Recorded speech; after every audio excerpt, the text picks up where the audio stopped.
been coming to these obviously for a lot of years, and I always say I go back with at least one good idea that pays for the trip.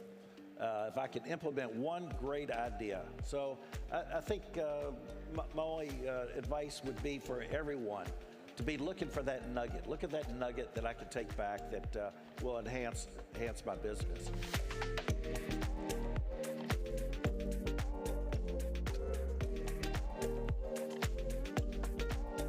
The unique thing about the car wash industry, you don't have to come in with a degree, you don't have to come in with a lot of experience. All you need is heart and drive. And if you come in with those, I can show you a path to be successful as long as that's successful to you.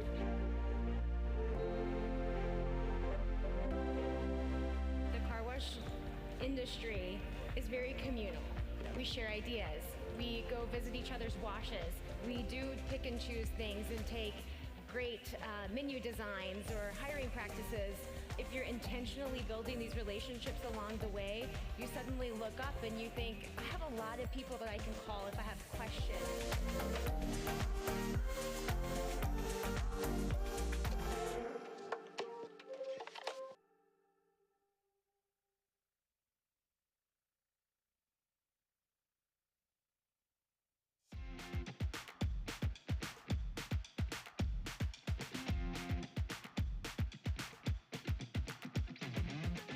Hello, I am here with Amplify Car Wash Advisors in booth 814.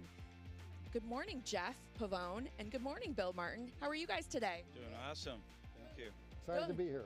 Good. Can you tell us a little bit about what you're most excited about this week in Nashville? Since the beginning of the year, we've just never seen this much activity. So I think people know what they want more now than ever. And so we're just really excited to be here and getting to meet a lot of people. Of course, after 2 years with the pandemic, there's a lot of pent-up demand. All the new folks coming into the industry.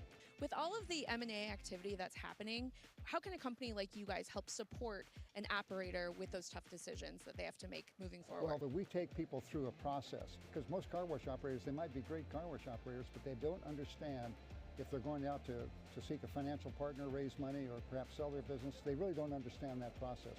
So one of the recent success stories, we had a chain that went out last year to go to market in the fourth quarter, and they had a great offer. They were ready to sign it. And we collectively got together and said, you know what, let's be a little patient, let's get this prepared. And we went out in the first quarter this year. They signed a contract for $50 million more than they were going to sign with in the fourth quarter because they ran a competitive bid process, and the bidding got pretty exciting. And so that deal is going to be announced and closed shortly here. But that's just one example of just several that's happened recently. So, you know, running a competitive bid process is probably one of the smart things that I think these operators, if they've got a quality chain, can do. It's also understanding the options that they have. A lot more options. There's groups out there now that will partner. Let's say you love what you're doing and you want to stay in it and you need capital to grow and to be competitive. There's partners out there for you. So it's really understanding the options as well as making sure you're getting fair value. Gary, 5 years ago, there were maybe 2 serious buyers in the industry. Today, we represent over 25 buyers and half of them are not in the industry yet, and they want to get in. So it sounds like you guys have a great role in really being those advisors and being that trusted resource for folks. Yep. Our volume this year is double already what we did last year. We did a lot of business last year, and what we're finding is the deal size is just getting bigger. One thing that's important for the seller to understand, these buyers are sharks. They do this for a living. They do this for a living. They need somebody on their side of the table. That's true. So, and last but not least, you guys have some really big news that you just are announcing today. We do. We're excited to announce that we formed Amplify Ventures. We've partnered with Retention Express. We see the opportunity to bring technology companies together to help improve the car wash industry and the operations.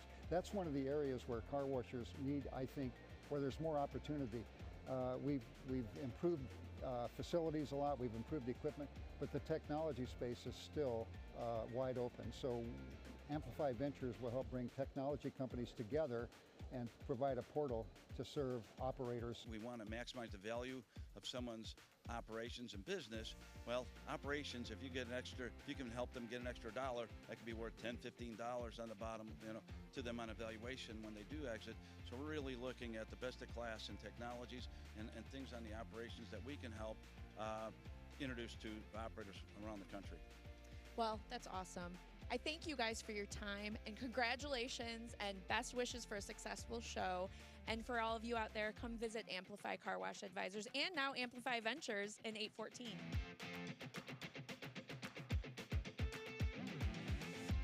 I am here with Mike Vandergeest from Premier Companies. What are some of your product lines that, have some updates or changes or excitement around? Sure. Well, we've been doing dryers for 25 years now. The newest product line we have been offering has been our signage. So we're pretty excited about that. We got a lot of great feedback so far. We've been at a pretty steep trajectory for the the last 10 years especially. I would just like to sustain it, keep the good relationships that we do have, and take care of our customers.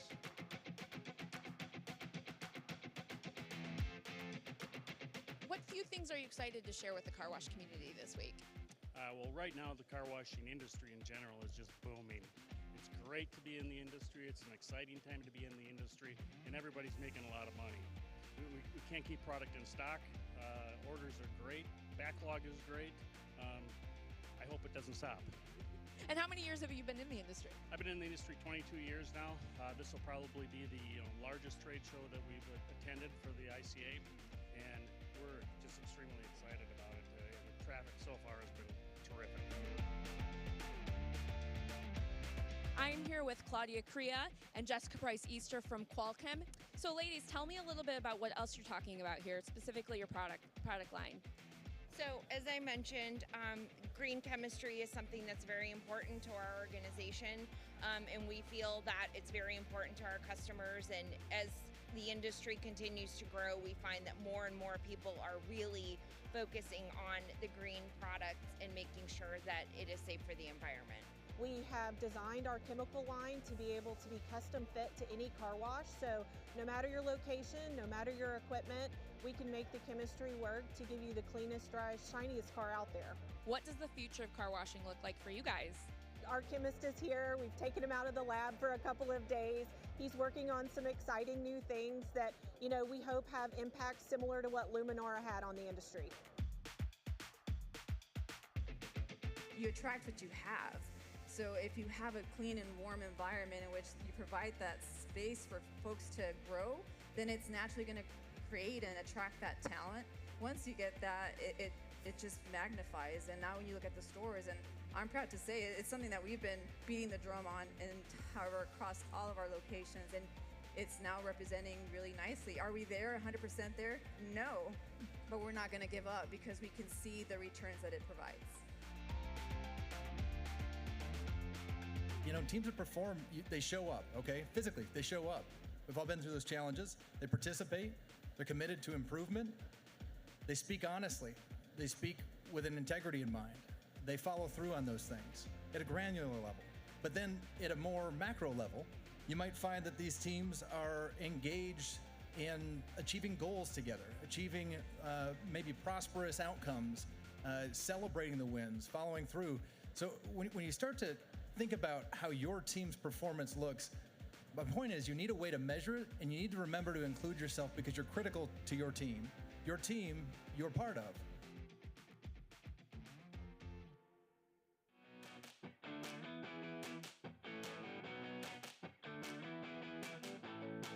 Hello, I'm at the Modern Wash booth 2307. Good morning, everybody. Good morning, Terry. How are you? This is Tim Hogue, and this is Bethany Grant. We are excited to host you guys in Nashville. Tell us a little bit more about why you're excited to be in Nashville. Well, the industry is booming, and we're glad to be a part of it. And we're close by. Our offices are in Bowling Green, Kentucky, so for us, this is like home for us. So we're glad to be here in Nashville again. So. That's awesome. Well, and with all of the excitement around the industry and the activity that's happening, I'm sure a building company like you guys are just kind of on fire a little bit. So tell me a little bit about what makes your structures, what differentiates them from some of the others in the marketplace? Well, Carrie, we have a system-built approach. In other words, we have our frame system that we've designed, very modern type building system, but also we supply all the other components for that building to make a system. So it's a faster erection, faster building time, or faster cycle for a client. We supply all the drawings, all the blueprints, all the things that they need to help them get their permitting through, and we work with the cities. We kind of help to be a consultant of a type and make things go a little smoother in the building process with our package. And the designs are beautiful, neat, you know. They are nice and neat and clean. Do you customize some of them, or is that something that's a part of it? Yes, about every building has got something different to it. No two are exactly alike, it seems. Even for clients that want to do multiple buildings, it seems like there's always some difference that a client wants to make in the next one to the next one. So yes, they're custom is the quick answer. I think that's what makes us stand out, is we're not like the rest. We do definitely make it whatever the client likes, as we try to customize to that. Whatever the client needs, that's what we want to build for them. So it's their building. We want to make it for them. So. Well, it sounds like a lot of nice customer service that you guys offer for what your products are. We certainly try. Yeah, we certainly do. So with, looking ahead into the future, I know that just what's on the horizon for the car wash community is pretty amazing and crazy and wild when you think about it. It's been a wild ride and continues to be. What does that look like for you guys? Like, what does the future look like? Well, we have got, and we're down here in Nashville in this beautiful convention center, very modern buildings you see around here. We're taking our buildings up to the next level, what we call the next generation of our buildings. So very modern, very different, very striking. It's time to take it another step up in the industry. And that's what we're looking at for the next few years. A lot of newer designs, newer materials, concerns about being a good steward of the earth. The materials that we use, we are highly recycled. We do a lot of things that are that way, and we're just looking at the next few years to try to up our game that much more.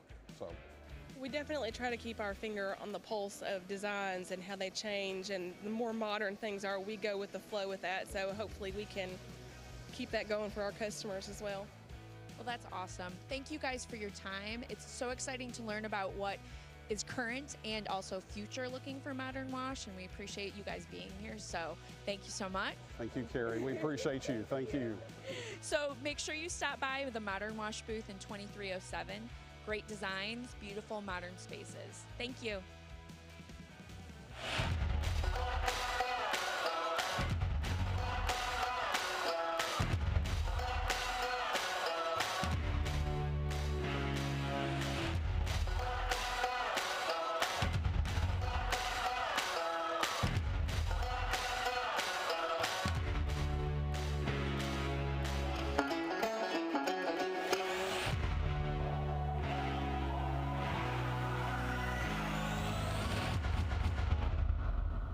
Hey everybody, welcome back. This is Car Wash Magazine Live.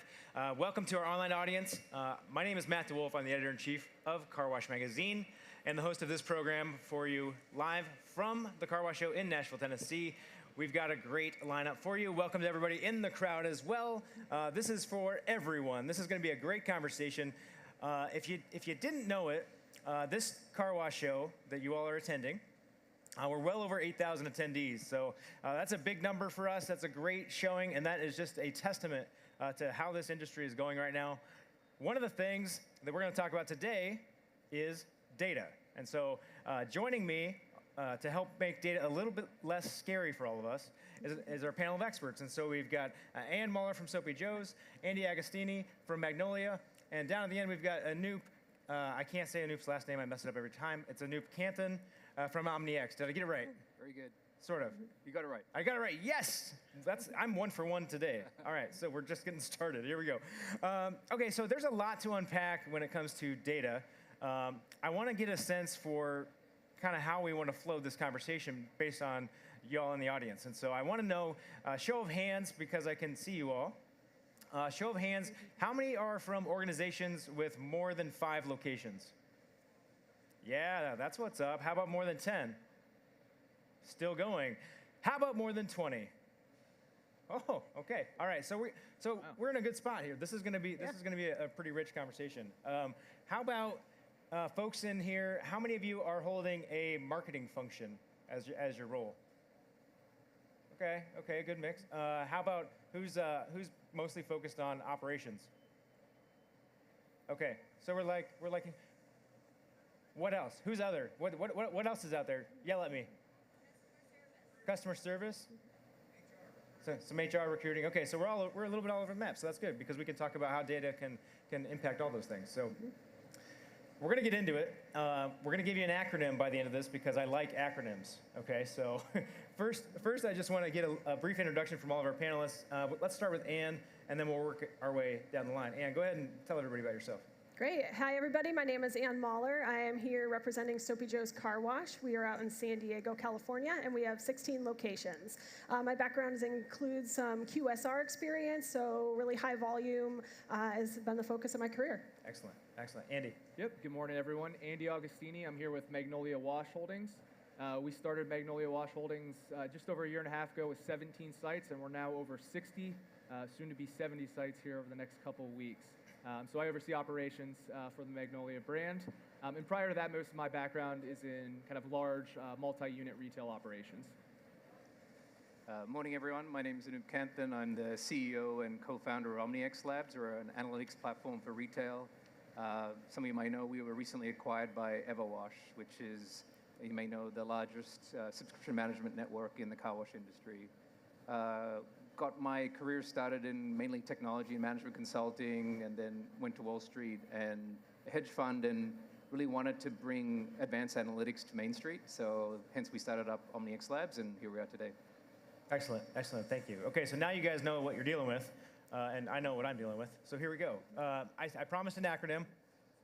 I made this one up, so it's probably not very good, but you can pronounce it any way you want to. I think it's icky or it's ICE. So it's 5 letters, a 5-letter acronym, so maybe this doesn't work, but I got to read them off so I get them right. It's identify, capture, clean, centralize, and execute. So that's kind of our general data bullets that we're going to talk about. We won't get to all of them because each of those you could unpack for days, but we are going to focus on identifying and a little bit of executing. And so let's start out down on the end. Anup, I'm going to have you kind of help us understand what's your approach when you think about how do you identify the data that you're going to collect? Right. I mean, I think you should see it like any other technology wave, really focus it on a particular business goal or an objective you want to get out of it, and then identify the data you need around that particular objective. So don't get so focused on the technology itself. So that might be a broad-based objective of, say, increasing sales. And then you'd want to break that down a little bit further in terms of I want to increase maybe my membership sales, or break that further into I want to just increase the conversion of my membership sales at a location. So once you get to that level, identify the data you need around that. And so that's how we think about it. At OmniX, we also sort of break it down into paradigms, meaning look at data from the past to help give you insights, or look at data in real time, like in the presence, to help you manage better on the field. Or maybe there's a way of also looking at managing better in the future, so predicting the future of your wash based on data. So I think if you break those into those 3, you can just start with something really simple and say, I'm going to look at my historical data, and I'm going to find the best day where not many members are coming, for example, and rotate your shift to put your best sales attendant on that day. Yeah. And so you can just start building on those small blocks and grow from there. Yeah, I love that. I love that approach because it's measurable, right? Like right. You can see very clearly what you want to do and where you want to go with it, and it's achievable. Correct. Right. It's not so overwhelming because let's be real. There's a lot of data. There's a lot of stuff you can do with it. Half the battle is just getting the right things collected so that you can execute on them. So. Andy, how about you? Talk about your approach a little bit in terms of identifying the data that's kind of helping your business. Yep, so similar to kind of what Anup was talking about is we really try to focus on the data that kind of highlights operational efficiencies or inefficiencies for that matter, with the clear goal of action or change. So we use a tool that's called a KPI tree, or you could call it a KPI hierarchy, which is taking kind of that core element, let's use sales as an example, and breaking it down to the kind of key components. So if we're looking at sales, we know the 2 big drivers of sales in this space is going to be your traffic as well as your average ticket, right? From there, let's say we have a clear goal of what we want to drive for traffic, whether that's against comp year-over-year sales or whether that's against a budget for a new site that's scaling. So then we'll take it down a step further, which is, okay, when we look at traffic, we're going to look at our new customers, but we're also going to look at our existing customers, i.e. customer retention. All right, so now if we identify an issue with new customers, well, what are some of the KPIs that really drive new customers? Okay, so we're going to be looking at multiple data sets. So we're going to be looking at operational efficiency KPIs. We're going to be looking at weather data. We're going to be looking at marketing data from all of our marketing partners. All of these key performance indicators that really allow us to kind of break it down to the root cause of why we're not achieving the goals that we want to achieve. So that way we can develop a very detailed action plan and a very objective action plan. So what we've been doing at Magnolia over the past few months is, we've been in this rapid growth mode. We've got data flowing from all sorts of different sources. We have 3 different POS platforms, so that has been a challenge. Yep. So we've been working with a third-party organization to basically build out a data warehouse that allows all of this great data to kind of flow into one central repository. So we're getting POS data, we're getting live feed into weather data from weather.com. We have employee census data and labor data coming from our PEO platform. So really just a bunch of great data. And then on the front end, we use a platform like Power BI to build out these great dashboards that all of our teams can use, not just on the operations side, but our marketing team, our development team, to really make educated decisions and kind of those game plans that we were referring to. Before we go to Ann, I want to ask a little follow-up here. So as you come, not being in this industry initially, right? So you had some experience with data in a different life. When you come into this industry, where are we right now? Like, how much room do we have? We are in the very early innings when it comes to data. It is highly fragmented at this point. And I think we're just really kind of scraping the surface of some of the really cool data that we can start collecting. So for me personally, it's very exciting. That's very good news, because I was going to say that when I look out and I see what's happening in other industries, the stuff that other retail operations are able to know about me and serve me and the ways that they can change my experience, it's fascinating stuff.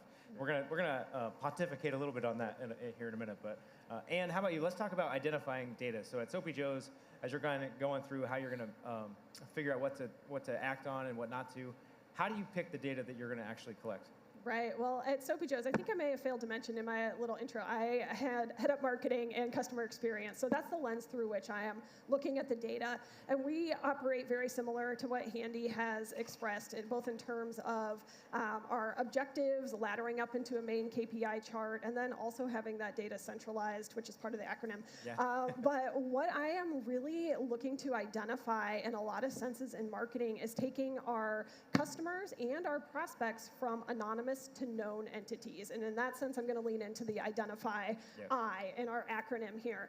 The more you can identify your customers, and by that I mean specifically having their phone number so you can SMS them, having their email address or their social handle so that you can contact them about all of the great things that you may have on promotion, that you can affect those retention numbers, but without truly identifying your members in a way that you can communicate to them.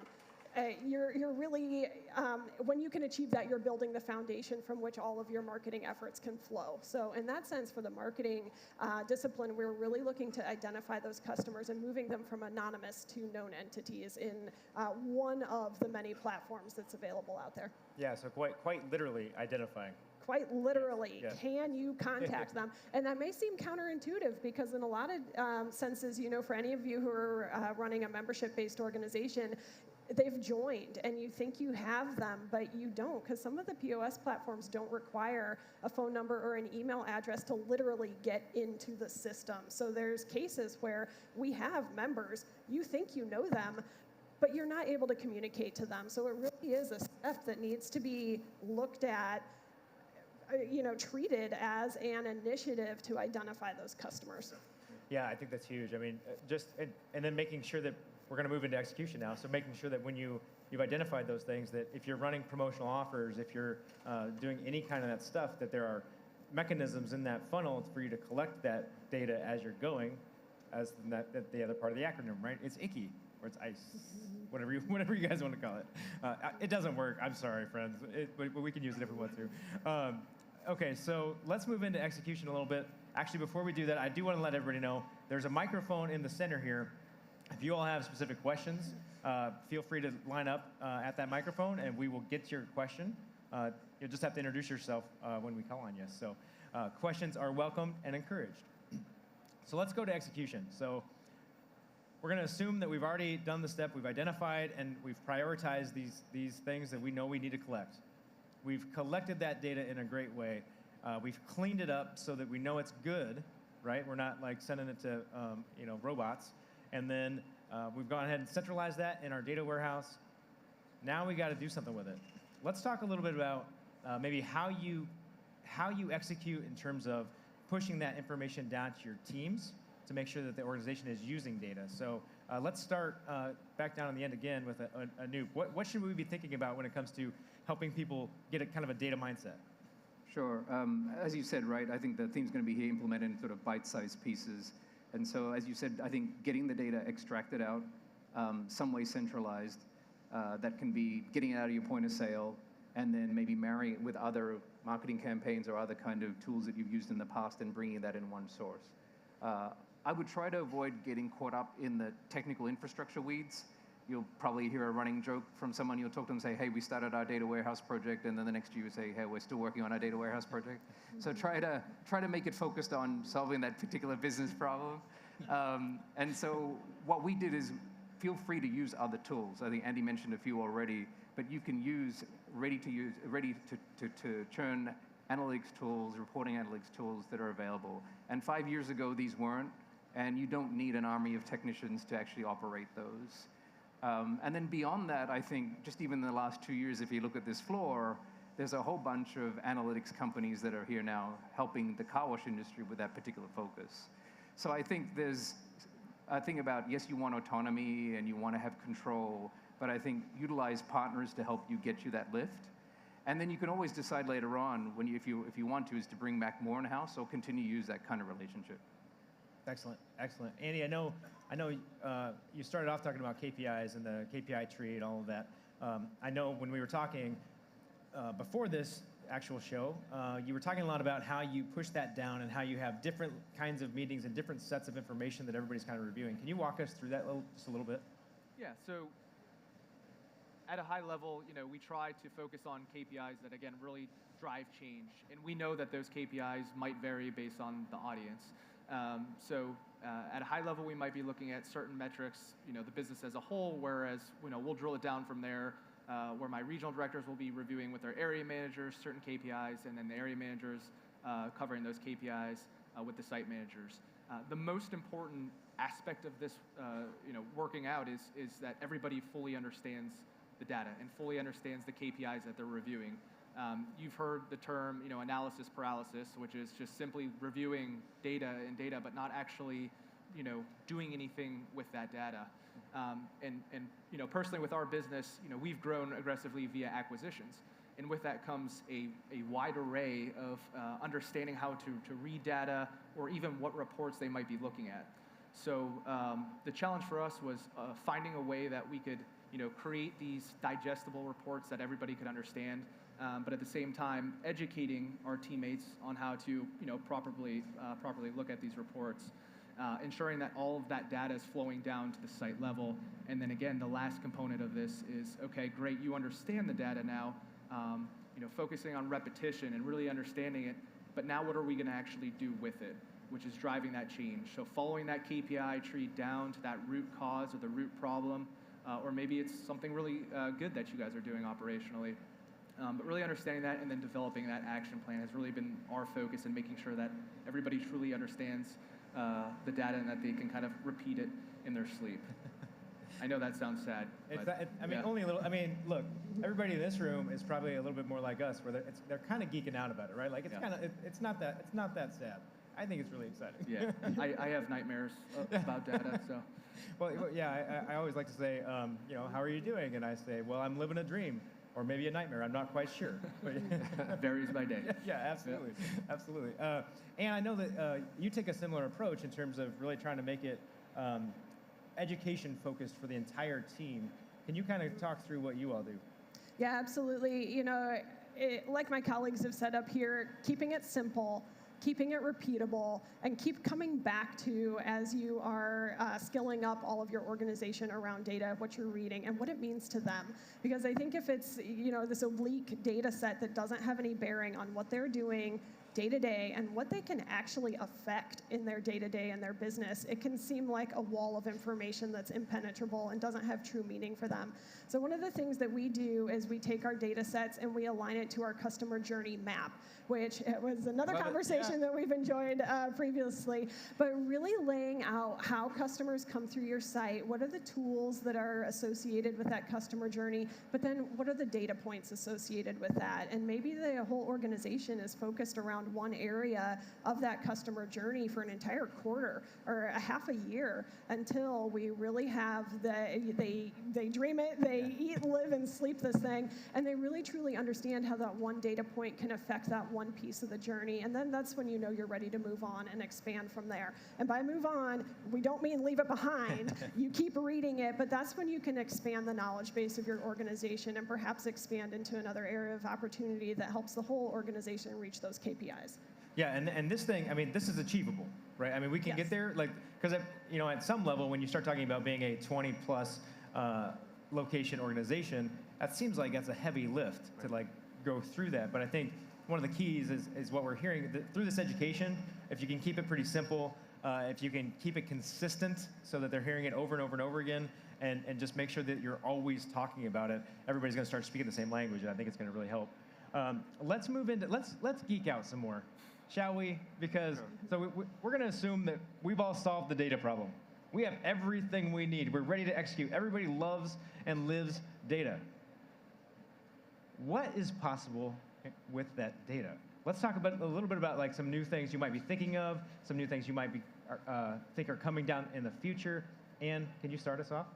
Yeah, well, you so elegantly said earlier that the marketers are already out there impacting your daily experience. So I think when you really are able to go from anonymous to known individuals and entities in your trade area, the possibilities are endless for what you can do with marketing in terms of retargeting, reserving ads. I know something that is on my wish list and I am really hoping to get into more is video. It's a modality that we haven't done a lot with, and I'm really curious to see, once we create some great content, how that plays, because you need to watch the data against our more traditional modes on social, on email, et cetera. So that's one thing that I'm really hoping we can extend our shoulders into is video advertising and then seeing how that plays. You always have to have that A/B comparison in marketing so you have a path forward, you can optimize into that right path.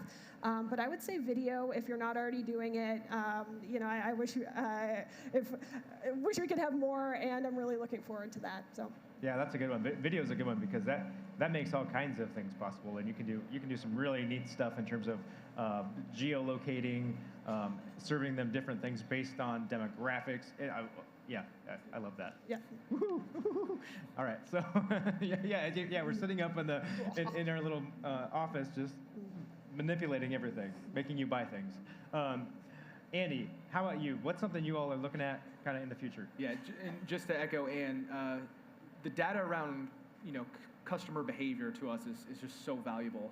And again, we talk about just kind of scraping the surface in this industry. I do think that's kind of where we are a little behind compared to other industries, is really understanding that customer journey and the customer behavior. So I am very excited to start collecting more of that data and making better decisions on the marketing side. But one of the other cool things I'm excited about too is kind of what we're seeing with data flowing in regarding the actual car wash operation, not so much on the people side, but on the equipment side.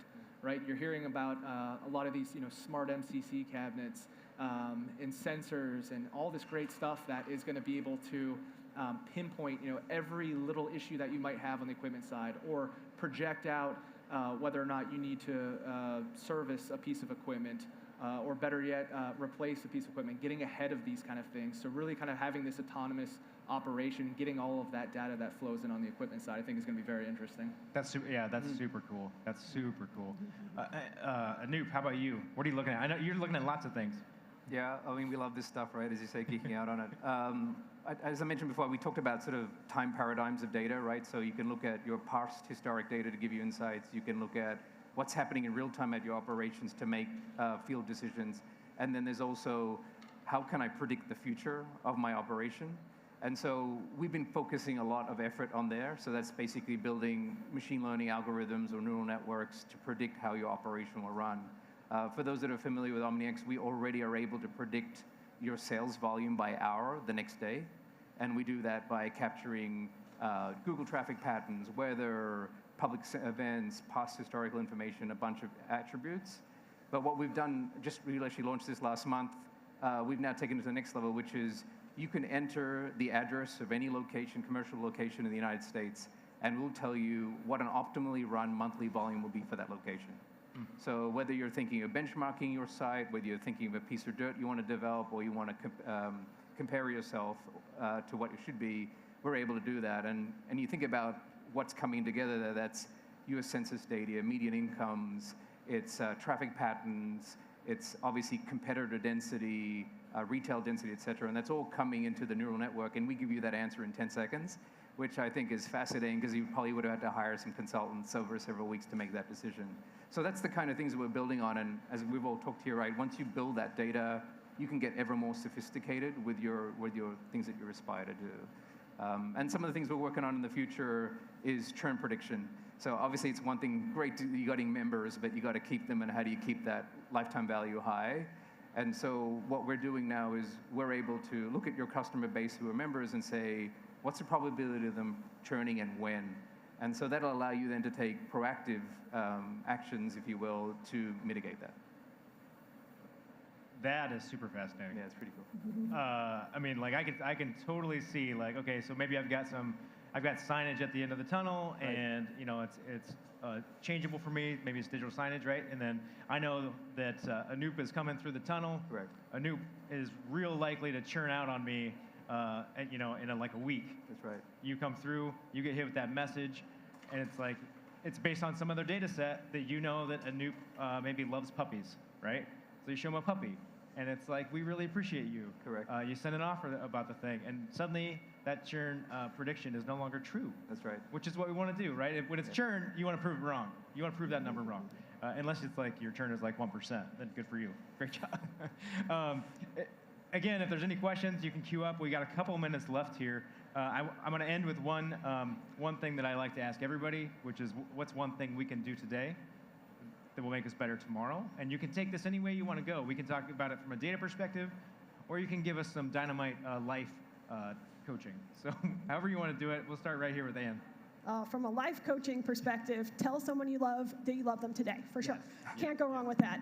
From a data perspective, one thing that you can do today is take any list of the customers that you have, export it from whatever system you're in, literally an Excel spreadsheet, and go to your Facebook business profile, load that in there, and create a lookalike audience. It is a way for you to extend the data you have today, come up into the predictive world of who your potential customers would be. From there, you serve them your ads. And in that way, you are most likely to attract your new customers because they already look like the customers that you have today, and Facebook does that on the back end for you with all their algorithms. So that's one thing that you could get started doing today. Yeah, that's a great one. That's super tangible.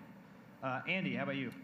So on my end, I would say empower your site level employees, right? We talk about the education component, making sure that they fully understand the data. I think it's easy for us to get caught up into, kind of forcing the data upon them, but as soon as you empower them and allow them to really understand the numbers that they're looking at and make better decisions, it becomes a lot easier on the operations front. So again, give them that sense of ownership. All of our comp plans are tied to budget performance, right? So opening up your P&Ls to the site managers. I know a lot of people love to keep that data close to the vest, but we're very transparent at the site level with P&Ls. So empowering your employees, allowing them to feel like they really, truly own this business because they are the ones that are ultimately driving that revenue for you. and make better decisions on their end. Yeah, I love that. I love that. Anoop, how about you? Well, I think Ann just stole my idea. Ah, see, that happens. I'm sorry. Sometimes the last person. I'll try and, yeah, it's a problem, right? I got to think of a backup plan. But I think I'll try to build on what Ann and Andy are saying, actually. So yeah, get that data out of that point of sale, start analyzing it, pick up some use cases, and in your case, I think that's great. Build a competitive leaderboard at each of your locations and show that metrics to your team. Build that sort of healthy competition, and then build on the use cases from there. Excellent, excellent. Well, friends, the acronym, in case you missed it, is ICKY, or it's ICE. So that's identify, capture, clean, centralize, and execute. So that's our acronym for the day. I promised it to you, so you get it. You can do with it what you will. How about a big round of applause for this panel? That was excellent. Great job, you guys. Yeah, so I would advise that you all connect with these folks after this panel. Right now, we're going to play some Plinko. So who wants to win some money? Oh, I see some hands. So white shirt, you were the first hand I saw. Come on up. You guys can exit off if you want. You guys can go off stage if you want. Yeah. All right, come on up. Said money. Yeah, all you gotta do is say who wants money, right? And then they come up. All right, introduce yourself for me. Oh, hey everybody. My name's Frank Kopis. I'm a site manager for Speedwash Car Wash based out of Louisville, Kentucky. Right back here. What's up, guys? In the house, yeah. Okay, so is this your first car wash show? This is my first car wash show, yeah. What do you think? Oh, it's been awesome. A great experience. Our owners finally invited some of us out. It's been pretty awesome. That's super cool. Super cool. Okay, so I'm gonna give you one chip. I'm gonna pass you. Sorry, I'm gonna feedback the mic here. I gotta grab the chip. We do have a couple. Okay, so do you even know what this game is? Yeah. Oh yeah. Okay, how many out here know what this game is? Enough. Okay, good. Cool. Okay, so I'm gonna give you one chip. You're gonna climb the ladder behind it. Don't drop it until I tell you to drop it. Okay. All right? So you're gonna go up there, drop it. You're gonna win one of these prizes, and then you're gonna go collect it from our sponsor, DRB, who has all the prizes for us. So here's your chip. Okay, I'm gonna swap these places. I'm gonna step to the side here. I'll take the mic from you for a minute. All right. I'm already on their callback list, so I'll just go see the guys. Yeah. All right, now. All right. Don't drop it. Don't drop it. Otherwise, you don't win. All right, so logo out, flat against the panel. Okay. Can we get a countdown? We're gonna go 3, 2, 1, drop. Ready? 3, 2, 1, drop. Big money. No whammies. Oh yeah, that's $50. 50 bucks. Hey, that's a winner. Hey, congratulations. Come on down. We'll go see Brennan in the back. He'll get you hooked up with your coupon to go get your $50 from DRB. Thank you. Thank you. Thank you for playing. Yeah, absolutely. Hey, we've got a conversation coming up in about 10 minutes with Bob Klein. We're going to talk about the ICA consumer study and get a little bit of a sense for what that told us about the customers today and how they're using car washes and what we can do with that information. And then we've got some great panels for you coming up later today. We're going to be talking about how you now take this data we talked about today and start to build out those customer experiences and what you can actually do with that to really bring that home. So hang around in here. We'll be back in about 10 minutes. And until then, keep it clean.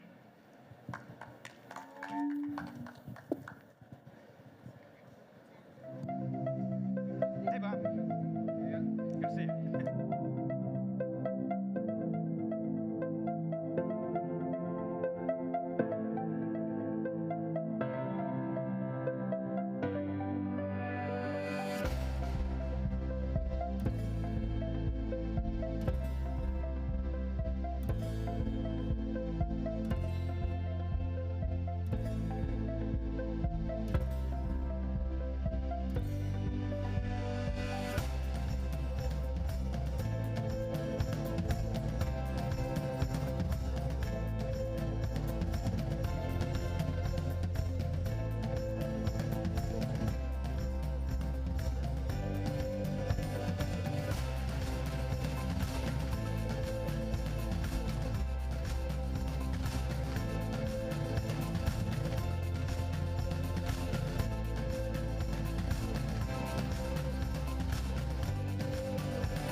a former mentor actually tell me a phrase that's really kept in my own mind in terms of being cognizant of where I'm spending my time.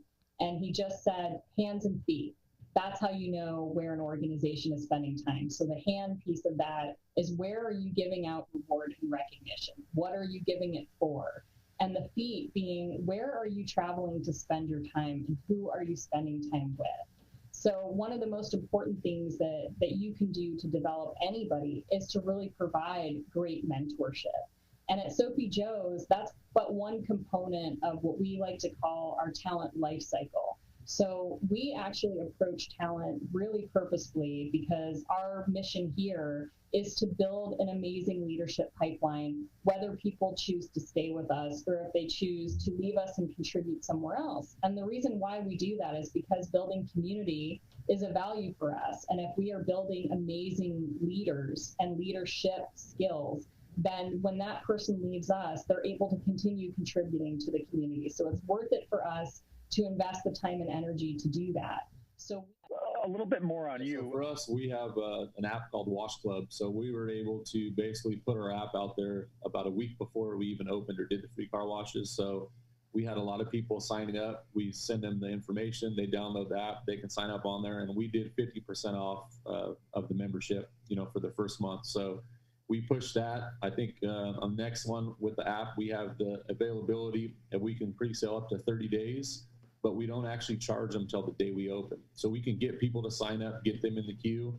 They don't actually get charged till the day we open. That way their memberships get started, but we're able to push that and get people to sign up off-site, which kind of alleviates a lot of the stress on the staff here. We have iPads, so we can run around the parking lot and everything and sign them up, but we can also hand them flyers. It has everything with our app on there. So they can check out the wash. If it's too busy, they can go home and they can sign up themselves. So it's very user-friendly. Well, then, on the codes we use, we can capture that data. We can see how many customers we won, how many customers we lost on that first, promotion.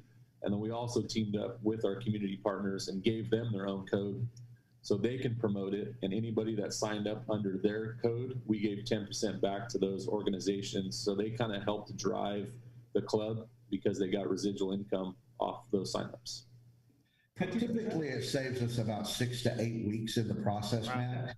When we originally designed the building, Miles and I sat down with the folks at Modern Wash, and we picked out the signature elements in our existing building and our existing brand, and we were able to tie those in with our modular design that we use.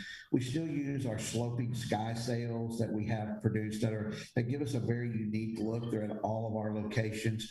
And so we picked these signature elements. We were able to replicate those with the modular building. But while we're doing the dirt work and the underground utilities of the construction process, our building's being built. And we're doing it simultaneously. We don't have to wait in a linear fashion for the construction and dirt work to be done to start doing brick and stick mortar. Our building's being produced. They bring it in on trucks, and typically within 10 days, we've got a building with a roof on it, where that process normally takes 8 to 10 weeks if you're doing it in a stick and brick fashion. So it saves us a lot of time. We believe it saves us somewhere between 20 to 25% on our costs, on our construction costs. And that doesn't take into account all of the expenses Miles was describing, where we have the ability to save a lot of engineering cost and a lot of engineering time, because we're taking it off the shelf and we're putting it on a new footprint. So those items are good. The last item that definitely makes a determining factor in this is modular buildings have a different depreciation schedule than regular stick and brick. We can depreciate it faster. The tax codes associated with this allow us to maximize the benefit of using a modular building instead of using a traditional 25-year schedule. Sure. We're doing a quarterly review challenge right now across all of our locations, and we created business card sized just little cards with a QR code that customers can scan. It'll send them directly to that location's Google My Business page, where they can easily leave a review. And what's great about that is that we've seen review traffic just really since the first part of October increase by about 40%. through that review challenge. So it's definitely working great. It gives our team members an opportunity to have a talking point with customers out in our vacuum lot, so they can kind of gauge, if it's a happy customer. If it's not, it's great too, because then we can remedy a situation before the customer feels the need to go online and leave a bad review. So I would highly recommend it. It's extremely easy to set up and see what your results. One other thing, if you talk about dry cars, is the last RO flood that we bring on the car is also heated. Mm-hmm. So with the last water that we bring on the car, we also bring heat on the surface of the car. And this surface stays on the car. So if you have heated water that you bring on the car as the last part, because before you go in the dryer, you have already heated energy on the surface of the car, which makes it easier to dry the car.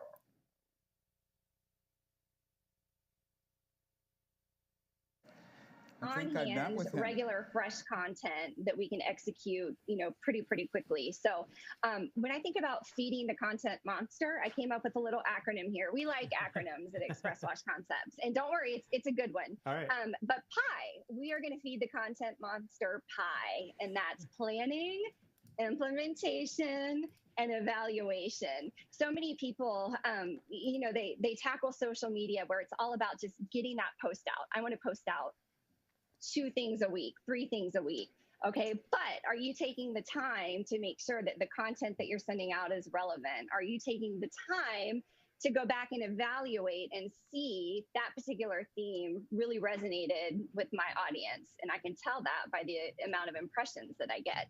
So, everything you do, keep the pie in the back of your mind, and then, creating a content calendar is the single most important thing that you can do to stay on top of this. And, I think we discussed on a separate call. I mean, I spent probably a full day putting together a 52-week calendar that's going to carry us through this entire year. Overall, high level themes, right? But I know that I want to do team spotlights in there. I know that I want to, solicit reviews. I'm combing through the little National Day, cutesy pizza day type of calendars, so I can add those in there. So I'm touching on a little bit of those as well. You got to do the planning first. You can't just go straight to the implementation stage. Friday, when finally the roads cleared enough, this is the longest we've ever been closed. I've never been shut down for 12 years, I guess. And we ran into the site. My director of operations ran into the site.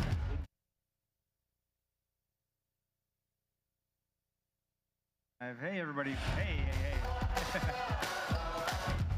We're going to give that just a minute.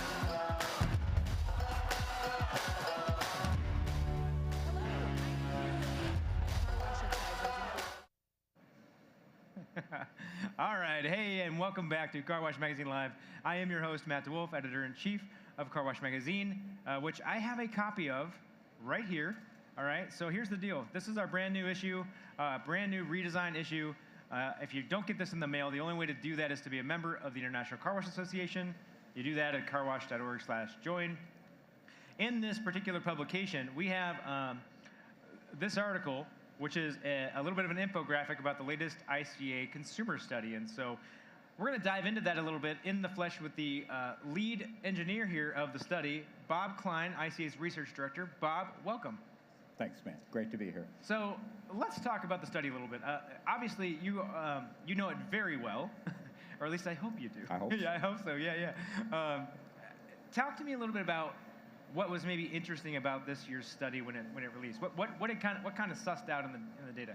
Yeah, it was a remarkable year for the industry, and we talked today in our presentations about against all odds, and with the advent of the past 2 years of all of our lives, one would have thought, like so many businesses, that the car wash industry would have been completely disrupted, and the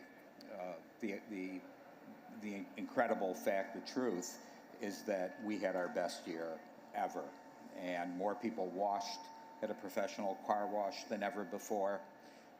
More people became subscription members than ever before, and the story goes on and on. What are some things that kind of bubble to the top in that study that you think are maybe pretty actionable items that car wash owners and operators can kind of act on today?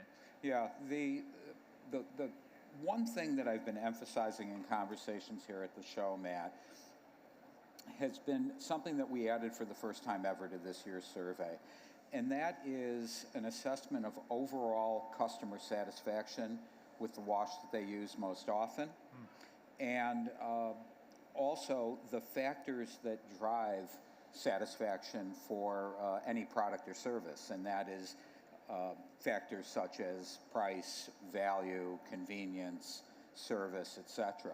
So what we now have that we've never had before, Matt, is a collection of data, fact-based, statistically reliable data on how consumers perceive their current wash, and not just homogeneous data for the industry, but we have those data broken down by wash type, by region of the country, and a myriad of other factors.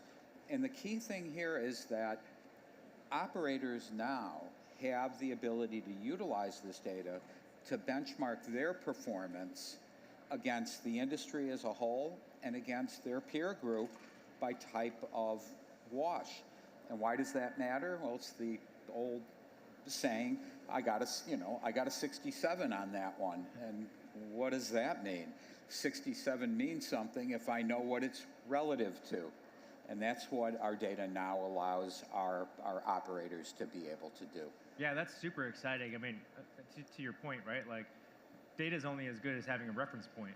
Because yeah, it's like, 67 out of 670 or 67 out of 68. That's a very different conversation. Exactly. Yeah. So let's dive in a little bit to I think one of my favorite ones that came out in this infographic. Where did it go here? So we know that 78% have used a professional wash most often, but talk about the experience, right? So generally speaking, employee satisfaction is where, or experience at the washes is where? Yeah, overall satisfaction with washes, total washes, is very strong. About 55% on a 4-point scale say that they are very satisfied with the overall experience at their favorite wash. Another roughly 40% are satisfied. The percentage of people, of customers, current customers at Pro Car Washes that are dissatisfied in any way is extremely low. And it really comes back to what the washes are delivering. Clearly, the experience is an outstanding one. But where the numbers are off the charts are among subscription members. They love the wash they use most often. In fact, 72% rate their wash on the highest level in the rating scale. They love it. And that's why the repeat rates are so high, and that's why we're not seeing the kind of slippage or attrition in membership for subscription programs. That's fast. Well, I mean, it drives home the fact that the more you get customers to use the wash, the less likely they are to churn out, right? Like it's all about making sure they're washing so many times within a given period, and then churn is going to drop off the cliff there. Right. Yeah, that's huge. I want to talk though. So obviously, there's lots of things that washes are doing right. There's great experiences for folks. When those subscription members are coming through, they're loving what's going on, especially when they get their VIP lane and they go right in. But talk about employee interaction a little bit and what the study kind of pulled out there in terms of, I go to the site, how am I feeling about the employees at the locations that I visit? Yeah, the employee interaction, of course, varies greatly by the type of wash. You know, the self-serve 24/7 wash doesn't have that factor involved. But generally speaking, the employee interaction is overall fairly favorable, but it's not nearly where it can be, and it's not nearly where it should be. Yeah. So the highest rated factor a list of different adjectives that we offered to consumers, car wash consumers, was employees are friendly. Yep. Slightly less than half said the employees were friendly. But then when you get into other descriptions of employees, like make me feel welcome, make me feel valued, we fall into numbers in the teens that agree with that statement. The upside's tremendous, Matt, and it's important because what we all want is we want loyal customers, whatever business we're in. In the car wash business, we want to be able to convert those transactional customers into frequent users and ideally subscription members. So there's a lot of room for growth, Matt. Yeah, and I think that it goes back to something that we talk about a lot, which is one of the ways that you can improve that experience and improve that number that's in the teens is to use a customer journey map. Like have one of those things. Map the whole process from start to finish and really evaluate how you're interacting with your customers, because there are little things that you can do that can make people feel really special and really appreciated and really welcomed at your wash. And so by having that journey map, you can see where the gaps are. And so it's like, oh, I see that as my customer comes on the lot and as they pull in, I don't greet them until they're at the pay station. What if I greeted them a little bit further down the line? What would that do to help out? What if I put up some identifying information by just greeting them by their name? Because we generally know the name, right? And we could pop that up and say, oh, hey, Matt, good to see you today.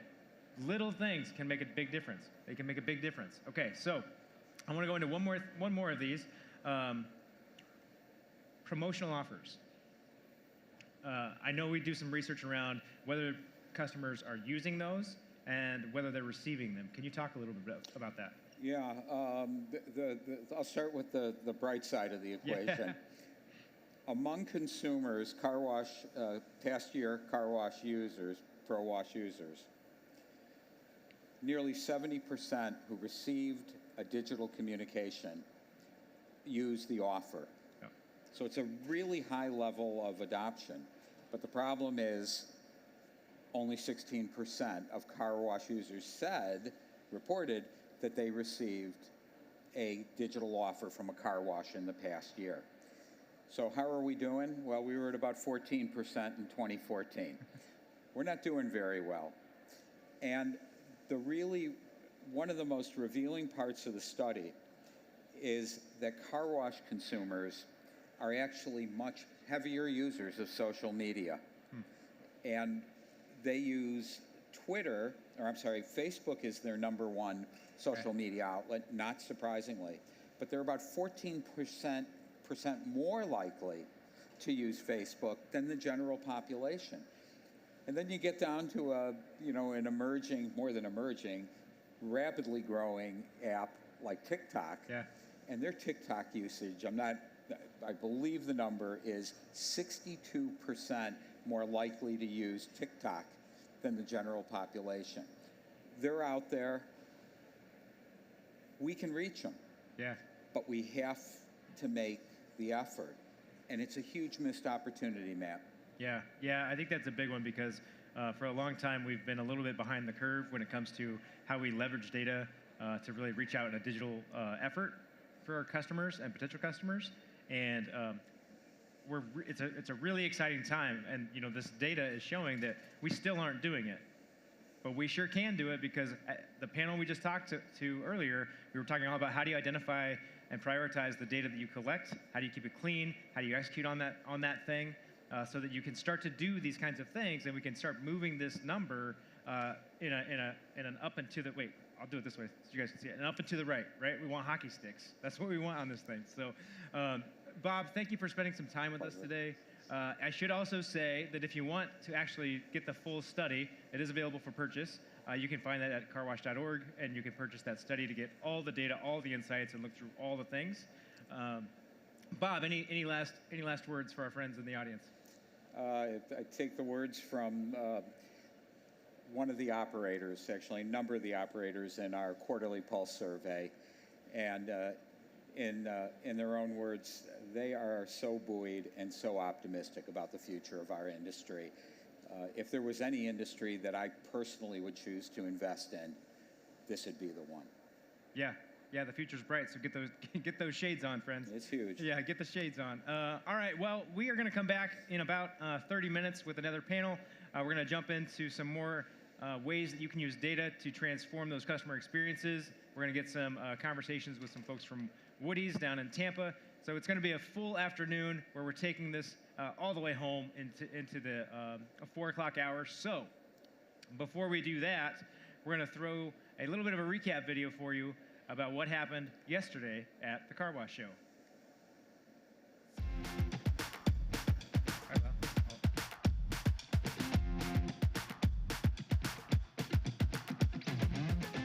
Hello, I am here with Amplify Car Wash Advisors in booth 814. Good morning, Jeff Pavone, and good morning, Bill Martin. How are you guys today? Doing awesome. Thank you. Excited to be here. Good. Can you tell us a little bit about what you're most excited about this week in Nashville? Since the beginning of the year, we've just never seen this much activity. So I think people know what they want more now than ever. And so we're just really excited to be here and getting to meet a lot of people. Of course, after 2 years with the pandemic, there's a lot of pent-up demand. All the new folks coming into the industry. With all of the M&A activity that's happening, how can a company like you guys help support an operator with those tough decisions that they have to make moving forward? Well, we take people through a process because most car wash operators, they might be great car wash operators, but they don't understand if they're going out to seek a financial partner, raise money, or perhaps sell their business. They really don't understand that process. So one of the recent success stories, we had a chain that went out last year to go to market in the fourth quarter, and they had a great offer. They were ready to sign it. And we collectively got together and said, you know what, let's be a little patient, let's get this prepared. And we went out in the first quarter this year. They signed a contract for $50 million more than they were going to sign within the fourth quarter because they ran a competitive bid process, and the bidding got pretty exciting. And so that deal is going to be announced and closed shortly here. But that's just one example of just several that's happened recently.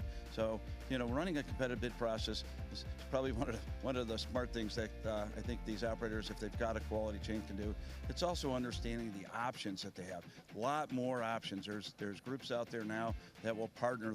Let's say you love what you're doing and you want to stay in it and you need capital to grow and to be competitive.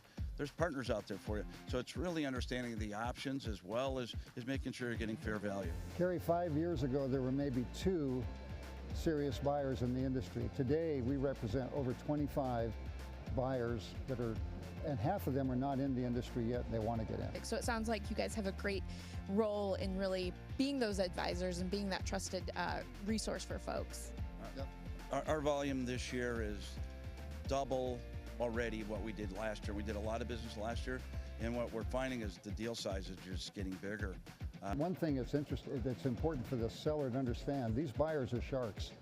They do this for a living. They do this for a living. They need somebody on their side of the table. That's true. So, and last but not least, you guys have some really big news that you just are announcing today. We do. We're excited to announce that we formed Amplify Ventures.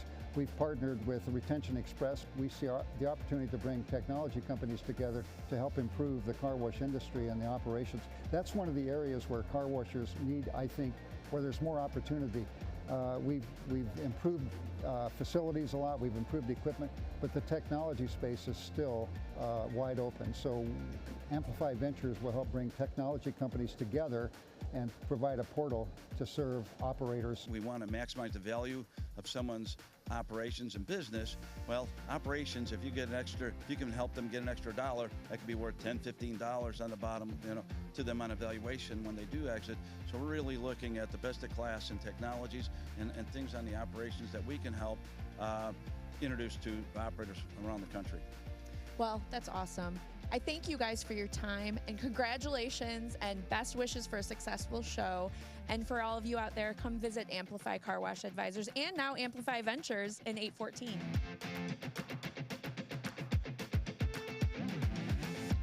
I am here with Mike Vandergeest from Premier Companies. What are some of your product lines that, have some updates or changes or excitement around? Sure. Well, we've been doing dryers for 25 years now.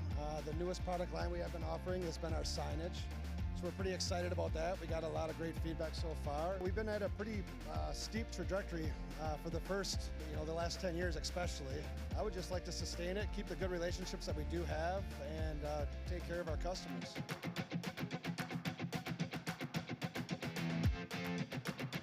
What few things are you excited to share with the car wash community this week? Well, right now, the car washing industry in general is just booming.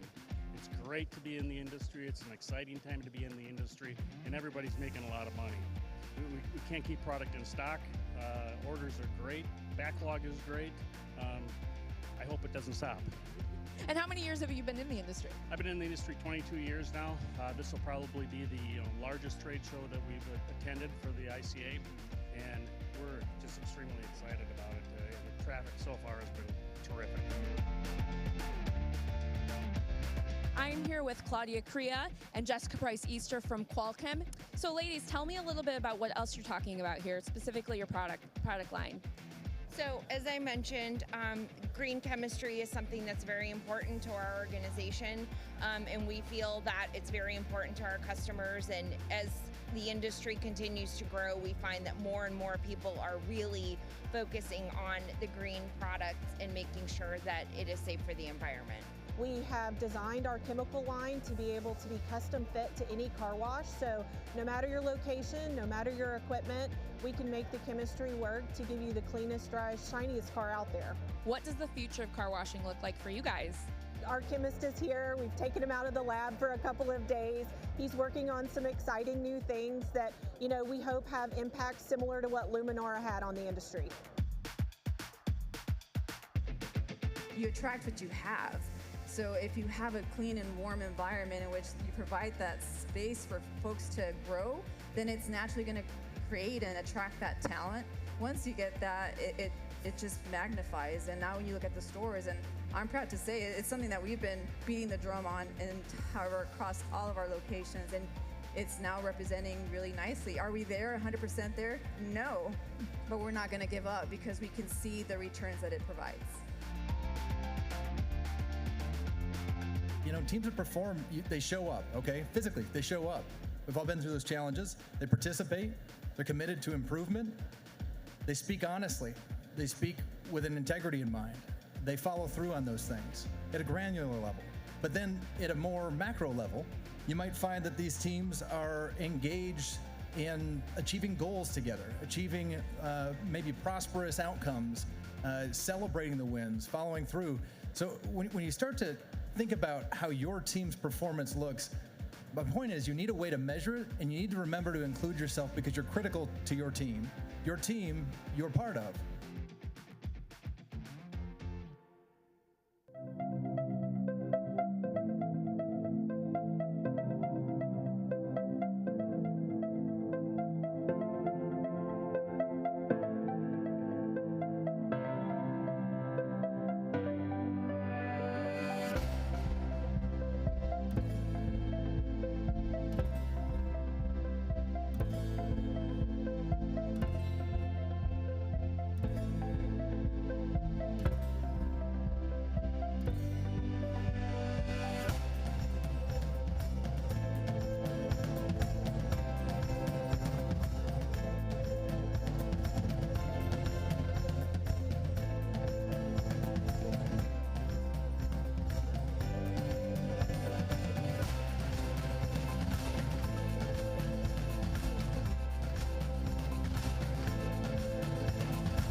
Hey, everybody. Welcome back to Car Wash Magazine Live.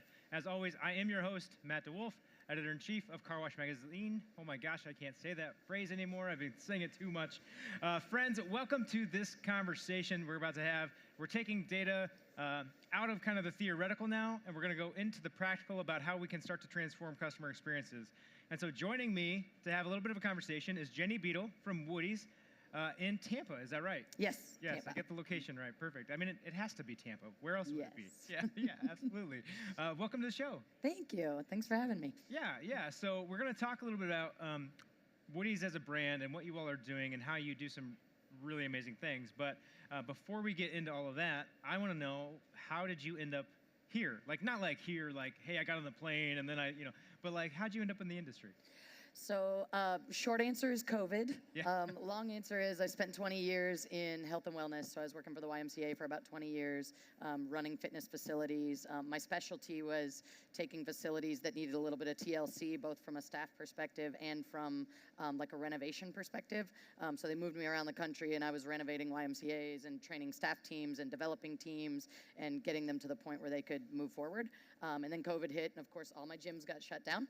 Yeah. Our director of operations at Woody's actually reached out to me in March of 2020 and was like, hey, you do a lot of training and development. That's what we're interested in. Like, can you come talk to us? And so I went through the process, ended up at Woody's ultimately, and it's been awesome. It's almost 2 years now that I've been in the industry. So. Well, that's super exciting. And I know that that coincidentally, Woody's was just kind of ramping up at that point too. And so you went from kind of the gym business and what you were doing there to almost like a startup. Could you talk about that just a little bit? It has been really interesting. So the Y's been around for 200 years. We have a process for everything. Yeah. We have red tape for everything. Yeah. And then I got to Woody's and realized there's no process, there's no red tape. Like, it's on our shoulders to actually build that. And so we've spent the last 2 years building those processes and the procedures because we want to be able to scale, obviously. And you can't do that without those, you got to have those metrics in place. And so, I mean, we've got a phenomenal team that has really spent our time building those processes. We call it the Book of Life. And so we're building, what is going to be able to be duplicated every time we build. And so that's where we are now. Well, I guess the beauty of that, right, is that you get to create it. Yes. Right? Like, there's no baggage. It's just you can make it the way you want it to be. Yes. The problem is you have to build it. Yeah. So that's. And it has been a ton of work for sure. But we've all learned a lot. We've grown a lot. And we think we came up with a really good process and a really good product. So. Awesome. Yeah. Well, so give us a little bit of the kind of Woody's story. Like, tell us really kind of where to come from. What is it? How many locations are you all? Give us that. Yeah. So Woody's is a really cool brand. It is based on the Woody Surf Wagon. Yep. So we are engulfed in the 1950s surf culture from like Southern California, right? So that's kind of where the whole thing started. We were looking for something to be a lifestyle brand. And so when you think about, the car wash industry, the tire and automotive industry, things like that, there's not really anything that really stands out as a lifestyle brand as we would think of it. So when we say lifestyle brand, we mean Costa sunglasses, Starbucks, Apple, things like that. And so we're really looking for something that people could connect with. So it's our goal that when they see like our little car icon, that they see it and they smile because they've had a great experience there, or it's just a really fun brand. So everything in the brand is authentic. So for example, the colors are authentic to car manufacturers from that era. That's how we chose the colors. And then the fonts are actually fonts that were pulled from surf shops in Southern California in the 1950s and 60s. So it's like really, it's just everything authentic in everything we do, which is really cool. Well, and that's part and parcel of how you're kind of like creating these experiences at the sites that go way beyond just kind of the basics. It's this concept of like focusing on the basics, like getting all the basics right and having it extend down through. And that's how you can create these great experiences. Can you maybe like give me a couple more examples of like what's an experience like when I come to Woody's? What's that like? Like, how does that kind of play out? Yeah, so when you pull into a Woody's lot, we call it an oasis. Okay. Right? It's an oasis in the middle of, whatever else is going on whatever strip of land you're on. So when you pull into a Woody's, you should be, met with an immaculately clean site. first and foremost. Like everything has to be clean. You're gonna hear, you know, all the beach sounds of the Beach Boys and Jimmy Buffett and Kenny Chesney, like that whole vibe. There's music playing at every single Woody's location. We actually have our own Spotify channel. It's a channel. Yeah. It's Woody's Radio. Okay. So you hear Woody's Radio, and we actually, myself and our marketing director, curated, like we built the playlist with all of the songs. And so you'll pull up to the payhead. You should be greeted by smiling faces. You smell the sounds of smell coconut. You hear the surf sounds, all that stuff. And so it's just a completely different experience, because what we don't want is for it to just be the mundane chore. It's a chore of washing your car, right? Yeah. And we're an express model. Like we don't do it for our customers. They do it themselves. We provide the tools. And so we just want it to be a great experience for them, something they can smile about. Okay, so you said something in there that caught my ear. Okay, so you said they smell coconut. Yes. How? We have infusers that put coconut in the tunnel, not on the lot. Okay. You smell Okay, coconut all in right. the tunnel. Yeah, thank you. There I we was go. like, man, that's really cool. Yeah. Do you have like an arch that's just like spraying coconut scent? I'm gonna look into that. Yeah, That's yeah, actually a really yeah, good idea. Yeah, there you go. Okay, so that's super cool, but that's like the on-site experience. Right. Talk to me a little bit about when they're not at the location. How do you make sure that the kind of that experience and that like cool vibe kind of goes beyond the oasis itself? So we believe in every single customer touch. Every time our brand touches a customer or someone in the community, it should be the same. It should be authentic. It should be coherent and cohesive throughout the brand. So whether it's the website or our social media, those of you that have not seen Woody's social media, you've got to go on our Instagram, our Facebook, all that stuff. But everything's got to be authentic. Everything's got to be, we have our surf lingo that we use, right? Yeah. So we're like, bodacious and tubular, this is amazing, you know? So when we respond to Google reviews, we're always on brand, on theme. When we respond to people on social, always on brand, on theme. Our team that's here this weekend in Nashville, on brand, on theme, we're staying at the Margaritaville Hotel. There you go. Because it's always got to be authentic. That's awesome. That's like next level details. Yes. Right. Like, and I'm not like a details person, so I really appreciate that you guys do that. What drew me to you all in the first place, how I started finding you all, is like the photos of your locations are amazing, but you guys, like, you take it out from the location and you do all these great brand things, these like little touches that make a big difference. Mm-hmm. But you do a ton in the community in terms of showing up and creating experiences there, and those experiences are wild. Like, I mean, those are really cool.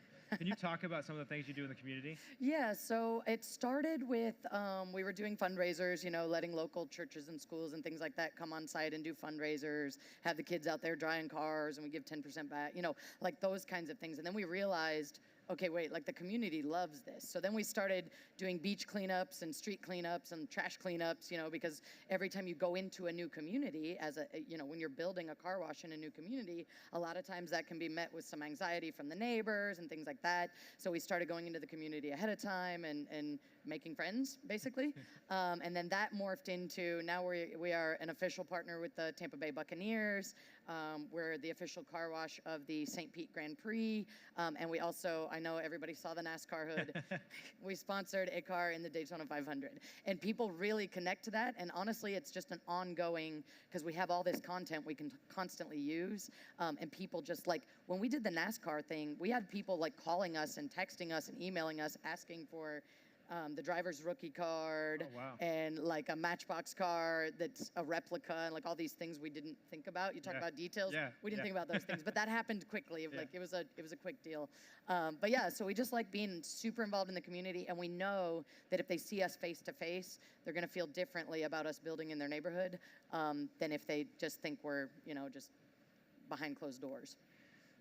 So talk to me a little bit. So the NASCAR thing is a great example, right? So it came up quick. You jumped on that opportunity. You did it, and it's still like you joke that maybe you missed some details, but really you got a lot of details right in that situation. So how do we jump on those opportunities, and how do you make stuff like that happen while still staying on brand, right?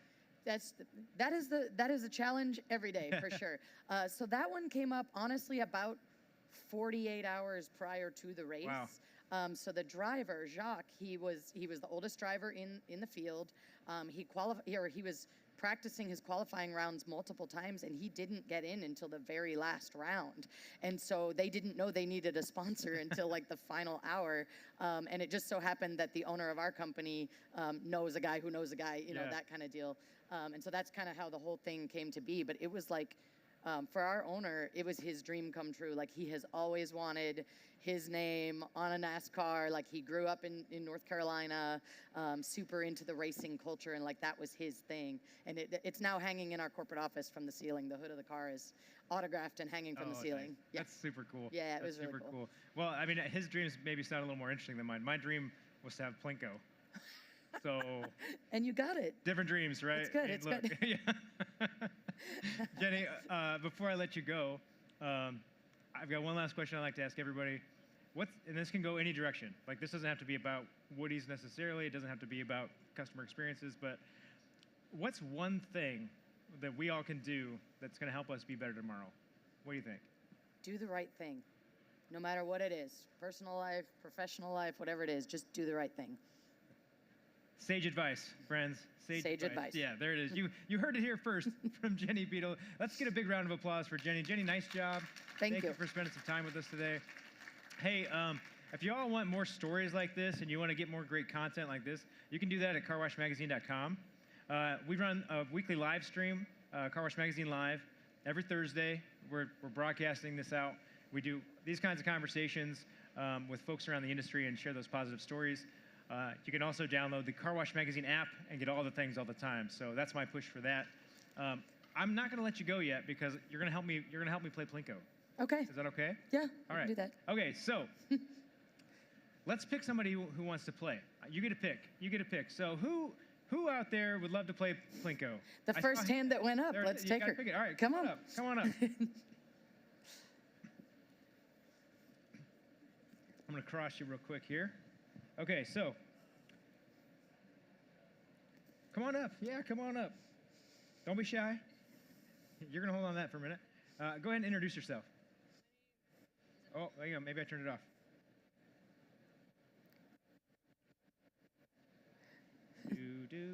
Wrong game show. Does that work? No. Not working. Hello. No dice. All right, now we should be hot. Let me just make sure. It's turned on. I've done the thing. Hello. Hey, all right. So my name is Braden Boswell. I'm the general manager for Alaska Car Wash Maintenance and Distribution up in Alaska. Okay, so in order to play Plinko, you have to tell me what was your favorite thing about this last conversation we just had. I liked the last piece of advice. Just always do the right thing. Thank you. I personally believe in that as well. So nice. Okay, so do you know this game? Yes. Okay. Does everybody out here know this game? Please tell me yes. Sort of. All right. Cool. All right. So I'm gonna take this back from you. I'm gonna trade you for this chip, right? So you're gonna go up to the back around that side. Go ahead and head on up. And then once you get up there, don't drop it yet. Okay, we're going to count it down together. Okay, so this is only made possible. My dreams, friends, came true because of DRB. That's what we're looking at here. My dream of having Plinko. Thanks to DRB for sponsoring this and the prizes. Oh, she's back there. You can't see her, but she's back there. Short girl problems. I have those too. It's okay. Go ahead and yeah, there we go. So hold it right there. Let's see. You're lined up pretty solid, I think. A lot of options here. We're going to go 3, 2, 1, drop. You're going to drop it when we say drop. Ready, everybody? 3, 2, 1, drop. Oh, $50. $50. All right. Awesome. Braden, you're going to go back to the tech table. You're going to talk to Brennan at the tech table. And he's going to give you a coupon that you then take over to the DRB booth to get your money. Thank you so much for playing. Hey, friends, thanks again for tuning in. We're going to be back up here in about 10 minutes. We're going to have another great panel for you. We're going to be talking about what do you do with the data you collect to transform customer experiences. Thanks again, everybody. And until you're back here in 10 minutes, keep it clean.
chose to bring what we thought would be a more professional approach to the industry. We figured it was a way to differentiate ourselves. You want to be differentiated and special in a way that's valuable to the customers who you're trying to attract.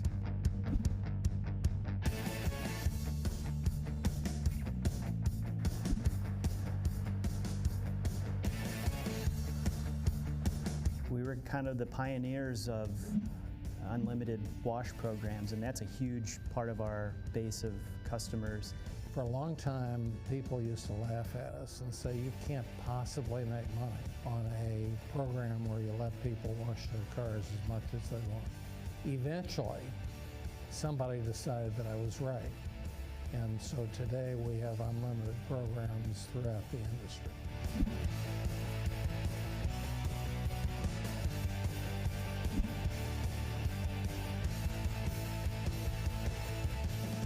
When I am stopped by Waterway customers, 99 times out of 100 they say, you just have the most amazing people, I can't believe it, how do you do it?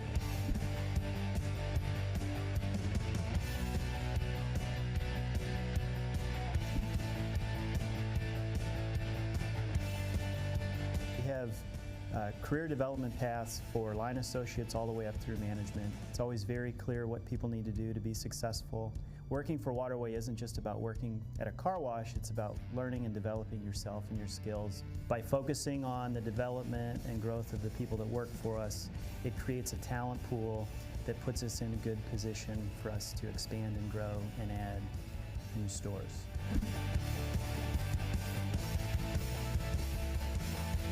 You're only as good as your last clean window. And that customers come in for us to clean their car and also be really nice to them. And everything has to come back to that. And if you can do those things, then the rest of the business is going to work.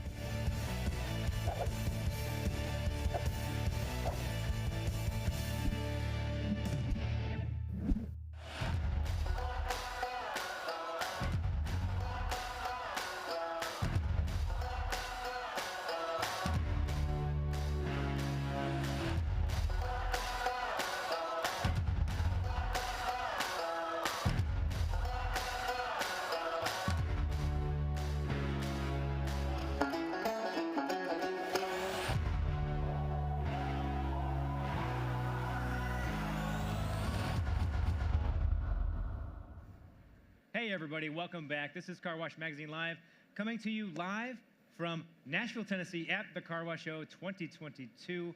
And we are moving into the next phase of our programming today. This has been all intentional around how do you kind of start out identifying the data that you need to collect, how do you start to then do something with that data, how do you create better customer experiences? And so this is on that customer experience side, friends. We're gonna get into a fantastic discussion around how do you take that data and actually do something with it as it relates to customer experience. And so joining me on the panel today are people much smarter than I am, which I'm so grateful for. Wade Keith, we've got Jonathan Kierman, and down at the end here, we've got Jessica Price Easter. Friends, welcome to the program. What's up? Yes! Jessica! Okay, so... Was that exciting enough for you? That was exciting enough for me. So yeah. We do a monthly panel, and I have folks like this on, and I always say, welcome to the program. And they say, hi. And so I always say, hey, can you give us like some energy? And so we finally got energy. So thank you for that. That's about as much energy as I have for data, I guess. Is how we're talking about this today. So let's start this conversation. So let's maybe start with like an example of maybe just an opportunity that's in front of us as we think about what's possible with data and what we're doing and how can we change some customer experiences. So let's start with Wade and we'll work down the line here. Okay, so an opportunity that's been identified for us in the car wash industry is we took on a CRM, customer relationship management program this year. It's actually with Renst, is actually right around the corner. So if you guys want to talk to them, they're right there. But we took that on because we look at our customer journey and we needed help on the back end. So after customers make a purchase, we wanted to enhance that experience on the back end. And so that's when we brought on the customer, the CRM And we just took it on. It's been about 6 weeks, and it's been very good for us. It's helped us decrease churn for our Unlimited Wash Pass members, and there's a lot of other opportunities within that platform, that program that we're going to develop with Rinst and to really enhance the customer experience and keep members for longer. Yeah, that's a good one, because for a long time in this industry, we've been in a spot where things maybe don't all talk to each other, right? And so to be able to start to get that data into a place where you can leverage that in really intelligent ways, that's going to be huge, and that's a big thing. This has been 3 years in the works. I've been trying to bring on a CRM for 3 years, and now we finally got some integration where we can do these things, and it's been a huge relief for us. Yeah. Yeah, that's awesome. To get there. That's awesome. Jonathan, how about you? What's an opportunity that you all are kind of doing? You know, there's so many different customer data points, whether it's Facebook, Google reviews, whether it's consumer research that we do, or just our own internal data that we know our customer shopping behaviors. And it's really trying to figure out where do you start and where do we start, and then how do we leverage that data to enhance that customer experience. And in the car wash industry, I worked in brick and mortar retail for years. I've never seen as much data as we have here. Yeah, that's exciting. So. That's exciting. Jessica, how about you? Yes, I mean, you know, I think just using the example of us starting this conversation, right? Data doesn't just have to be numbers, but you knew that you didn't get a lot of energy or excitement from people when you welcomed them. You shared that information with us, and we made a change. So it has an impact on people out there.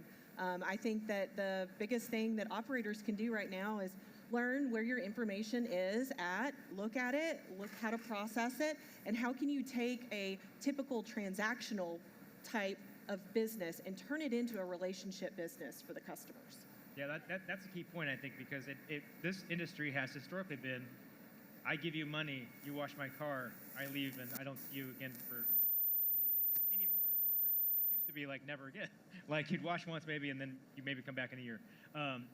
Let's talk about this concept of CRM, right? So let's get into that a little bit about what CRM kind of makes possible for you, and like what doing things like that will kind of enable for your business. And so we'll start here with Wade. So with the CRM, what it's allowed us to do is all the data that we get is now automated.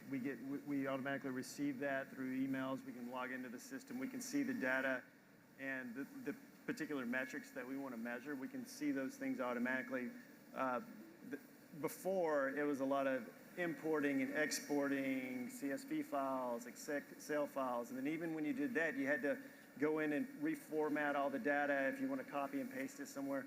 Now it happens automatically, right? It comes to us in our email, and we can see that data. We know what our sales are. We know what the lifetime value is of our customers. We can segment that by site. We can see what the ticket, I call it the ticket average, but the overall average reoccurring monthly revenue, what it is. And you can segment it by site. So you can look at that data and you can say, well, you know, these guys right here are performing pretty high. What are they doing good? We focus on those bright spots, and then we can look and say, well, these other guys aren't performing as well. So let's put a little more attention here and train them and coach them up. Other things that we can do is when somebody cancels, like a membership, and you hit in our point of sale system, you hit cancel and terminate, it automatically takes them off of email list, marketing list. Before, we would send out emails, and it was a lot of importing and exporting. So when we'd send out emails, people would be on lists that they shouldn't have been on because they terminated a year ago. And that's just a pain to manage if you have to import and do all this exporting. But now that we've integrated with a CRM, it allows us the two systems to connect and make things happen a lot easier. It makes my life and my job a lot easier. And there's a lot of other things you can do with CRMs as well. But one of the number one things that we did right out of the gate is we saw that on the Wash Pass program, when people churned out, when they quit the plan, they quit you. A lot of it was due to involuntary churn. Involuntary churn is when credit cards decline. And there was no easy way for us to legally, PCI compliant, legally recapture those cards over the phone, and we'd send everybody down to the sites to update their credit card. But now, if they decline, it sends them an automatic link. They click on the link, update their credit card, and since we brought it on, we've captured over 800 declined credit cards. Wow. Since we brought on the new software. So there's a lot of different capabilities you could do with the CRM. We're just scratching the surface. We're about 2 months in, but there's a lot of really cool things you can do with the CRM. Well, and I think one of the big things in that is that because it's all, in the last panel we were talking about, you need to centralize the data, right? And so as you centralized it, you got it pretty clean. You can look at that and get a holistic picture of what's going on in your customer base. And then you can, what I really like that you hit on here, Wade, is that you can be really focused around one thing. Like pick one thing you want to accomplish and get going on, and that was involuntary churn. And you can stay focused, you can see that, you can track it, and you can actually make some movement on that goal. So I love that. Love that. A lot of analytics that you can see there. It's been very good for us so far. Jonathan, I want to know, as you think about leveraging CRMs and what it makes possible, where do you focus? What are you thinking of? You know, I think it's really about the customer behavior. And as we start to think about the data, it's, you know, what is the customer behavior telling us? And then how do we take our marketing efforts and really try to leverage that so that it's really focusing on the best marketing spend that you can have, as well as, you know, what makes the most amount of sense for the business. Well, and I think one small thing that you're able to do in this instance is like you can start personalizing the experience, Absolutely. right? So talk a little bit about like ways that you all are using that personal approach. Yeah, you know, I think that there's a lot of opportunity for us to personalize the customer experience. How do we take the data that we're getting and being able to take that experience to a personal one, especially with our members? Yeah. They've chosen us for a reason, they're there, and how do we really make it so that they feel like they're part of the family? I mean, we think that they already do, but I think as the consumer behavior continues to change, it becomes more and more important that people know who you are. And I think there's a lot of opportunity for us to look at that. We also listen to the customer, and we do have had the opportunity to do some consumer research over the last year and have had a lot of great learnings about that, especially like what is it that we can do to enhance the experience at our sites. And we recently added in air pressure tire gauges at all of our locations. So, you know, we don't go out in the marketing with it. It's obviously you come in, you can see it. We have it on our signage. But I can't even tell you how many customers have come to me and said, I love the fact that you have it there. Remember, I had somebody tell me yesterday, I had a problem with my tire. I didn't go get it fixed for 3 months. And every morning I was driving to your location and filling up my air because I didn't have to go and pay at one of the other pay stations. And it's that type of thing that when they want to wash their car and they're a member, so that people will keep coming back. Yeah, that's huge. That's huge. And the more that we can do those small things, especially in the membership base, because guess what? You really don't want to lose that member because they're going to go to the one down the street. And guess what I'm not going to do if I'm a consumer? I don't have 2 unlimited memberships, friends. I have 1 of those. So it's not like streaming, right? I mean, maybe here's the deal. Us in this room, maybe we would buy like a lot of unlimited packages from a lot of different places because we like to go through the car wash. But for the average customer, they're having 1 of those. They don't need the Netflix of car washing and the Hulu of car washing. Jessica, how about you? From a CRM perspective, and what kind of that makes possible, what are you seeing? Yeah, so I mean, I think we're continuing to see technology, you know, develop in the industry and different ways to have different systems communicate with one another. So kind of piggybacking off, you know, what the guys said, but being able to personalize the wash experience for your customer, for them to, whether it's be greeted by their first name, maybe at a pay station, or if you have a projector in your wash that maybe has, you know, welcome Matt to your wash coming up on their windshield, or, you know, I think there's a ton of opportunities out there to kind of customize what their experience is going to be with some of the newer technology that's out there. And all of that would be driven by your CRM, you know, in the background of your system. So I think the sky's kind of the limit on what you could brainstorm and how you could use things. It's you know, taking that one step, that one piece, and saying, okay, well, let's roll this out and see what happens. Yeah, I love that. I love that. I want to get a little bit of an example from Jonathan and Wade in terms of is there something that you've done at your locations that has really changed that customer experience that was based on data? We got one, Jonathan, with the air, the tire pressure, air, the free air. Good grief. Yeah, it's called free air, everyone. And Wade, you had talked a little bit about some of the stuff that you all are doing, but I want to know another example of like a time when you took data that you discovered, right, and then turned it into something. Wade, go ahead. Thank you for giving me a moment to think about this. I could see him going. I was like, oh, wait a minute. I wasn't expecting that question. Yeah. Throw me a curveball. Okay, so you guys do the consumer study. Yep. Okay, and we read that. We actually build a lot of our business model around things that we discovered in the consumer study, and this is the data that you guys collected. It's a survey, right? It's a survey. And I remember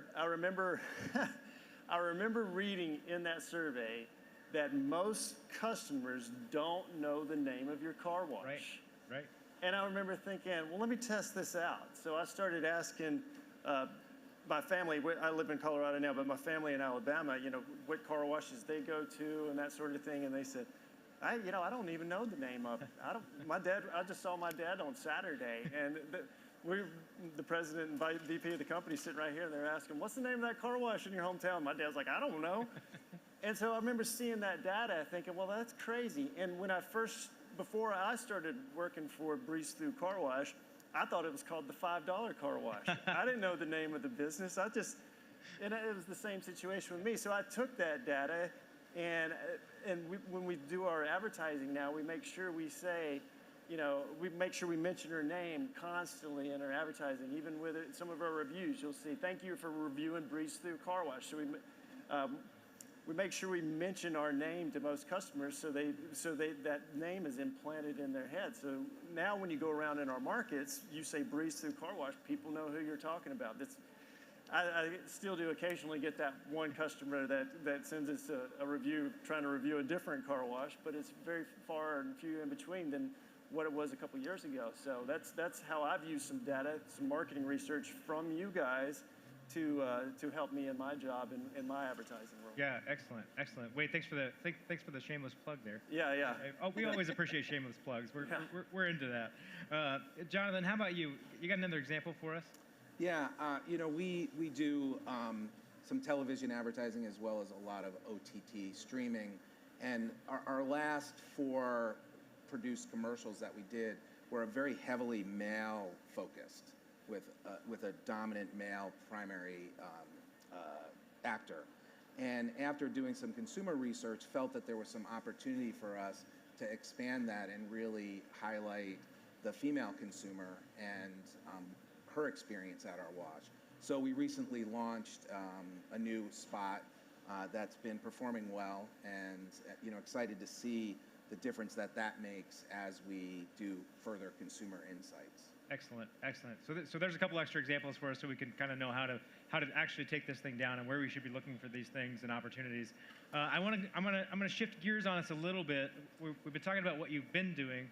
I want to go off the rails a little bit here. So let's pretend that we're like futurists, and we're gonna think about what's gonna happen next. So what do you think, like, let's say like 5 years from now, what do you think people are going to be doing as it relates to like using data to create better customer experiences? We'll start with Wade. You're thinking. I might go down to the end. I'll give you a minute here. Jessica, how about you start? I think that we are going to continue to see different ways of, again, customizing the wash experience for each individual customer. And I think that goes from, the moment that they're greeted at a location to when they leave the facility. A lot of digital signage is coming about, and there's different ways that people are installing those around their different locations. On the kind of chemical side of things, you're seeing a lot of whitewashing happening, so no one's using dyes, or people aren't using dyes as much. They're using lights in the wash. So, you could potentially get into a place where you could personalize wash colors for each customer as they're going through the wash. Maybe they're an Arkansas Razorback fan and they love red, so you're going to do all red lights for them. And the same goes with scents. So you could even have potentially separate scents, and your scent shot sprays, whatever that customer's preference is, for their car when it comes through. So, you know, I think there's a lot of things just on the horizon. I think in 5 years it could look a whole lot different. It was interesting at the Meet the Market event the other night with new investors, and Eric was kind of going over some of the information from, you know, the way back when, which was the mid-90s, yeah. Right? And some of the surveys that you guys had taken, and how the wash habits have changed so much. So, you know, I think that we're going to continue to see those habits change and develop, especially with the subscription models that are out there. And so it's just, what are you going to do to differentiate yourself and keep those people coming back to feel like they're a part of your brand? Yeah, I love that. I love that. I really like the idea of, like, when I hit that wash. So I'm gonna share something very personal with you all here for a moment, okay? I wish that I had my own theme song, like, playing behind me as I walk through life, okay? So I think that would be super cool. And so I think, like, if I could show up at the wash and I could, you know, pull up and my favorite colors are gonna go through the tunnel, and my theme song is gonna play, and everything I love is gonna happen for me at that wash. Guess what? I'm never leaving that wash. Never, because nobody has their own theme song. That's weird, right? That's weird. Nobody does that. Jonathan, how about you? It's like a walk-up at a baseball game. Yeah, right? exactly. That's what it is. Yeah. I actually don't think that that's out of the realm of possibility. I think that, you know, as you referenced, it's going to become more and more highly personalized.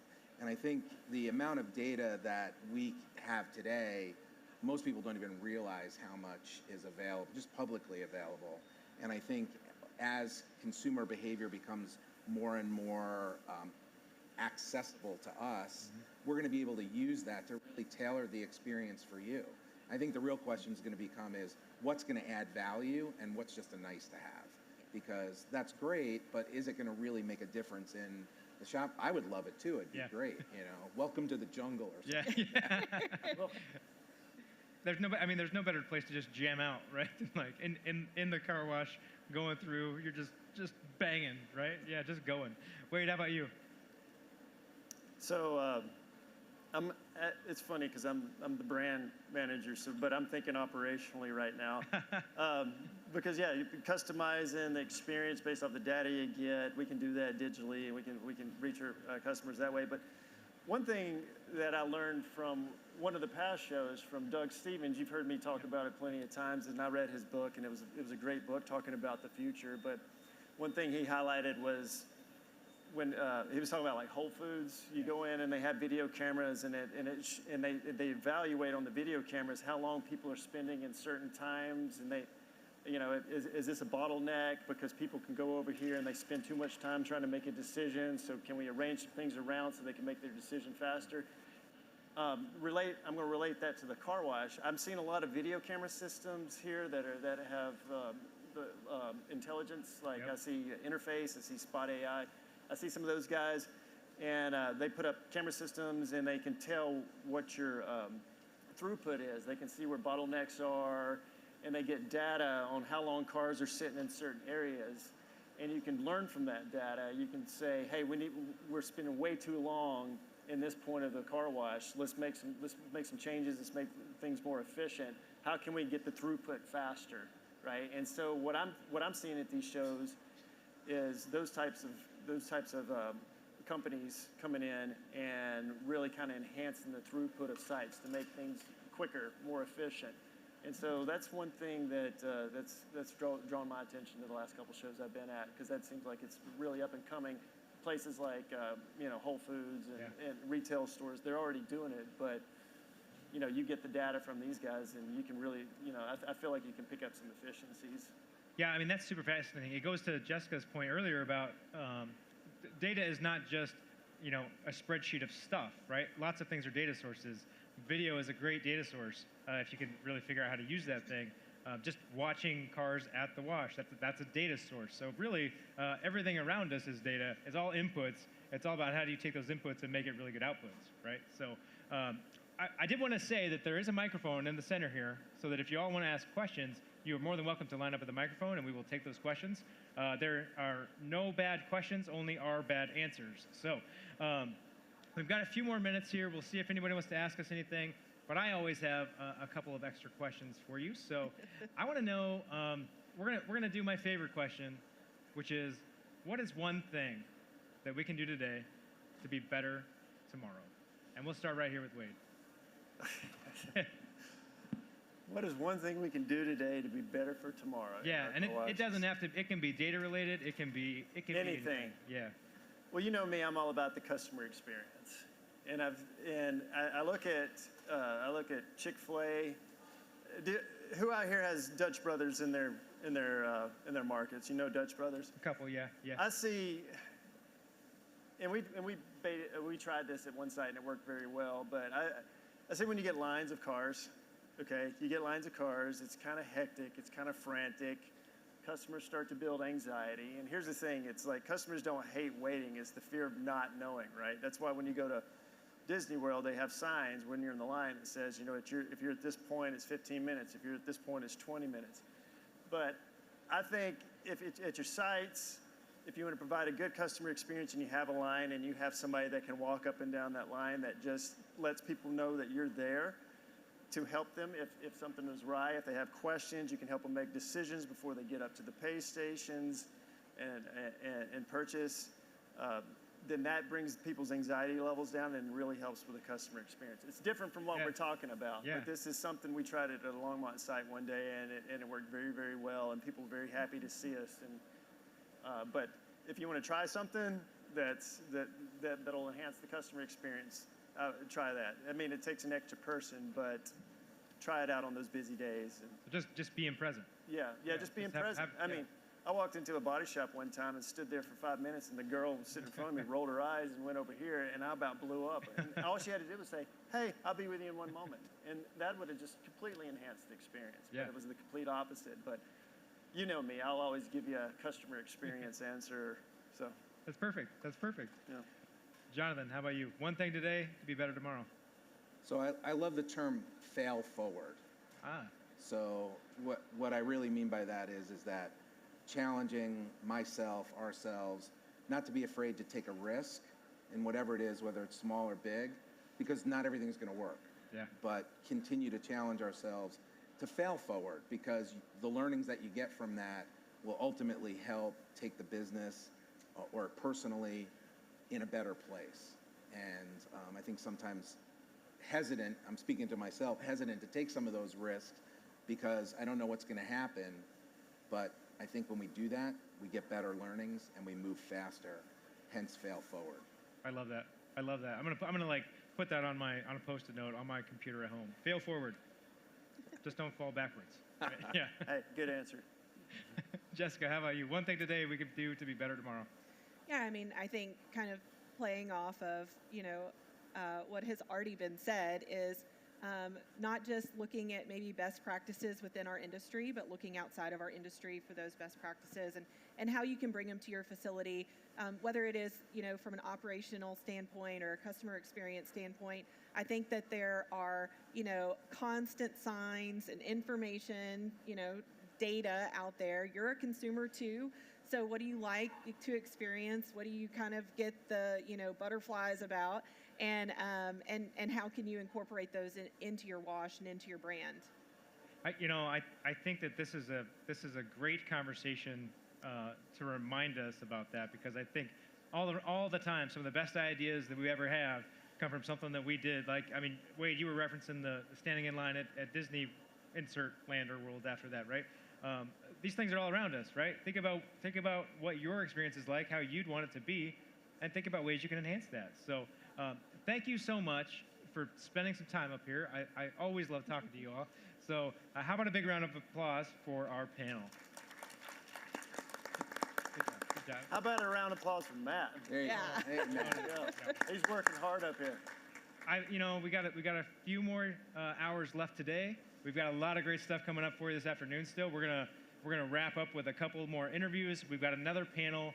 And then by the end of the day, we're going to start talking about some community impact pieces. And so we have a couple of really special conversations around how do you approach your engagement in your community. And then we're going to show some stories of 3 groups in this industry that are really doing big things and having a big impact. So those are going to be really, really powerful. I promise not to cry during any of that, so we'll be good. Thanks, everybody. You all can go ahead and exit the stage, and we're going to play Plinko because I like to. All right. Okay. Now, my favorite part of Plinko is picking who gets to play. So, let me get a microphone for whoever my lucky willing subject is. I would like for someone to be able to win $250. That's what I'm going for. We have not had anybody hit it yet. We've got a lot of $50 prize winners, but nobody's won a big one yet. I think the biggest prize we've gotten, somebody won $100. So, who's feeling lucky? Oh, you're feeling lucky. You're feeling lucky. Come on up. Come on up, both of you guys. All right, come on up on this side. Now, go ahead and introduce yourself for us. Hi, my name is... Oh, hang on.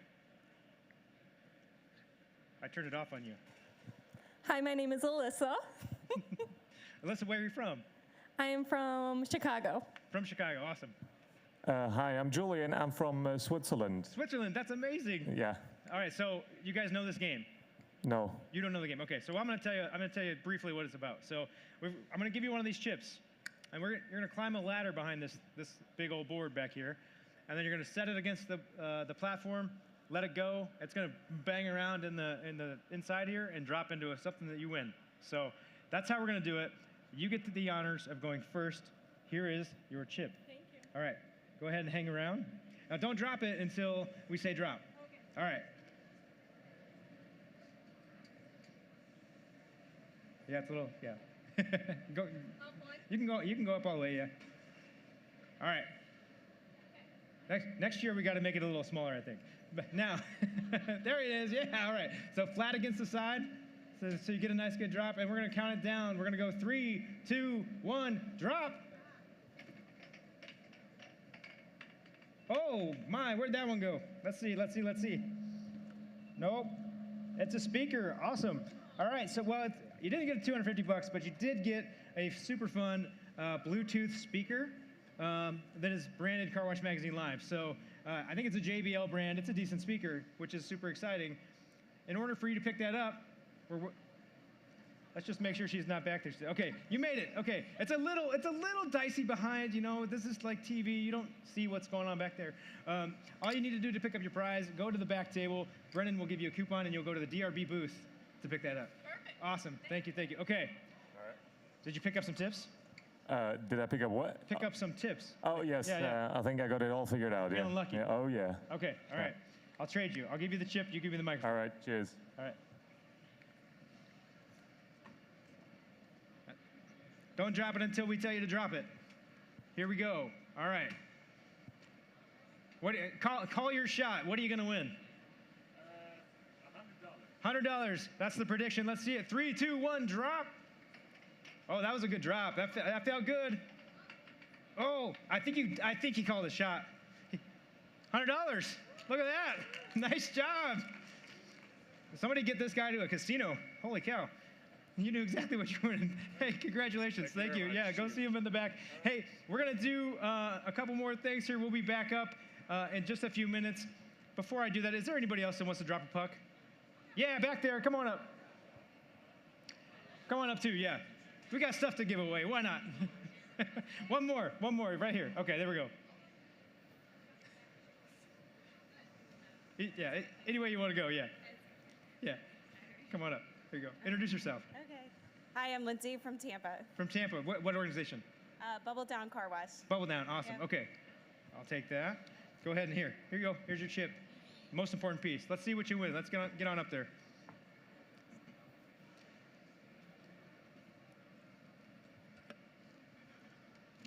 All right, don't drop it until we say drop it.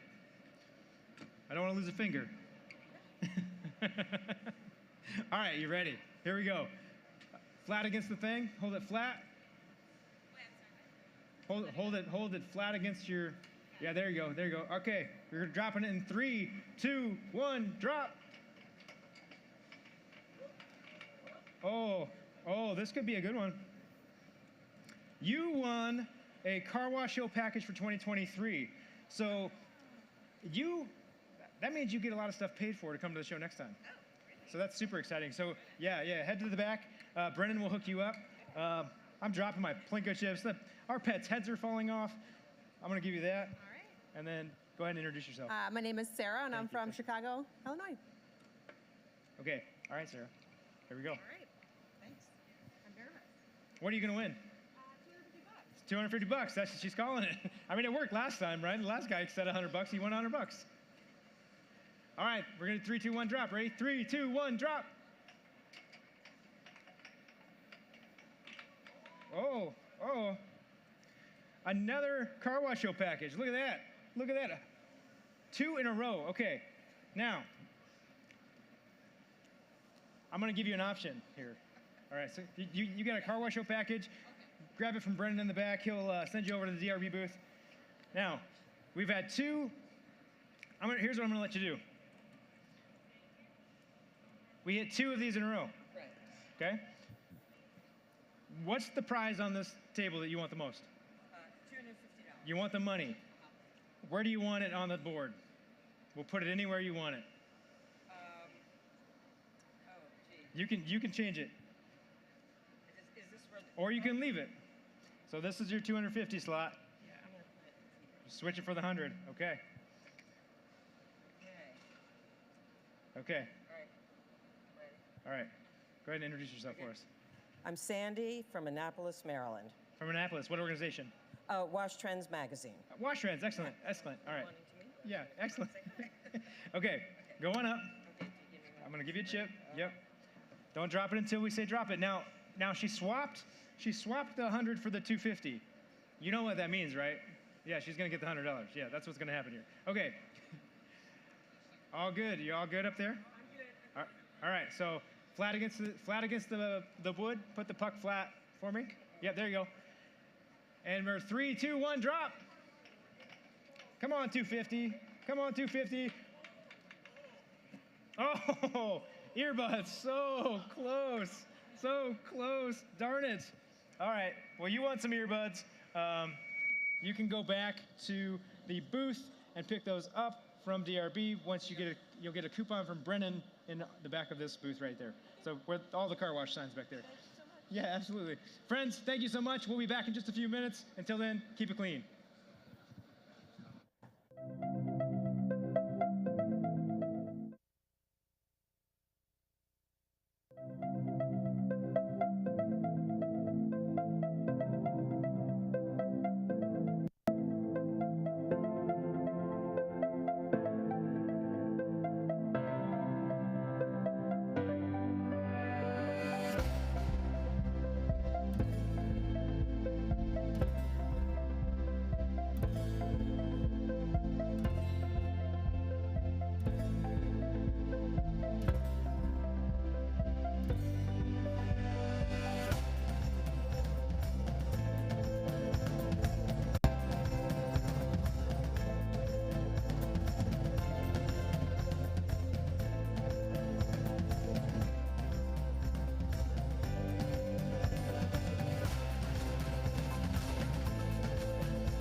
so you don't miss out on any of our special promotions.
Well, it started in 1995 when we bought a couple of older car washes and started selling car wash equipment. When people think of Splash, I want them to think about a neighborhood car wash that's very professional and where they can get a very pleasant experience. Our family's critical to our business because we're all vested in it. It's part of who we are. Our kids grew up in the car wash business. We're actually at our car washes every day. It's not just an investment for us. When I see a car roll up and a mom gets out with her kids and goes in our lobby, the feeling of comfort that I get is knowing not only is the lobby going to be clean and inviting and something to do for the kids, the people that are on our team fit our culture, and it's a family culture. Of course you want a clean car, but it's more than that. It needs to be inviting. You need to feel like you're doing business at a company that's part of the neighborhood.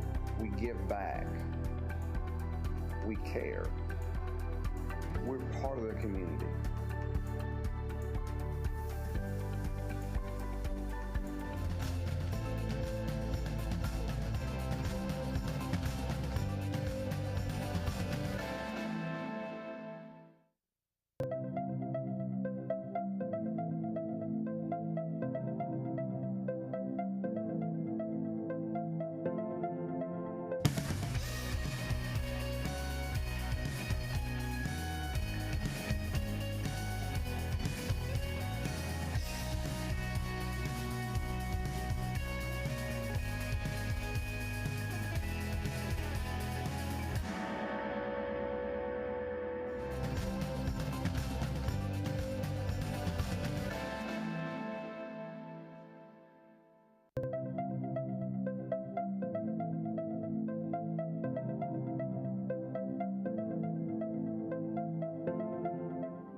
Okay, so Mike, here we are. We're standing outside your wash in Burbank, Illinois.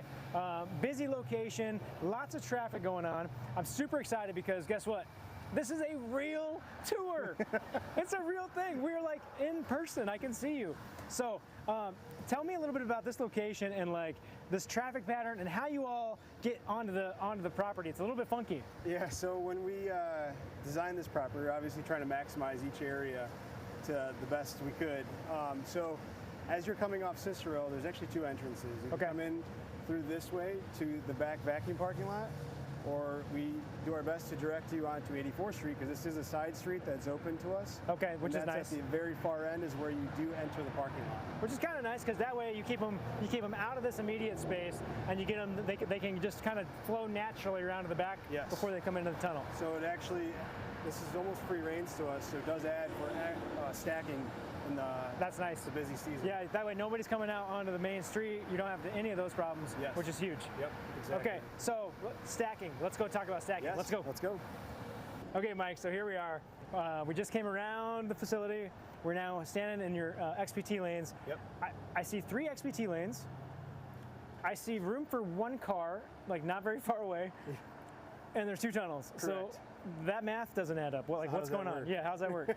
I'm like, So, I'm not, my mind's blown. I don't understand. We utilize a software that actually is able to monitor each vehicle. So when that customer pays and that tenders the sale, that camera up there boxes out that vehicle and will monitor that vehicle as they go from 1 lane and then split to 2 lanes. So almost like a shell game. Yep. It's based on touch points and how that reacts through the software. So it'll follow that vehicle and rearrange the queuing based on that shell, call it. And when they hit a certain split point, when they choose their tunnel of choice, it'll auto queue that tunnel, and the loader will know. They'll have a photo of that car coming in, so they can match that up. They can match it up. And in the event the queue happens to be off, they can quick rearrange it, and off the customer goes. So it makes it very easy. Allows them to pick their tunnel and really enjoy the experience. Which is the only way. I mean, with the distance that you have, you've got a lot of distance this way to be able to kind of queue up. Yes. But as you get in here and get stacked, that transition into the wash is really, really hard. And the only way you can do that is with technology to make it more efficient, right? Yeah. So this property, when we had to take off 20 feet from the building because this was a banquet hall, so we took off 20 feet. And then we had to make the turn to make the turning radiuses for trucks and vehicles. Gotcha. How this came together was a fun project. But yeah, I mean, when that customer pays, they can funnel down to 1 lane, and then when they get to that split point, they can say, hey, I'd like tunnel 1 or I'd like tunnel 2. I'm going to go there, and then the camera will auto queue each tunnel based on which one they choose. That's so nice. It keeps you don't. That way, you also don't have employees running all over the lot right here, right? Yes. Yeah. Exactly. Yeah. No, thank you. Yeah. So, like I said, if you like this one better than the other one, you can do that. Go wherever you want. Yeah. You can go wherever we you got want. you. Yeah. Awesome. All right. Let's go around the front. Let's check out these dual belts, and I'm gonna pick which one's my favorite. You got it. All right. Let's do it. Let's go. All right, Mike, so here we are. We're at the front of the wash. We've got a double tunnel, but it's a double belt tunnel. Double belt tunnel. Why? Well, why not? All right, you got me. You got me there. Yeah. But you made the choice for some reason. We did make the choice. So why? Well, we're selling a customer experience, so a few reasons. It allows to process vehicles a lot quicker, and then it also allows for that customer to enjoy pulling on with that room from a traditional conveyor. Yeah, and for you all, it helps, right? If they've got a wider back wheel, they've got double wheel wells, they can get on there, and not a lot of problems for you guys. Yeah, there's a lot of room for them to be able to maneuver through and get on the belt correctly. So the customer seems to enjoy that a lot more, and that's what we're going to make sure they enjoy. Nice. Well, let's take it from here, and let's go see what actually happens inside the dual belt tunnel. Let's go. All right, so walk me through what happens inside the tunnel. Yes, so as the customer pulls onto the belt, they always start with the pre-soak and the lava bath. And then when they get through the first set of wraps, they'll go into the tri-foam and then into the high pressure arch, which will clean the rims, the underbody, and the top half of the vehicle. And then once they're done with the actual high pressure rinse, they'll go into the Carnauba wax, and then through a emitter rinse and through the sealer waxes. And then from there, you go into the drying chamber. The drying chamber. Yeah, so after they get through the final rinse and the spot-free rinse, they'll go into the drying chamber, which will, we've got two 950,000 BTU heaters in each drying chamber that assists with the drying process, and then through the tire shine, and off they go. All right, so we're out of the tunnel. Two 90-foot tunnels each here, 75-foot on the actual belt system. What's the experience like once you get out of the tunnel for customers? What do you do next? So customer has the option to pull up to one of the 24 vacuum stalls, vacuum out their car for free. And then if they choose to, we have mat beaters and we have a vending as well. So anything to continue helping them through that wash process and enjoy being here. Yeah, it's all about extending that wash you experience. It's all about extending the wash you experience. There it is, there it is. All right, so the only thing I have not seen, and then everyone else will want to see, is the equipment room. Where's the back room? Let's go. I feel very special because this is a Wash U employees only entrance. Yep. Goes right into the back room. However, I cheated and I went in already and I looked, and it seems like you're missing a few things. Like, what's up with the stairs? Well, let's go see. All right, show me. Let's go. Everything you can imagine.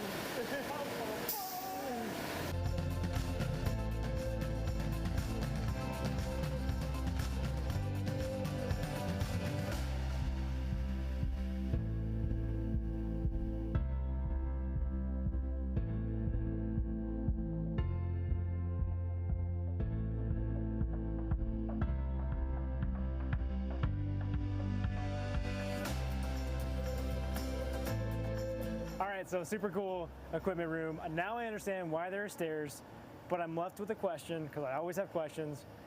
How do you get stuff up there? Well, we use a cage hoist. So as our chemical deliveries come in, we actually load up the cage and it goes up like an elevator. So we hoist it upstairs. That makes sense. It's the only way to do it. It's the only way to do it. You don't want to roll those things up the steps, or oh, you know what? You could go World's Strongest Man and flip them, right? Or CrossFit those things. Yeah, exactly. Yeah, you got it. Hey, so fun to be able to see your site. I'm so excited to be able to actually do it in person. Thanks for showing us around today. Super awesome. Thank you guys for coming. But I gotta go. So do you mind locking up on your way out? Thanks, Matt.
Hey, everybody. Welcome back. This is Car Wash Magazine Live. I'm your host, Matt DeWolf, editor-in-chief of Car Wash Magazine, and we are moving into the back half of our programming for you today here at the Car Wash Show in Nashville, Tennessee. We've got a great conversation for you coming up next with ICA CEO Eric Wolf and Bob Dubinsky, who is going to share a little bit about something that we can't get out of a car wash conversation without mentioning, which is, are there too many car washes? People are building lots of car washes. How do we stand out? How do we differentiate? And so now, without further ado, I'm giving the stage to these two gentlemen. Thanks, Matt. Thank you, Matt. You're hanging in there beautifully, by the way. This is quite the marathon that you're on. And of course, I'm here with Bob Dubinsky, who, for those of you who don't know Bob, President and CEO of Waterway Car Washes, 28 stores in 4 states or metro areas? 5, excuse me. So, Bob, thanks for making time for us. Absolutely. And also ICA president this year. I should. Yes.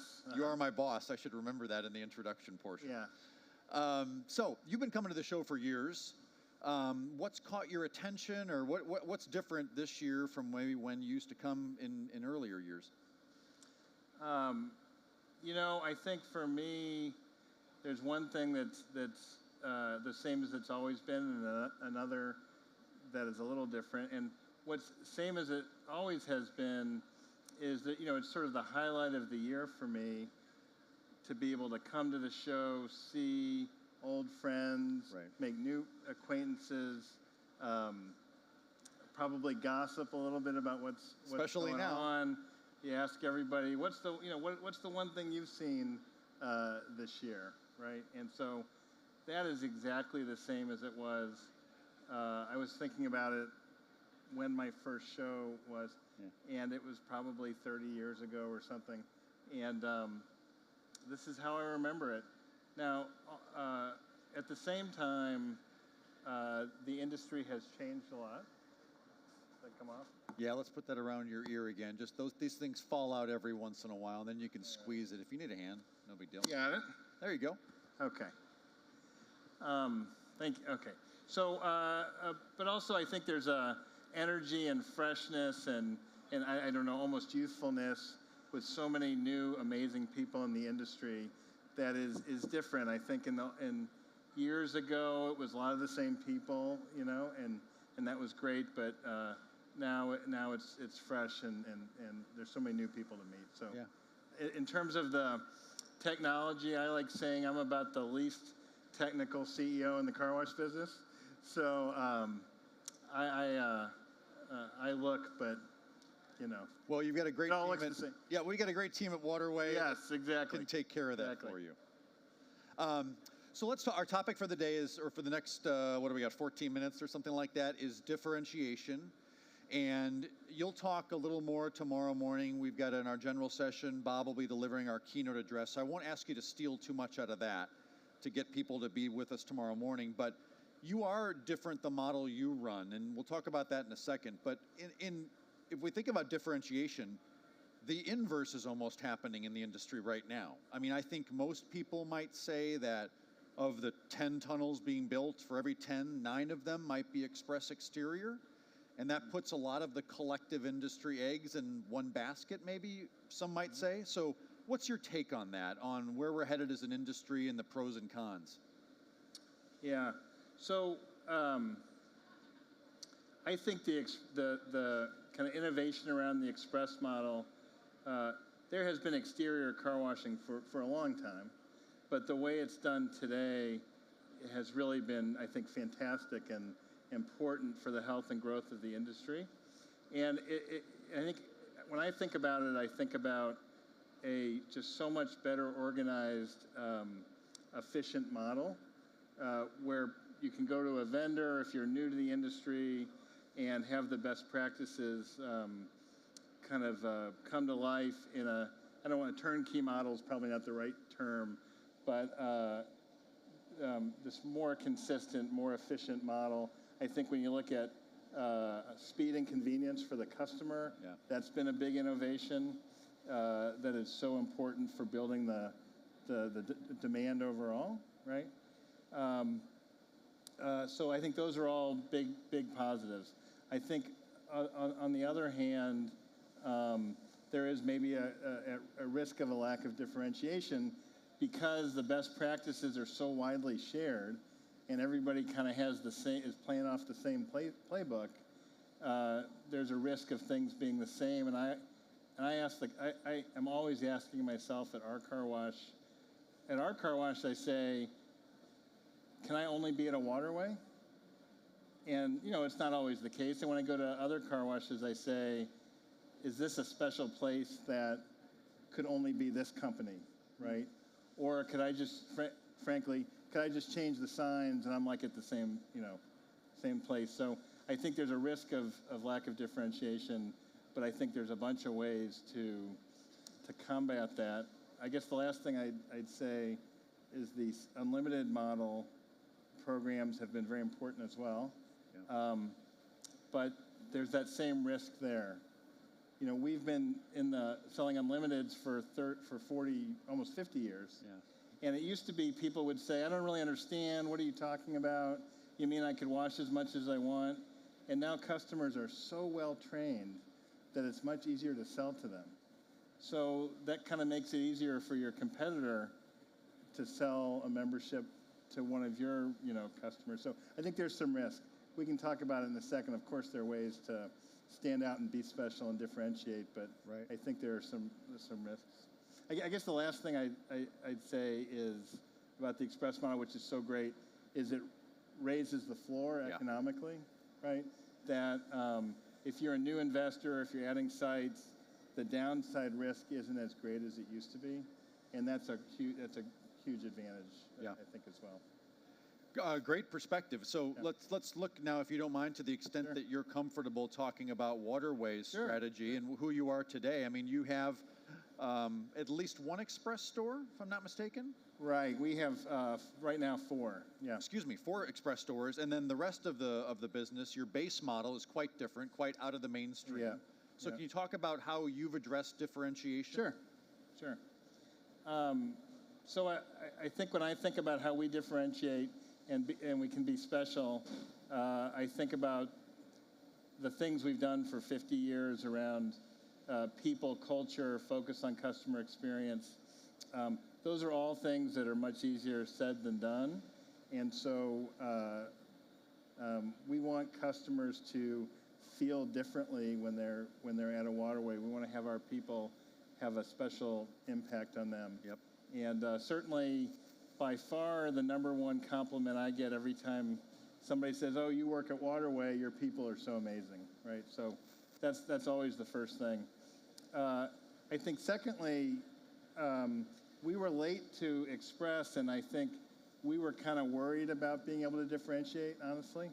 But our experience has been that you can do it. And so I think what we're doing is trying to take the things we've always done, which is car washing, interior cleaning, Express, but also the retail and gasoline, and kind of repackage them for the future. And so, you know, we're moving towards a flex model. So even our 4 exteriors, we're working every day to try to figure out how we can add interior cleaning at those places. You know, I had a concern for many years that flex meant kind of jack of all trades, master of none, because I didn't see a lot of great flex people who did big volume on one hand or big volume on the other, and I think you can do that. I think the other 2 things that we think about around differentiation are the scale of our sites are a little bigger, so we're probably spending twice the average for an Express exterior on the real estate and the build out, hoping to do bigger volume. We're planning to have 2 tunnels most places where we go in the future. And then the last thing is just, I think to the extent that the customers value it, which we think we do, the fact that what we're doing is pretty complex, to have 100 people working at a store to make the gas and the retail and the interior cleaning and the Express all work, if we can figure that out and execute, that we feel like that's an advantage for us. So these larger footprints, is that to allow for flex or double tunnel, or you like the visibility and you like what that does from the street? Well, I think it's more about fitting everything on there. So, if we want the 2 tunnels, gas maybe sometimes, but between the interior cleaning and the free vacs, we'd like to have 40 or 50 vacuum spots, and that takes up quite a bit of room. So something else I'm curious of, so that's your differentiation strategy, and you've run into the growing express market from a competitor perspective. What do you think you might suggest to folks, or how have you thought of how durable that subscription moat is? Like what do you think that, and the network effect, right? The convenience, how do you as a full moving toward flex operator predominantly, when you enter a market, where do you think there's opportunity, or how do you respond to that network and subscription effect? Right. So, as I think about if our company was kind of a more pure play express, what would we do? Yeah. I think this is true also as I think about an analogy for us, but I always think about Chick-fil-A and In-N-Out Burger. Right, so some of our vendors like talking about the fast food industry and how that's such a great analogy for the car wash industry, and I think it probably is in some good ways and some bad ways, but in terms of current restaurant and fast food people who are doing incredibly well, there's people like Chick-fil-A and In-N-Out Burger who have this highly differentiated brand promise and then just flawless execution, right? So I think it kind of doesn't matter if what you're doing is like somebody else at the headline, that's one thing, but people can do it so differently, right? If you're asking a question a little bit about network effect and how many stores in a market, right?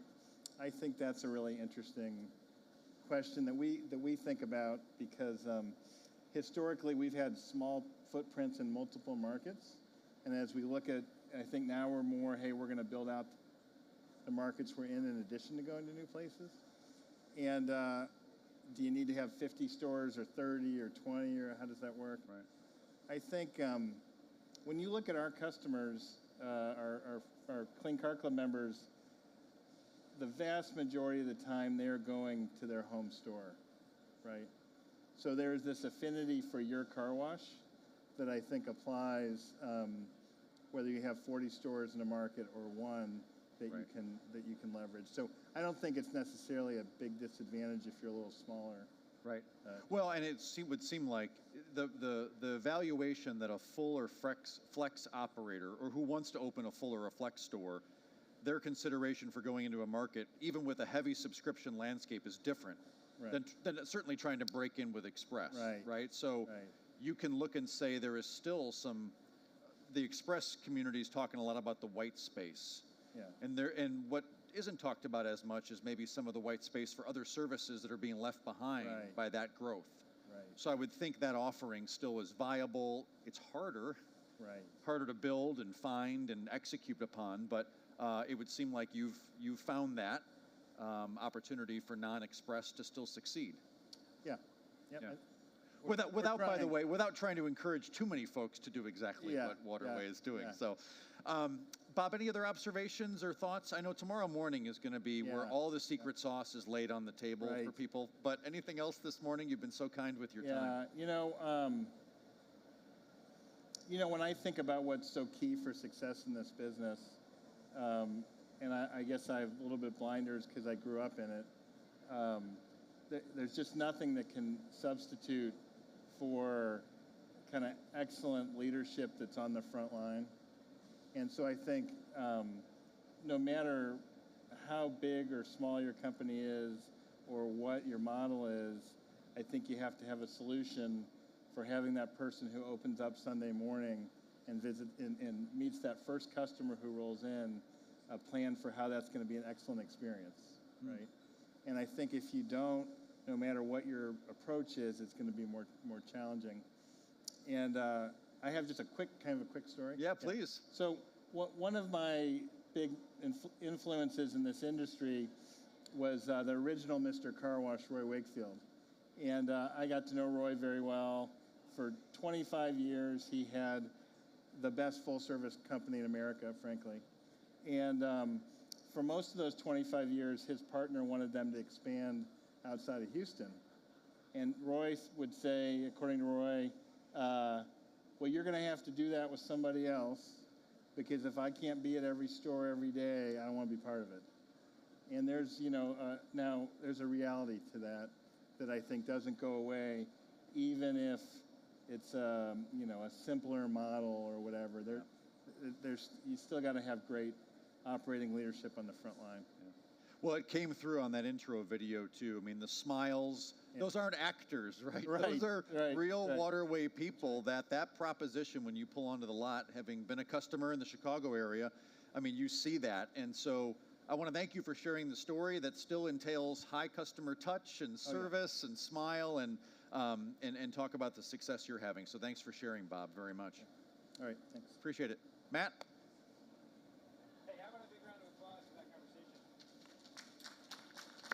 Can y'all hear me okay? There we go. Yes, you can hear me okay. All right. Thank you so much. Always good to hear from people who are smarter than us, and so thank you for sharing your story.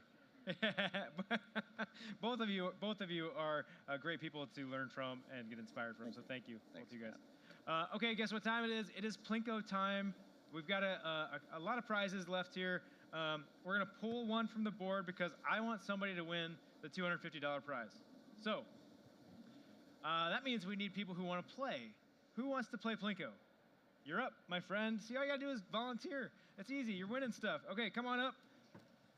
I'm going to swap this out for just a minute. Now, here's how we're going to do this. All you have to do to get a Plinko chip is introduce yourself. I'm Eddie. I'm from Utah. And what organization? Quick Quack Car Wash. Quick Quack. Awesome. Okay, here's how it's going to go.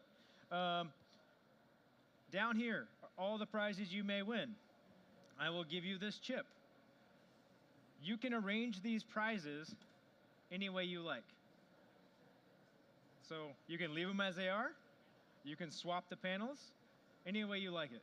If I move the 250, it's going to go. Yeah, exactly. So he's going to stick with it. He's going to stick with it. But where would you have moved it? Where would you have moved it? Yeah. Well, I saw it hit the earbuds last time. Yeah. Okay. All right. All right. So don't drop it until we say drop. Seems like a good time to say thank you to DRB for making this possible. This is my favorite game, so I love that we get to do this, and thank you to DRB for all the support. Okay, let's see the Plinko chip flat on the panel. Okay, let's see where it goes. Oh, I don't know. I can't tell where that went. That's not so bad. That's $100. Let's hear it. $100 for our friend from Quick Quack. He's going to come around from the darkness back there. It's a little scary behind the thing. If you go back to the table in the back, there's a gentleman named Brennan who will get you hooked up, and you'll go to DRB to get your prize. Thank you. One more. Who else wants to play? Nobody wants to win prizes. In the back, there he is. Come on up. I mean, I was making people tell jokes to be able to play, so y'all are lucky. We're making it easier. You don't have any jokes? Oh, come on, man. Everybody's got a joke. All right, introduce yourself for me. Hello, my name's Evan from Express Wash Concepts. Excellent. Awesome. Thanks, Evan. Okay, so same story here. Let me move this one. You can put the two $250 prizes in any location you like. See? Okay. You guys are trusting. Yeah, all right. Let's see it. It is a game of chance, although there are specific odds that I've read about where you actually drop the chip and where it's most likely to fall. I'm not going to share that with any of you guys. That's not any fun. All right, let's see it. Flat against 3, 2, 1, drop. Let's go. I think that was it. I think you were our first one. $250. There it is. That's a winner. Awesome. Hey, congratulations. Yeah, go get your prize from the back. We'll go to the DRB booth to pick it up. And we will be back in just about 7 minutes. And we're going to have a panel that's going to help you figure out how you're going to communicate your unique value proposition. Spoiler alert, we're going to be talking about how you figure out what that is as well. So stay tuned. We'll be right back in just a few minutes while we set our panel. Keep it clean, everybody. I had a former mentor actually tell me a phrase that's really kept in my own mind in terms of being cognizant of where I'm spending my time. And he just said, hands and feet. That's how you know where an organization is spending time. So the hand piece of that is, where are you giving out reward and recognition? What are you giving it for? And the feet being, where are you traveling to spend your time, and who are you spending time with? So one of the most important things that you can do to develop anybody is to really provide great mentorship. And at Sophie Joe's, that's but one component of what we like to call our talent life cycle. So we actually approach talent really purposefully, because our mission here is to build an amazing leadership pipeline, whether people choose to stay with us or if they choose to leave us and contribute somewhere else. And the reason why we do that is because building community is a value for us. And if we are building amazing leaders and leadership skills, then when that person leaves us, they're able to continue contributing to the community. So it's worth it for us to invest the time and energy to do that. So a little bit more on you, obviously, as a female, and now with your position as Sonny's Holdings, I mean, you have to be one of the most high-profile females in the car wash industry. I mean, even worldwide. So can you talk a little bit about what that's been like in your career as you've taken these steps? And then what advice might you have for other women who are relatively new to the industry? Absolutely. And that's something that, I'm very passionate about. When I first got into this, I was almost always, and a lot of times I still am, the only girl in the room.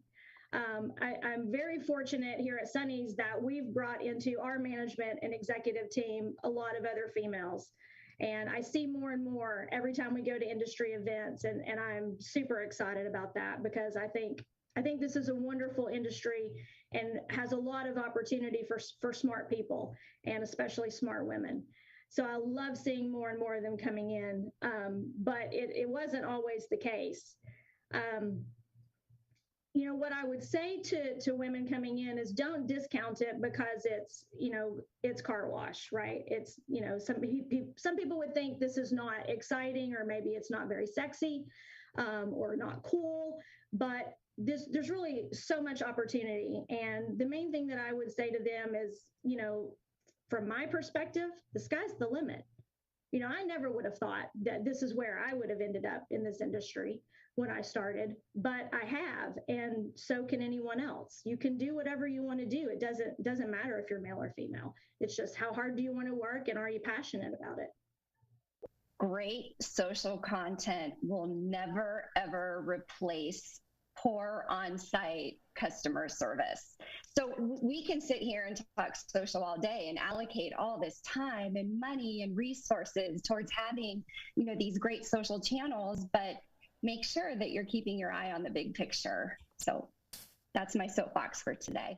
We're actually going to map out the employee's journey through our business. As you heard me mention earlier, we brought on a new hiring and onboarding coordinator, Kelsey. And she noted, and everybody that comes in our company starts at the very bottom and then has to go through the initial training and that kind of stuff going up. And she gave us some amazing feedback. And she said, hey, I was told all these things in the group interview, and I got in, and this was an issue, this was an issue, and this was an issue. And even this was an issue. I mean, she spelled it out for us, all these issues, and she's bringing us feedback, and she felt comfortable giving us the feedback, unlike maybe a lot of other employees. And she said, if I wasn't as connected to this business as I have been all this time, I would have possibly quit this company because of the experience right when I got in. So we're actually going to take the concept of a customer journey map, which we've talked about in plenty of other episodes, and we're going to create an employee journey map. So we know that this is what's said in the group interview. We spell it out for them that it's hard work. We do all these things. And then when they get in and the initial training goes on, that the exact same thing we said in our interviews is what they're going to experience on the inside, because that will keep employees longer. I think a few things stand out for me as we think about what's going to be different in Las Vegas in November. Number one, you talked about premium education a second ago, but I think we're doing more on the floor and available to everybody, regardless of whatever past they have, than we ever have before. So we've got our pitch theater on the show floor, available to everybody. You're going to get a lot of content all throughout show hours there. And then these partner solutions sessions that we're doing as well, available to everybody. So I think in terms of, when you show up at the show, even if you get the basic pass, premium gets you more, but even the basic, you get so much with that ticket this year. Number two, I would say there's so much focus, I know right now, about industry consolidation. So, are we going to have 3 exhibitors in a few years? I don't think so, but here's what I think the better view of the future and what's happening with car wash. All of this activity, all this consolidation, all the stuff that's making headlines is attracting so many new companies. So whereas before they might not have thought about car wash because they had an outdated view of the industry from maybe an old car wash in their neighborhood, now they're like, oh my gosh, IPOs, private equity groups, stuff's going on. And so we're seeing a flood of new companies come in. So in terms of products and services and technology, I think you're going to see more new at this show than you've ever seen. I mean, at least in my time on the show floor. And the third thing I would say is I keep talking about this 915 number. It'll be 915 days from when we close the show in Nashville to when we open the show in Las Vegas, which is nuts.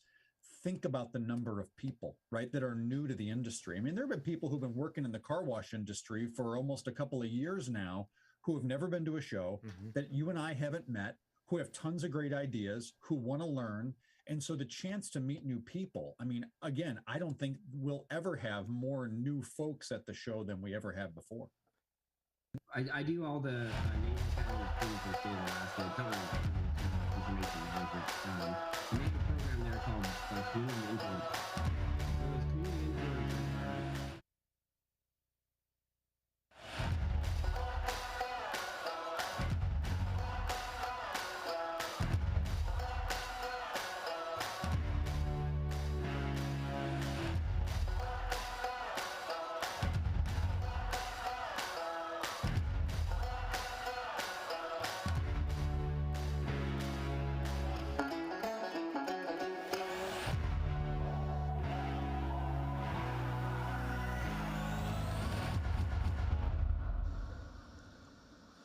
Hey everybody, welcome back. This is Car Wash Magazine Live, and I am your host, Matt DeWolf. I'm the editor-in-chief of Car Wash Magazine. And friends, we are broadcasting live from the Car Wash Show 2022 in Nashville, Tennessee. Coming up next, we have a fantastic conversation for you. They're all fantastic conversations. I say this every time, but that's because I mean it. All right, so we're gonna talk a little bit about unique value propositions. That's our goal for today. Now, joining me on the stage is Beth Martin from Express Wash Concepts and Justin Young from Splash Car Wash. How about a big welcome to our panel? See, look at that. Super. So what we've got going on today is a conversation all around this unique value proposition piece. And so sometimes when you're looking out and you see all the competition and you know that you need to stand out, it's a little bit hard to figure out, how do I do that? And how do I make that work? And so one of the best ways to communicate your unique value proposition is to know what it is, right? So you got to know what it is. You got to get that down through your organization. Who in this room, I'm going to throw the guys in the back off a little bit, but who in this room can communicate their unique value proposition? Who knows it right now? Anybody? Oh, that's why you're in the session, I guess. All right, perfect. Perfect. Well, when you know your unique value proposition and you start to tell me what that is, I might have a book for you if you are so inclined to do things like read. So we're going to talk about a concept called Story Brand. Who in here is familiar with Donald Miller and the Story Brand concept? Okay, we got a handful. So this is going to be a little bit familiar for you. But sometimes one of the best ways to do a thing is to do it, right? And so we got together in advance of this, and we created our own fictional car wash, all right? So we came up with a name. We call it Wolf's Wash, and we got a logo. Let's show the logo so everybody knows what the Wolf Wash brand is like. We'll see it here in a minute. Almost. There it is. There we go. So Wolf Wash, join the pack, all right? Quality. So Wolf Wash is an express exterior. We're a volume play organization, And thanks to Justin for making the logo. Sorry that we ate some of his time for all of you at Splash. But yeah, so super cool. It's great. It's like all the latest equipment, super high tech, high touch. Now, but we got to figure out what the heck are we going to do with this thing? How are we going to, what makes us stand out? And so there's a concept here in the story brand model that follows every story you've ever read, heard, listened to, watched, all the things, right? So think about it. Anytime you're telling a story, there's always going to be a character, right? That character is going to have a problem. They're going to meet a guide who's supposed to help them with that problem. That guide is going to give them a plan. That plan is going to call them to action. And when they call to action, that action is going to lead them to success. That's going to avoid failure, right? And ultimately, what you're talking about is a character transformation. So pick any movie.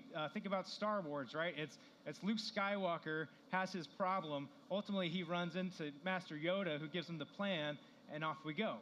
So we're going to work through this process a little bit. We've handed out some worksheets here. So you all have on one side, you have our completed brand script. So this walks us through that framework.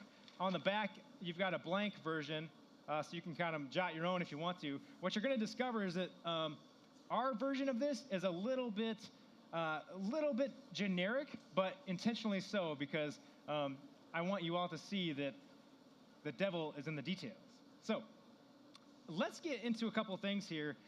Let's start talking about how do I identify the problem, because we know that our character in this instance is going to be our car wash customer, right? And so you give them a name and you personify them. So we've got a character.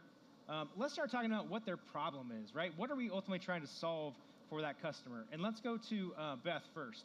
Okay. I'm going to break it out to the audience right here. What type of problem do you think we're trying to solve today? Let's pick a character. Mom. The 30-year-old mom in a minivan. What problem is she going to solve today coming into our car wash? Anybody? Has no time. She has no time. That's excellent. No time. So start thinking in terms of, with your branding and your marketing, how are you solving that particular problem for that particular key customer? Yeah, perfect. Justin, talk a little bit about, so when in the brand script kind of exercise, there's two kinds of problems, right? There's actually three. There's an external, which is no time. I don't have time to get my car washed. I have a dirty car. I need you to solve that problem to clean my car. There's internal factors, right? There's this problem where how does that make you feel? It's more of an emotional connection. Like, my car's not clean, so I'm a little bit embarrassed about that. And then there's a philosophical piece of that, which is what's the foundational component that everybody should have the right to, right? So it's like, in this case, man, everybody should be able to have a clean car and feel good about it. That's philosophical. That's like our foundational base. But what we're talking about here is, what are people going to make a decision based on? And we were just talking about this. Justin, of those three problems, what are people buying on? Yeah, Matt and I were just talking before this. So a lot of people, for example, I was walking through the show floor yesterday, and there's tons of stuff, and people are telling you a lot of data or information about why their product or their whatever is better. But the booth that I stopped at, they had a little frog for my kids, and they got to talking to me about my kids and how me bringing this frog home was going to solve that problem for my kids as Dad arrives home with if I arrive home with nothing, like, go ahead and just go back, right? And so they connected to an emotion by tying in my family more so than the data. And so the way that our brain, it's really, really interesting, but we process data in one part of our brain and information and just, more heady stuff in a different spot than we process emotion. And the action part of our brain, the part that drives decisions, is actually more closely connected to the emotion side of our brain. And so if we want to drive action, we have to engage emotions. And one of the best ways to do that is through story. Yeah, that's perfect. Yeah, because the big mistake is when you start trying to get people to make that purchasing decision based on their dirty car. Yeah, they want a clean car, but if you can connect on them much deeper than that of why they really want that clean car, that's when they're going to give you the credit card. So that's awesome. Yeah. Well, I was just going to say, it's the difference between like being product focused in your marketing or whatever communication and like solutions focused. Like I'm it's like this ceramic chemical is so awesome and it's so full of all this goodness, right? Versus like this helps you solve this problem that's spot free or whatever. You don't have to wipe spots anymore. So just being more solutions focused, I think. Yeah, yeah. And I also think too, when we're determining the problem, talk to your customers first. Yeah. Okay, because what we think the problem is may not be what their particular problem is. So you have to engage them in the process. Yeah, that's super good observation, because you do need to pay attention. And it's all about what we've been talking about all day, is about how do you use data to drive some of your decision-making processes, and that's a great way, right? Use the data, look at what you're doing. So I want to share with you all what we figured out. You have it in front of you, but for those who might be watching at home and don't have this. So our character is Chris, the car wash consumer, and they want to consistently and conveniently experience the joy of having a clean car. So that's probably going to sound pretty familiar for most of you guys, because that's probably what you would start with, right? Our problem is the villain. That's the inconvenience piece. There's no time to get the thing done. External problems, like we talked about, those are the things that are on the outside. It's dirty. There's no time. We don't have enough convenient locations to get it done, and there's too many conflicting priorities. Internal is that emotional piece. They're overwhelmed. They're embarrassed. They're dirty inside and out. I think you said that. Yeah. Dirty inside and out. How many of you have kids in the audience here? Yeah. Right? Free vacuums. As soon as you vacuum, they're getting it dirty again, right? So something to certainly address. Yeah. And is a great message point for Club, too, for Selling Club. Yeah, absolutely. And so then our philosophical piece of this is everybody deserves the right to experience that joy of having a clean car. So now's the fun part, right? So this is when we figure out how are you going to like position yourself? Here's the number one mistake that everybody makes. We stand up and we pound our chests and we say, we're the best. We're the hero in this story, and we are so great. We have everything you need. We're going to solve all your problems. You just need to come to us and listen to us, and we'll fix it all. We cannot be the hero, because nobody wants to like not be the hero of their own story, and this is the customer's story. And so how we can be most successful is if we position ourselves as the guide, right? And so this next piece is about how do you position yourself as a guide? What's your empathy statement and what's your authority statement? So talk to me a little bit about how you both establish empathy statements for your organizations in terms of connecting with the customers, right? So Justin, I'll start with you and we'll come to Beth. Yeah, I guess I didn't answer your last question of what our problem. So our business is a little different because we do oil changes, interior cleaning, and the car washes. So it's not just the tunnel. So thinking about this a little differently from my perspective, one thing that encompasses all of that is this reality that it's really stinking inconvenient, especially on the detailing side of things. It's inconvenient to have to go drop your car off all day, or the oil change, dealerships having to make appointments, having to leave your car there, and then it's there all day, and you feel taken advantage of oftentimes. And so that's our problem that we identified kind of globally, is it's just inconvenient. And so then how do we address that, right? We've started using a lot of verbiage about like, get back to the things that you love, that you care about. It's like, don't waste your time on things you don't care about. So just being human with people and relating.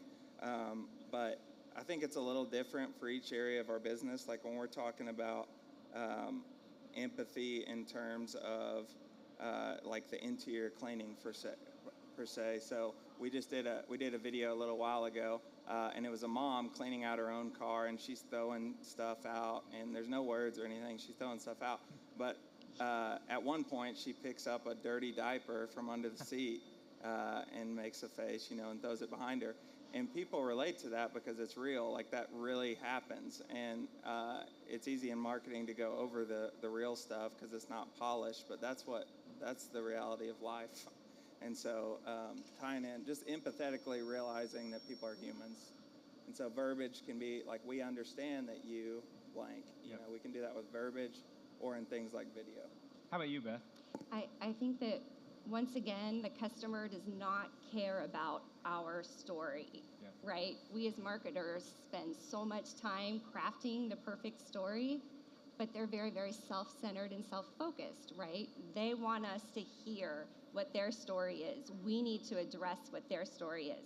We do that through on-site signage, but most importantly, we do that with our on-site staff and really training and having them be engaged with the customer while they're with. There is no better marketing out there than your own people. Yeah, that's great. Okay, so that's our empathy piece, right? So we're building that relationship with the customer. We're empathizing with that problem we're trying to solve for them. We're not putting ourselves dead center of that story. We're positioned alongside them to help them achieve their ultimate goals. Now we're going to give them, why are we the best person? Why are we as a guide the ones that they can trust? So what's our authority statement? So there's empathy and authority. So let's talk about authority. And Beth, why don't you start? How do you establish kind of authority or position yourselves as the best guide for that customer's problem? I think that you have to have confidence, first of all, in your team and in your wash process and in your marketing. And I think that it's just really at the point of establishing that relationship with the customer so that it's authentic. Yeah. How about you, Justin? Yeah, I think every time one of these kind of questions is asked, I think about through the lens of me as the consumer, like how I process things. I saw something, a wash that said, a website here at the show that said official wash of blank. I can't even remember what college it was or whatever.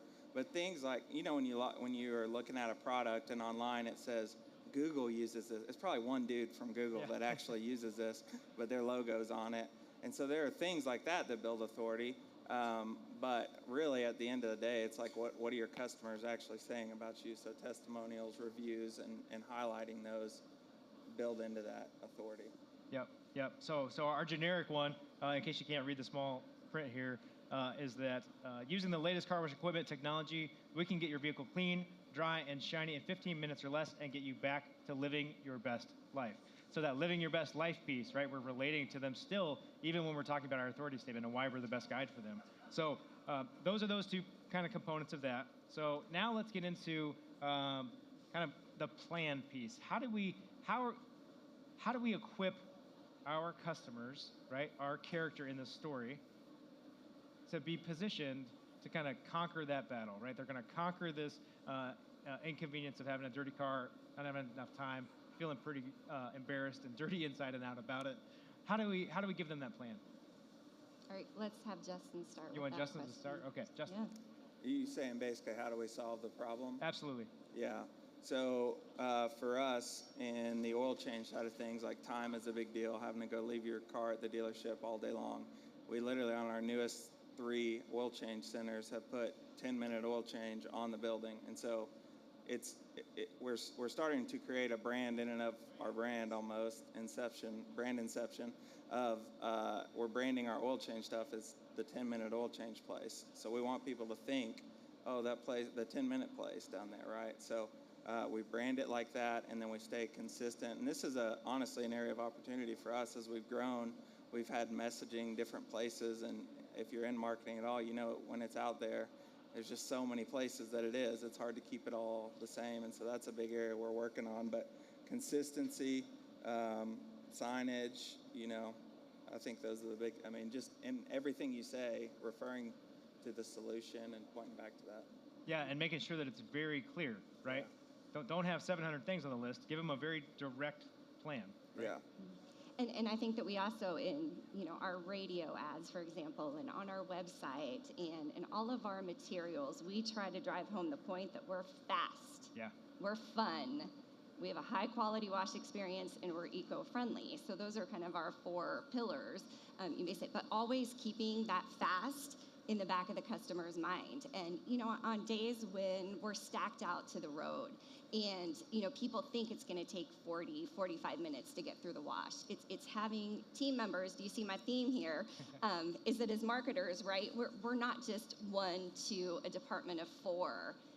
All of your team members are part of your marketing team, right? So use them, have them out on these busy days, interacting with customers in the stack lane, saying, thank you for coming today. We're gonna get you through as fast as possible. It's probably gonna be 10 to 15 minutes right now. And I think just giving that customer just a little bit of reassurance that they're not gonna be there for 30, 40 minutes, whatever, then it goes back to, right, that time savings that we're trying to communicate in washing with us. Well, and one of the other pieces about having this plan in terms of like giving it to your hero is that it's got to be very, like we said, very succinct. It's got to be like a process that they can follow, something they can do, so that it's almost like when you do your training manuals, right, for employees, and they got to go step by step. The process piece is really important in the plan, and so like in our process piece, we outline how we're going to solve that problem with unlimited memberships, right? And so that's probably going to look pretty familiar to you. It's unlimited memberships can do these things for you. That's a big piece of solving that problem. And then you're going to step into the agreement, which will sound a lot like a brand promise, right? So what do you commit to? What will you always do for your character in the story? Let's go there for a minute. I want to know how you all approach the agreement. What do you say you're always going to do? And let's go Beth first. 100% customer satisfaction guarantee. We do not want you to leave our site unhappy with your wash experience. So we're either going to rewash you or we're going to refund you. Okay, you have to let them know. We have signage, and it's very prominent, that's either at our tunnel entrance or the tunnel exit, saying 100% customer satisfaction guarantee. Yeah, I love that. How about you, Justin? What's the brand promise? So like I said, I'm kind of drilling in on the oil change because it's most applicable, I think. But like as a brand, similar to Beth, like our people are incredible, and I think we consistently deliver great experiences for our customers because of that. But specifically dialing in on the oil change, it's like if we're putting 10-minute oil change on the building, and our ops team does an incredible job, like training to the standard and getting our teams bought into this, because if you're selling a bill of goods that you're not delivering on, that's like the quickest way to crumble the whole thing, right? And so I think it crosses over every department to arrive at the final destination. But yeah. Yeah, I mean, think about it, right? So if we go back to our Star Wars example, if Yoda was like, "Hey, Luke, just use the Force," and Luke tried to use the Force and there was no Force, that doesn't work, right? That doesn't solve the problem. That doesn't work. Let's get into a couple other pieces here while we still have some time. I want to talk a little bit about messaging approaches and some of the later pieces of this. And so as we think through this, right, our character has a problem. They met us. We're the guide. We're going to help them solve that problem. We gave them the plan to help figure out how they're going to solve that problem. We're going to call them to action, right? So that call to action is like kind of the least fun part of this in my mind, because it's pretty transactional type stuff, right? It's like, hey, guess what? To be in the Unlimited Club, you got to like fill out the thing online, do this, do this, do this. What I want to get into really is talking about success. So when you do this action, it's going to lead you to success. It's going to avoid failure, because these are two messaging opportunities. Because you can talk all day about how great it's going to be when they solve that problem, but you also it's okay to talk about that kind of negative kind of connotation that they have. So they're feeling embarrassed about the car. To Justin's example about the diaper and how that makes people feel, right? So you can go to that. So let's talk a little bit about your messaging approaches as you talk about what you do for customers, why they should use your locations, why they should sign up for unlimited plans, and how you maybe use language and message in ways that connect back to your kind of core statements about what you promise. And we'll go Justin first. Yeah, I mean, just all back to emotion. I mean, it's just tying into people's emotion. At the end of the day, it can be played out in a lot of different ways. But if it's the customer service side of things, like playing into, we know you've had, it's been a long week. If something nationally is going on or whatever, like just empathizing with the reality of life being hard, and then connecting your brand as a potential solution to help improve that, problem. So it gets played out a ton of different ways, but yeah, I mean, but that's like, has to be the core identity of your communication. Yeah. Is that you're empathizing with a problem and providing a solution so they can win, essentially, Yeah. So. Beth, how about you? Very, very simply, show, don't tell. Huh. Right? Yeah. You can use all the flowery words, which I'm good at, right, team? Yeah, I'm good at the flowery words. But listen, at the end of the day, I mean, if we're not showing, then we're not going to be successful. Yeah, you have to produce. The product has to deliver. and it has to do so every single time, right? You know, the other thing I think this goes back to is really staying true to this concept of we are not the hero. I said it at the beginning, but it's really hard. It's really hard because in your business, you believe that you are the best. You are the best at what you do. You are the only one that can solve everybody's problems. And you want to say that, and you want to shout that, and you want to tell that story. So it's really hard to like step back and take yourself out of that lens and be like, you know what? I'm really here for the customer. I'm really here to help them along their journey to having a clean, shine, dry car that makes them feel good, right? So that's really what it's all about. The last piece I want to talk about, I will say that if y'all have questions, we do have a microphone. You can queue up, and we'll let you ask those. The last piece I want to talk about is the transformation piece, right? And how do we show this, or how do we kind of manifest this in our business? Because we're trying to take this person who doesn't have enough time to do what they need to do to get a clean car, and we're going to solve that for them because we're fast and friendly and fun.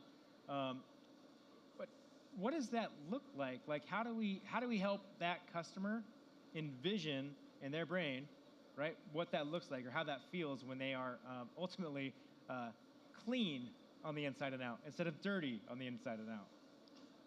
Let's go to Beth. I think that's a great question, and I think that we can help them kind of mirror language, I guess is the best way to put it. So when we're approaching our customers after their wash, we give them, oh, it feels great, doesn't it, to drive around in a clean car, and engage them in that way. And then also from, I think, a marketing perspective, you can get those customer testimonials that you can then in turn use on social media, in your advertising, and kind of approach it that way. Yeah, I love that. Let other people tell your story, right? Yes. Don't shout it yourself. Let other people tell your story. Yeah. But sometimes you can give them a little bit of tidbits on what to say. Yeah, you can coach them. Yes. Absolutely. Coaching is good. Yeah, I think this whole process, this last point is particularly hard because it's like, it feels like it's just the whole process.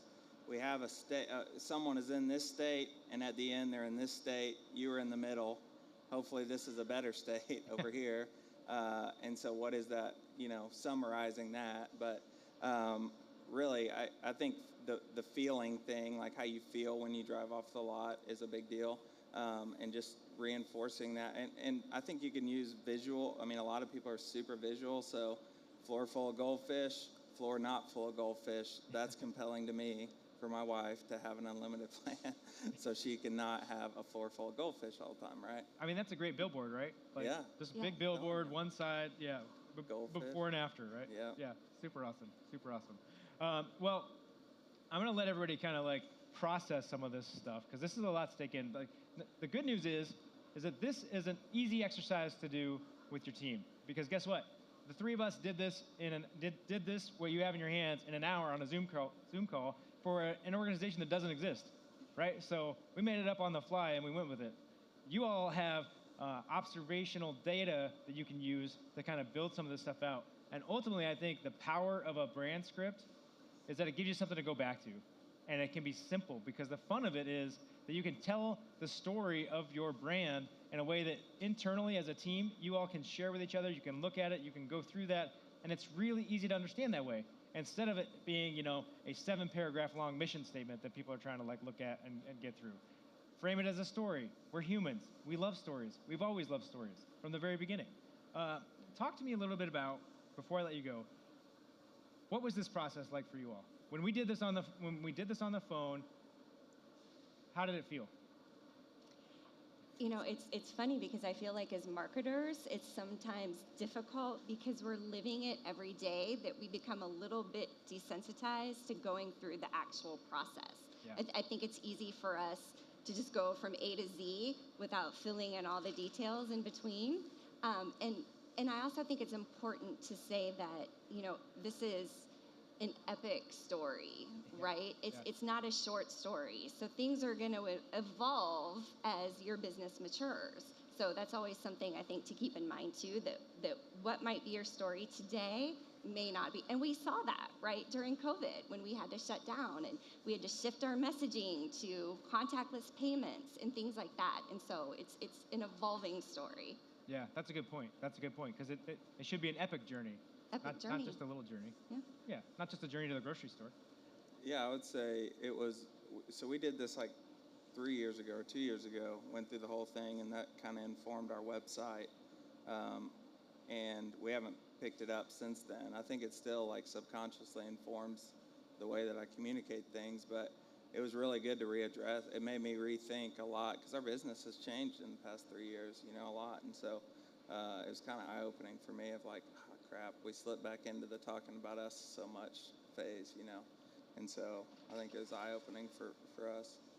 Yeah. I think this is one of those things that I stumbled onto probably 3 or 4 years ago.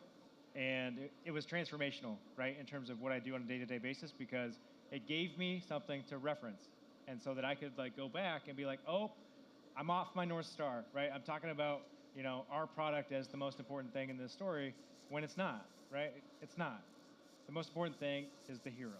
So we have some books. OpSpot also has some of these books if you want to go over to their booth and check it out. But I've got a few books I can give anybody that might want to dive a little deeper on this topic. I think I have 5 of them up here, so come see me if you want one, and I can get one for you. I also have a version of this brand script in a digital format, a link format that I can share with you all if you want it, if you want to be able to look at it and kind of see some of the methodology of the thing. Just email me at mdewolf@carwash.org and we'll get you taken care of. But thank you for working through Wolf's Wash brand script with me because it's coming, fall of 2050. I don't know. I'm not there yet, but it's coming. Join the pack. Yeah. Join the pack. Thank you guys. Thank you so much. Absolutely. Thank you. Yeah. How about a big round of applause for our panelists? Awesome. Thank you. You guys, thank you so much. Go ahead and have a good time. We're going to do some Plinko. You guys can exit the stage. Unless you want to play Plinko. No. Oh, see, nobody ever wants to play. I'll play pink. No, let's. Here, let's go. I'm going to step by you guys. All right. Who wants to win prizes? Yeah, right there. You rate. Y'all still got your hearing? I mean, I know that none of y'all can hear anyway because you're standing under blowers all day. So right there in the blue shirt. Yep, come on up. Yep.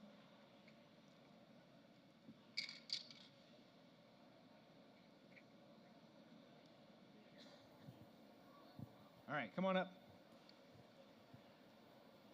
Hi, go ahead and introduce yourself.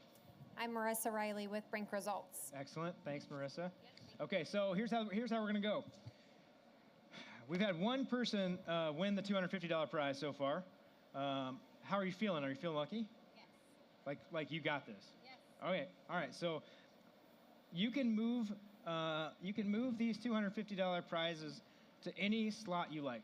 This is our variation on Plinko. So you can put the prize where you like, or the prize you like most where you want it, where you think you're going to drop it. Or you can let it roll. See, everybody's afraid. Everybody's afraid, yeah. All right, here you go. So go on up. You're going to climb up the back. There's a little bit of a ladder back there. And then just don't drop it until we say drop. All right. What do y'all think? What's she going to win? 250? You think it's coming two times in a row? All right. Go ahead and put it against the panel there. And we're going to go and drop in 3, 2, 1, drop.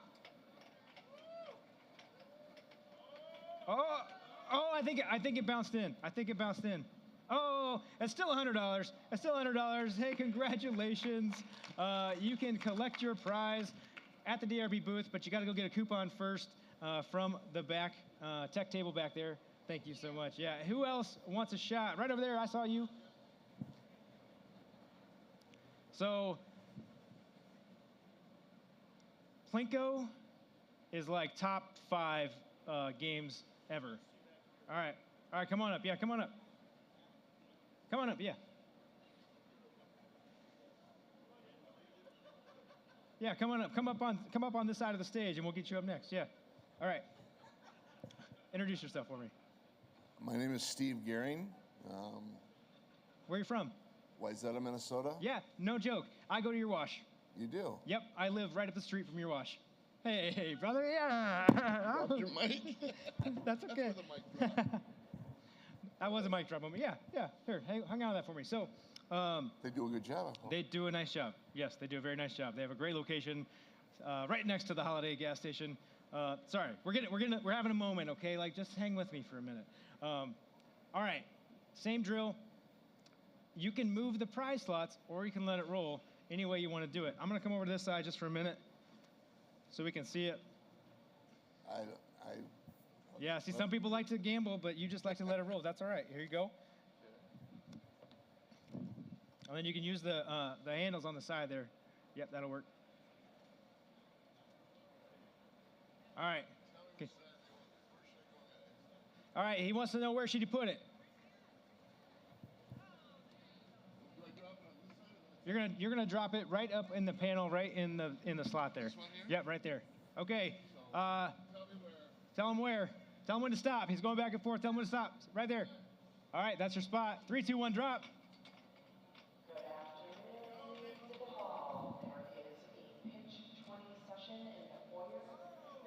$250. That's another $250 prize. Excellent, excellent. Hey, yeah, I'll come see you. Yeah, I'm gonna come see you. Excellent. Go back to the back and you'll get your coupon for the prize. Brennan in the back will get you hooked up. Awesome. All right, last one.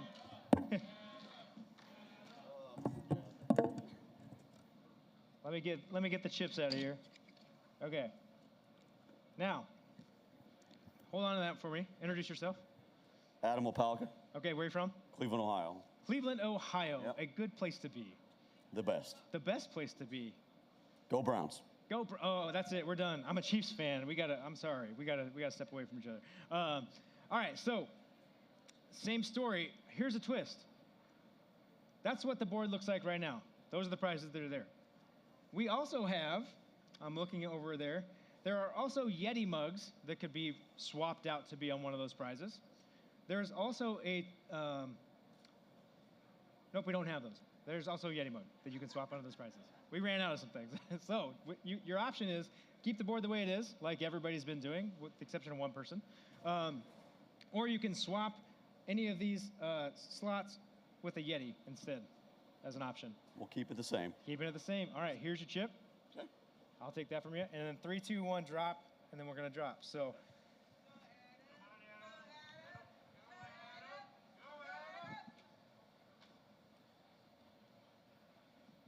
All right, are you up there? You can go up one more step. It's stable enough once you get up there. Yeah. Hey! All right. Okay, ready. You want the same thing? You want a little? Yeah. Okay, so if you put it flat against the panel. Yep. And then reach your hand down a little bit. There it is. Okay. Now move it left to right. Tell them when to stop.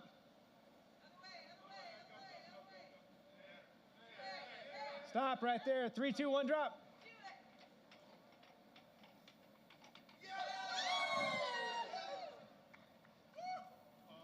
Oh! $100 though, still a good prize. Thank you so much for playing our game.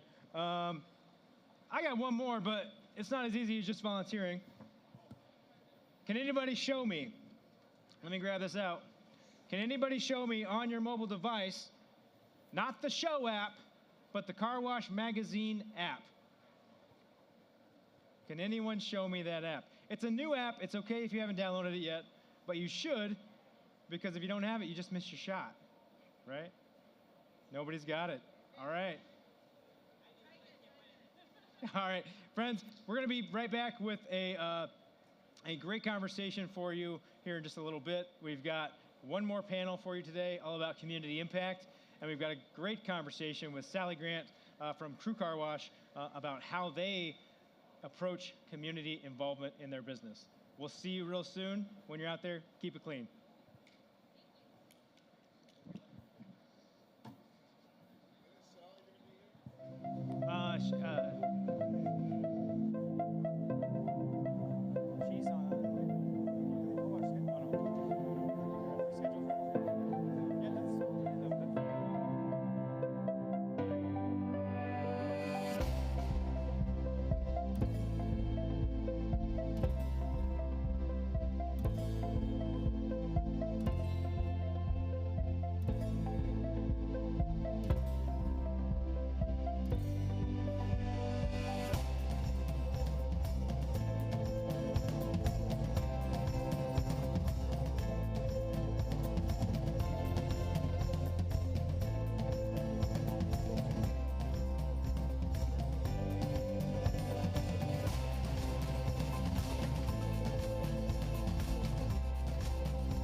so you won't miss out on any of our special promotions.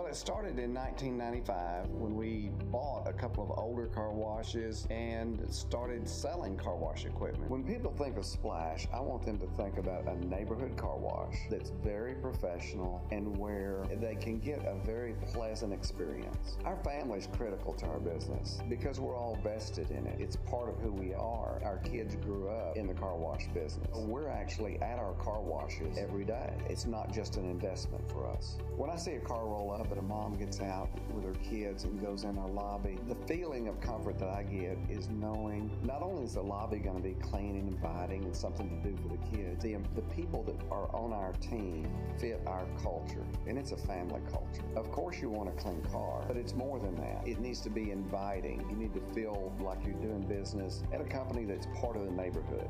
We give back. We care. We're part of the community.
Okay, so Mike, here we are. We're standing outside your wash in Burbank, Illinois.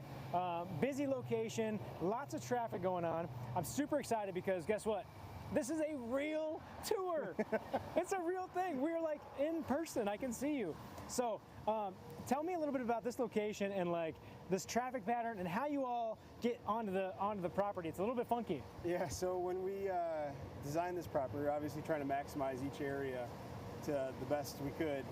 So as you're coming off Cicero, there's actually two entrances. You can come in through this way to the back vacuum parking lot, or we do our best to direct you onto 84th Street because this is a side street that's open to us. Okay, which is nice. At the very far end is where you do enter the parking lot. Which is kind of nice because that way you keep them out of this immediate space and you get them. They can just kind of flow naturally around to the back before they come into the tunnel. So it actually, this is almost free range to us. So it does add for stacking. That's nice. The busy season. Yeah, that way nobody's coming out onto the main street. You don't have any of those problems.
Hey, everybody, welcome back. We're just getting a little selfie. It's not a selfie. Somebody else took the photo, but we're getting a photo. We are live for you from Car Wash Magazine Live Studio at the Car Wash Show 2022 in Nashville, Tennessee. This has been a record-breaking show for us. I'm so excited that we're back to in person and being able to kind of celebrate with our car wash community. Speaking of community, friends, we have a special interview for you today. Joining me on the stage is Sally Grant from Crew Car Wash. Sally, thank you for taking some time with us today. Yeah, thank you for having me.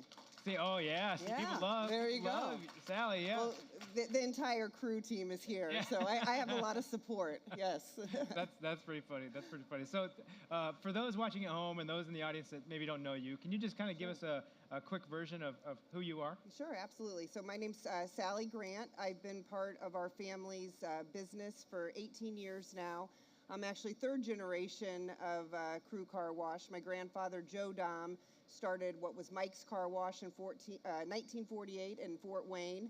And I have the privilege to be working with an awesome team and part of the third generation. Yeah, that's super cool. You all are such a great organization, and it's been so cool to see the transition from kind of like old Crew and Mike's Car Wash to what you all are today, and the way that it's just really sophisticated, and it's really a great organization for the people within your all's company.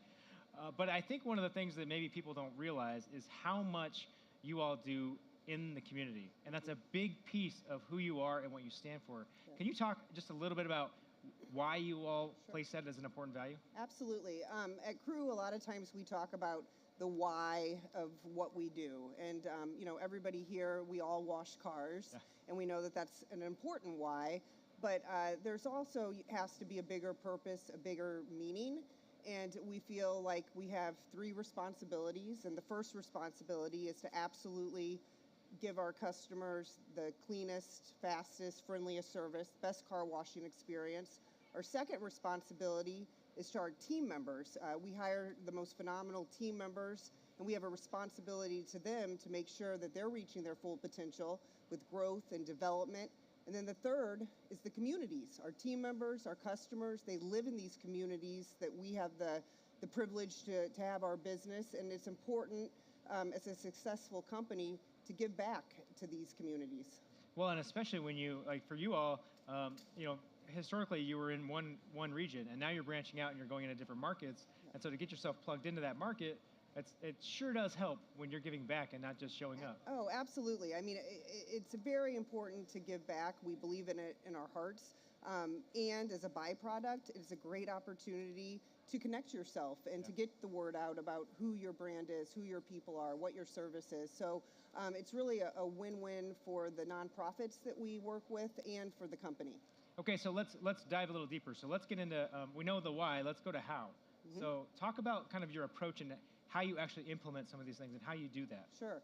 Well, for years, I mean, before I even joined the team, we had, and we still do, a great fundraising program. So we really target the youth in our community, and we do that through a fundraising program for any nonprofit, whether it's a youth group, a school, any nonprofit can sign up for our fundraiser. We usually have 30 to 40 a month, and they sell our washes, and they keep 50% of everything that they sell. So that is one program that we have ongoing throughout the year, every month. The other one is very location specific. So like you said, when we open up a new car wash or go into a new community, one of the things we like to do is try to find a nonprofit that is very special to that community, unique to that community, that has special ties there. Sometimes we'll even ask our team members, because they live in these cities, they know what's going on. We say, what's important to you? Where should we go to try to tie in a nonprofit? And we'll find those organizations, again, usually youth-related, helping youth in some way. And we ask a lot of them as well to help get the word out about this. But then we offer up free car washes for 2 or 3 days, and customers can make donations, and all the proceeds go back to that organization. So that's kind of on the location-specific level. Mm-hmm. And then for the past several years, we at least have 1 or 2 big company-wide events where we'll give proceeds back to one organization that we choose. And Big Brothers Big Sisters has been that organization for a long time for us. So yeah, let's talk about that then. I want to know a little bit more about the big organization that you all do a lot of work with, and that's Big Brothers Big Sisters. Yes. Can you just kind of share how that relationship works and kind of what you've done over the years? Well, I mentioned my grandfather earlier. Even back in Fort Wayne, he had ties to Big Brothers Big Sisters. And then when my dad moved to Indianapolis in 1985, he was part of Big Brothers Big Sisters. When I moved back to Indianapolis to join the family business, I actually became a big sister and really saw the impact that one-on-one mentoring can do for young kids that usually don't have that opportunity. It was also kind of a natural tie-in because at Crew, like a lot of car washes, we hire 16, 17, 18-year-olds who it's their first time job. We have managers and leaders that are mentoring them, developing them into successful people in the future. And it's kind of a natural tie-in that we would choose a mentoring organization to help kids do the same that may not have those same opportunities. I love that. I love that tie to brand, right? Because everything works better when it's mission aligned. Mm-hmm. And I think that you all do a fantastic job of that in everything you do. And so kudos to you all for that. I want to talk a little bit about how you kind of scale this thing, right? Because it's easier to be community focused when you're maybe like 3 or 4 locations. Y'all are not that. So when you talk about it at a larger scale, how do you make sure that you can do this and it doesn't pull away from what you do on a day-to-day basis? Well, if you really want to know how to do it, you should bring up Catherine Rayner here because she's our marketing manager and she heads up all of these special events. And to make it scalable, you do have to have processes in place. There's timing, there's a lot of work that goes into it. So you have to have a team, and we have a small team, but someone that's really dedicated to making sure that these events are the most successful for the organization and for Crew.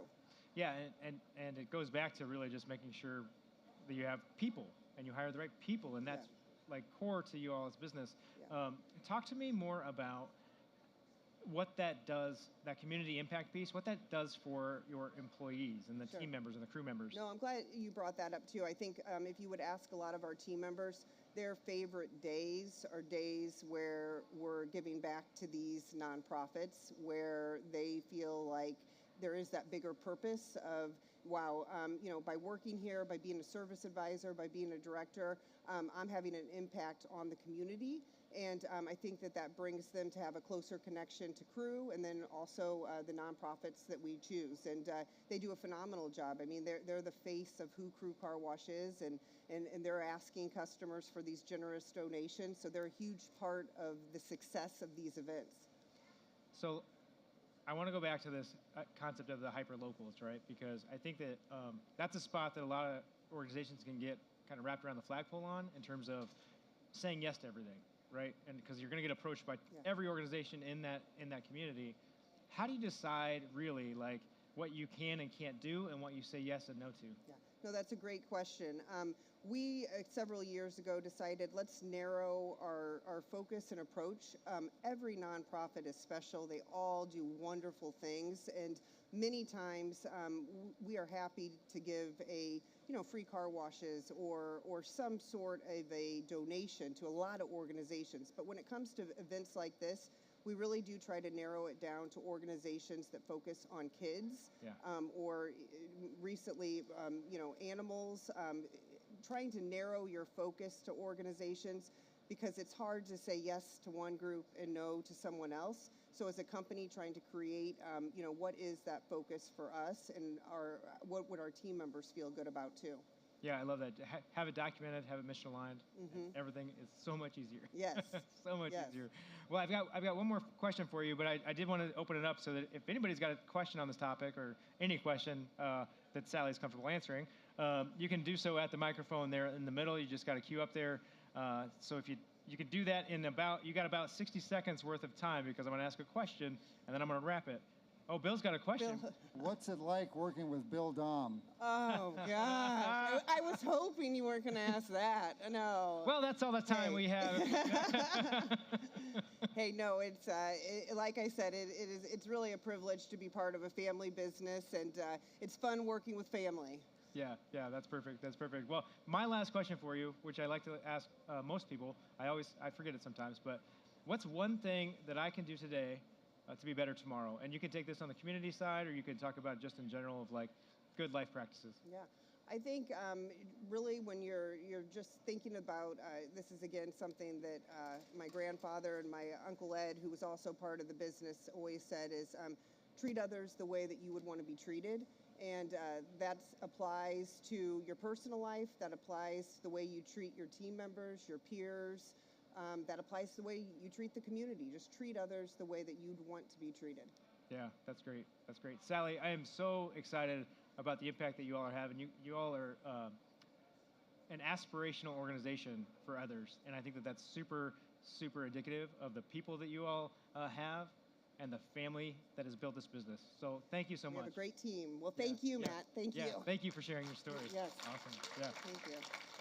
I'll let you step by. Okay, we have something special for you here in a minute. I'm looking in the back to see if they're ready for it. On this community vein, right, talking about community impact, we have something kind of special for you that goes right into this. We've got a check presentation that we're going to do, and we're going to explain it to you once they get up here. So they're going to make their way up. This is like the easiest stuff, right? Like, who doesn't love to like give somebody a big check, right? I mean, come on, like you're doing it right. You know you're having an impact. Lenice is coming up. Who else do I see? I see Bill Martin. I see a lot of bright lights. Yeah. Oh, there's Jeff. Hey, Jeff. All right. Lenice, I'm going to give you want me to hold the check? I can hold it for you. Yeah, you're going to. Oh, yeah, all right. You got a little show. I got it. I get it. Okay. You want me I'll hold it for you and you can explain it. So we attended the Motor City event last year, and they do an amazing job fundraising for St. Jude, and we're really moved by that whole experience, and that has caused us to want to participate on a deeper level. And so today, we are going to donate $100,000 from Amplify Car Wash Advisors. So we're super happy to do that, and we just really encourage people to think of St. Jude when they're making their donations or looking for campaigns. They're lovely people to work with. But I also had another really exciting surprise. So, Paul, do I see you out there? Yeah. Wait. You're not getting away with this alone. So Bill mentioned to me that he was going to do this last night, and what he didn't know is I have several of my cousins that are actually on the board at St. Jude, so I'm not going to let you upstage me. I'd like to personally donate another $100,000 and match what you do. Yeah. All right. Look at that. Thank you, Paul. We Richie, really appreciate that. I love what you do for them, Richie. Thank you. Richie from Motor City. Anybody else want to upstage us? Yeah, anybody else got $100,000 they want to throw in? A little friendly competition, but I think this just goes to show how amazing the car wash community is as a whole, and what you guys were talking about before, that we are all in this together, and it's nice to have common ground, and that even competitors or things like that can still be great friends and come together to support wonderful organizations like St. Jude. Excellent. Let's hear it again. This is amazing. Nice job. All right, so they're going to take a quick photo. We've got a panel coming up that is ironically going to include some of what she was just talking about, which is Motor City and their St. Jude connection. We're going to talk more about community impact with Mark Curtis from Grace for Vets and Splash Car Wash, and Nick Rodia from Sergeant Clean. So we're going to talk more about community and what those folks are doing in their organizations. We'll be right back.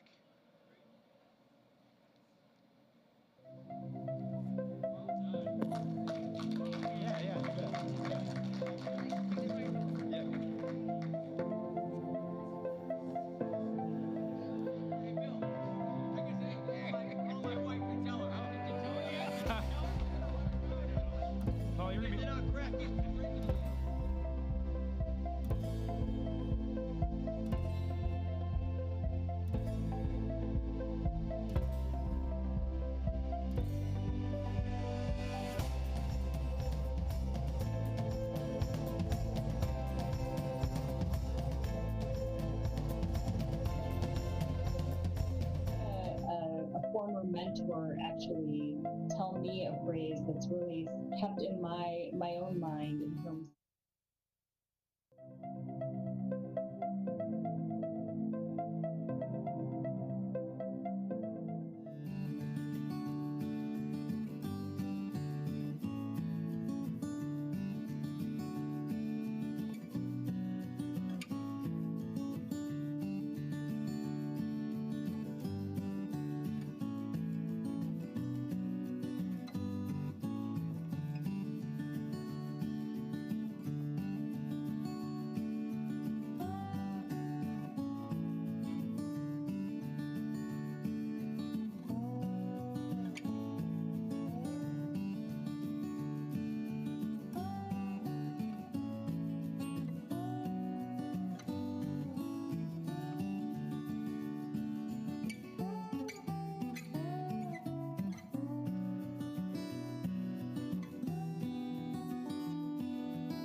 Mr. Clean Car Wash has been around since 2008 with its foundation built on Carnet's Car Wash, which commenced operations in 1987 and then ventured into franchising in 1997.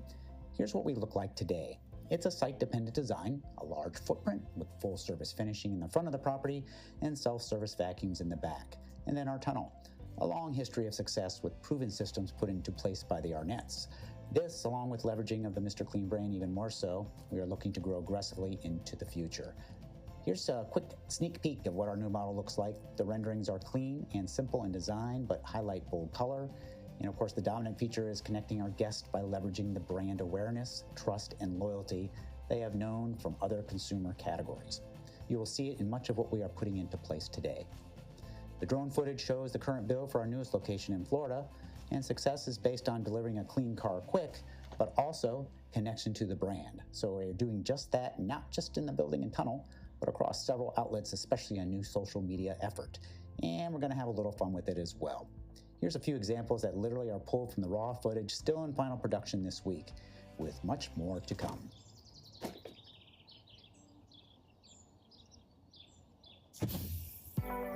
It's no magic secret. Mr. Clean Car Wash is the best place to clean your car the way only Mr. Clean can. And it's no wonder, with the amazing express wash, incredible attention to detail, free vacuums, and so much more. And when you go unlimited, you can wash as many times as you want all month long for as little as $19. Mr. Clean Car Wash. If you wash your car more than twice a month, go unlimited and the plan pays for itself. No contracts and no gimmicks. Join now for as little as $19 a month.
Hey, everybody, welcome back. We're gonna wait for a minute. Hey, everybody, welcome back. My name is Matt DeWolf. I am the editor-in-chief of Car Wash Magazine and your host on this adventure called Car Wash Magazine Live. We are coming to you live from Nashville at the Car Wash Show 2022. This is our final panel for the day. And guess what, friends? This one's going to be special because this is all about more than washing cars. So we're going to get into community and really some great examples from the folks that are up on the stage with me about how they do that in their organizations and what their approach is and the impact they have. So joining me on the stage is Richard Bellinger from Motor City. We've got Nick Rodia from Sergeant Clean. And down at the end, bringing up the caboose here, we've got Mark Curtis from Splash Car Washes. How about a...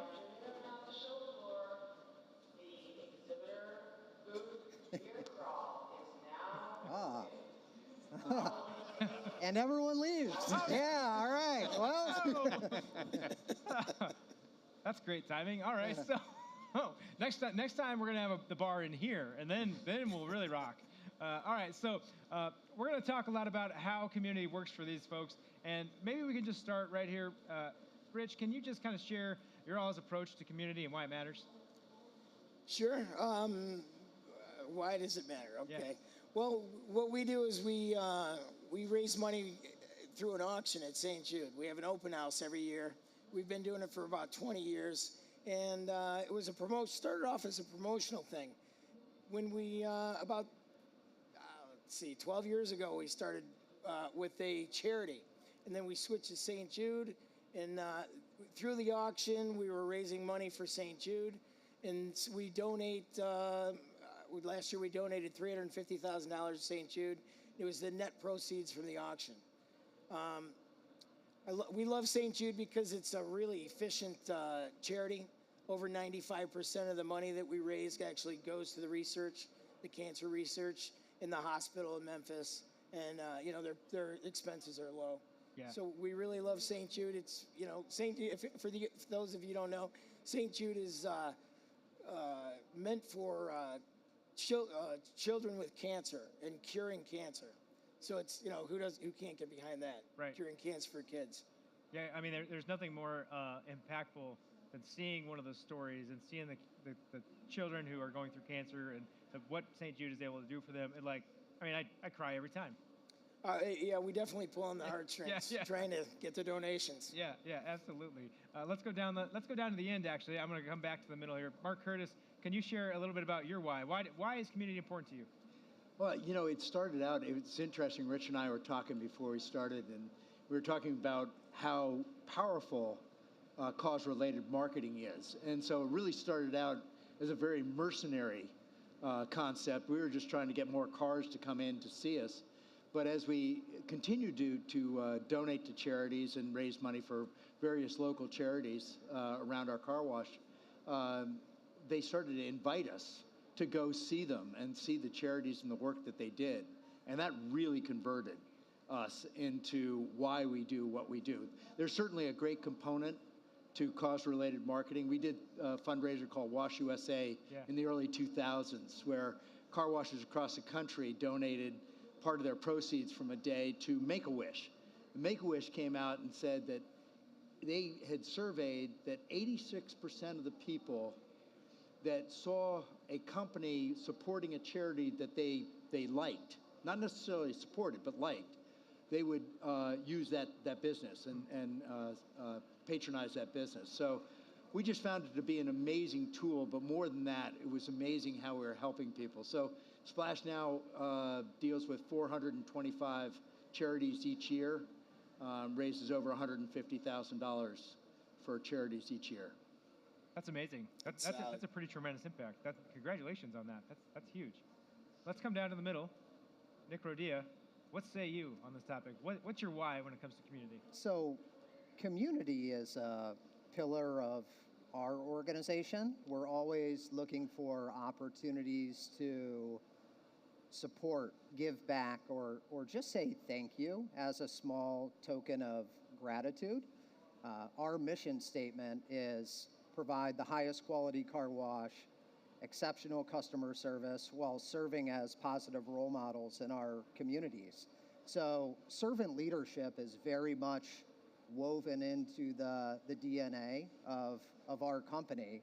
Now, that said, palms up, I'm a marketer. So if there's an opportunity for me to leverage community engagement, community involvement to bring awareness to Sergeant Clean, but at the same time, do good, win-win. Yeah. So yeah, that is the best of all the worlds. Yes. Right? Absolutely. Well, okay, so that's the why. That's the why we do it. That's the why you all are passionate about this topic. But let's get into it a little bit in terms of like, how do you do it now that you're bigger organizations, right? So everybody started small, except for Richard Bellinger. Maybe you didn't start small. Maybe you always had you had it all figured out. You were ready. Yeah. But let's start down at the end and let's figure out what's it like. How do you do it differently once you start to grow? And even if you're giving a ton of money, right, to an organization, how do you make sure that goes the furthest? I didn't hear what you said at the end. So how do you maximize your efforts? Well, I think it still stays local. Yeah. I think for us as car washers, more people appreciate what you do for the direct community you serve. So we've kept things local, whether it's a local school or a local sports organization. We do local food pantries, but trying to keep it close to the site or the location that's donating. So we've kept it at the site level and had our site managers look for opportunities to donate. Nick, how about you? So I think it's something that we've tried our best to figure out over the years. So we have 7 operating locations in Northeast Ohio that span across 4 counties. And as our business has grown, we're receiving hundreds, if not thousands, of donation or sponsorship requests each year at the site level. So I very much understood what Sally was saying in the previous segment. You want to say yes to everything, and a lot of the times we try to do that in the form of a gift card or a few free washes, but we identified kind of 3 groups that we really wanted to put some energy and effort behind. One of those is veteran-affiliated organizations. Brian, our founder, if you know him, he's a Marine Corps veteran, so there's a natural kinship there for us. 2 is youth leadership, and 3 is educators, which benefits the youth in the communities that we serve. So kind of putting rails on that and identifying where we want to put a lot of time, energy, and effort behind promotions or potentially monetary donations has helped us as we've continued to grow our business. Yeah, I think that's a huge point, is being able to make sure that you have. I'm a big framework guy, right? Like I want a framework, I want some guidelines. I want to be able to like maybe go outside the lines a little bit when I want to. But yeah, having those guide rails in place, I think is super, super important, especially as you want to scale the thing, right? Because if you're trying to figure it out every day on the fly, you're never going to get anywhere, and you're going to spend all your time as a community organization instead of a car wash organization. There's nothing wrong with that, but look, we're in business in the car wash industry. We're not in the community business. So, Rich, I want to talk to you a little bit about as St. Jude and what you all do with that event. As that's grown, how has that kind of changed your business? What have you had to do in terms of like resourcing, or like how do you scale that thing? Because when it was a smaller donation and a smaller event, you could manage that, right? How's it look now? Yeah, so we kind of felt like we were bumping into the ceiling through the event. And like Mark and I were talking about before we came on stage, it no longer became, well, it still was just a promotional thing, but it also became an emotional thing, and it became a passion project for us. So when we went to visit St. Jude in Memphis at the hospital, we're blown away, and we realized, oh, this is what we're raising money for. It put names and faces with the people we were raising money with, and with the money and with the event, right? And so immediately we were with our sales rep, our donation guy from St. Jude, and we said, hey, you know what? How can we do more? We got to figure out a way to do more because this just feels good to do more.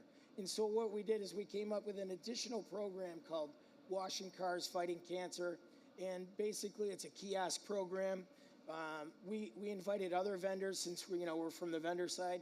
We invited other vendors like ICS and DRB and Micrologic, and I don't want to forget one, but all of them. And they created splash screens so that anybody who wanted to participate for a certain month of the year, we've used June before, we used October before, so they put the splash screen on their, kiosk, and people can donate right then and there. The first thing it says is, would you like to donate $5, $2, $1 to St. Jude? And so they get a great participation rate, over 35%, and we've raised an additional $50,000 over the last 2 years by doing that. That's huge. I mean, that's a huge, huge impact for not too much work, right? I mean, you got to set it up. Really, so we promote it, and then many hands make light work. So each of the participating operators does their share, and then they donate it back to St. Jude, and we get the credit for it. So, our $352,000 went to $402,000 based on that extra $50,000. Yeah, I love that. I love that. So in that same vein, right, with doing things where this entire car wash community is coming together. I love that. Like that's what's so great about this industry is people are willing to come together for the common good. Mark Curtis, you have some experience with this. You run a program that does some of that stuff. Can you talk about Grace for Vets for me? Grace for Vets, yeah.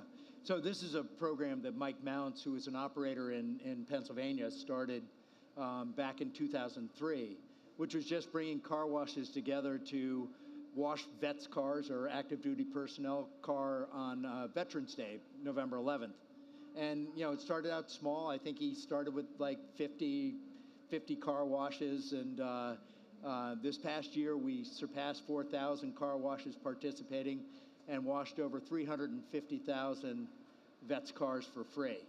Wow. We're hoping to have past 400,000 this year with 4,500 participating.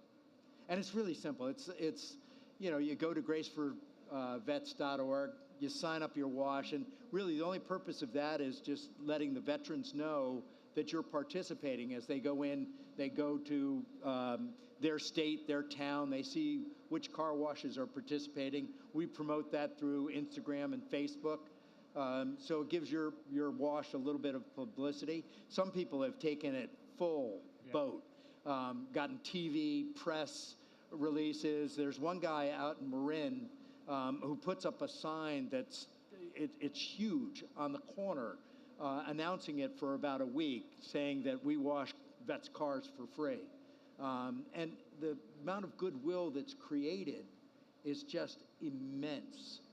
So even the people who aren't veterans getting free washes see what you're doing for them, and it just creates so much goodwill for your wash. The thing I think is so great, though, is that we have over 4,100 car wash locations participating in this. Yeah, that's amazing. Yeah, I mean, that's amazing. I mean, it goes back to the fact that this is a community. The car wash industry is a community. We play big roles in our own communities and in the places that we serve. And I feel good just knowing that we do all these things, right? So it's not fair because we get to give things to people and we get to feel good about it. I mean, come on, that's not fair. I want to talk like culture a little bit. So let's go to Nick. I want to ask, what does this do for your company culture in terms of being an active steward in your community? So Mark said something earlier. He said, we focus a lot of our energy and effort kind of on the local level.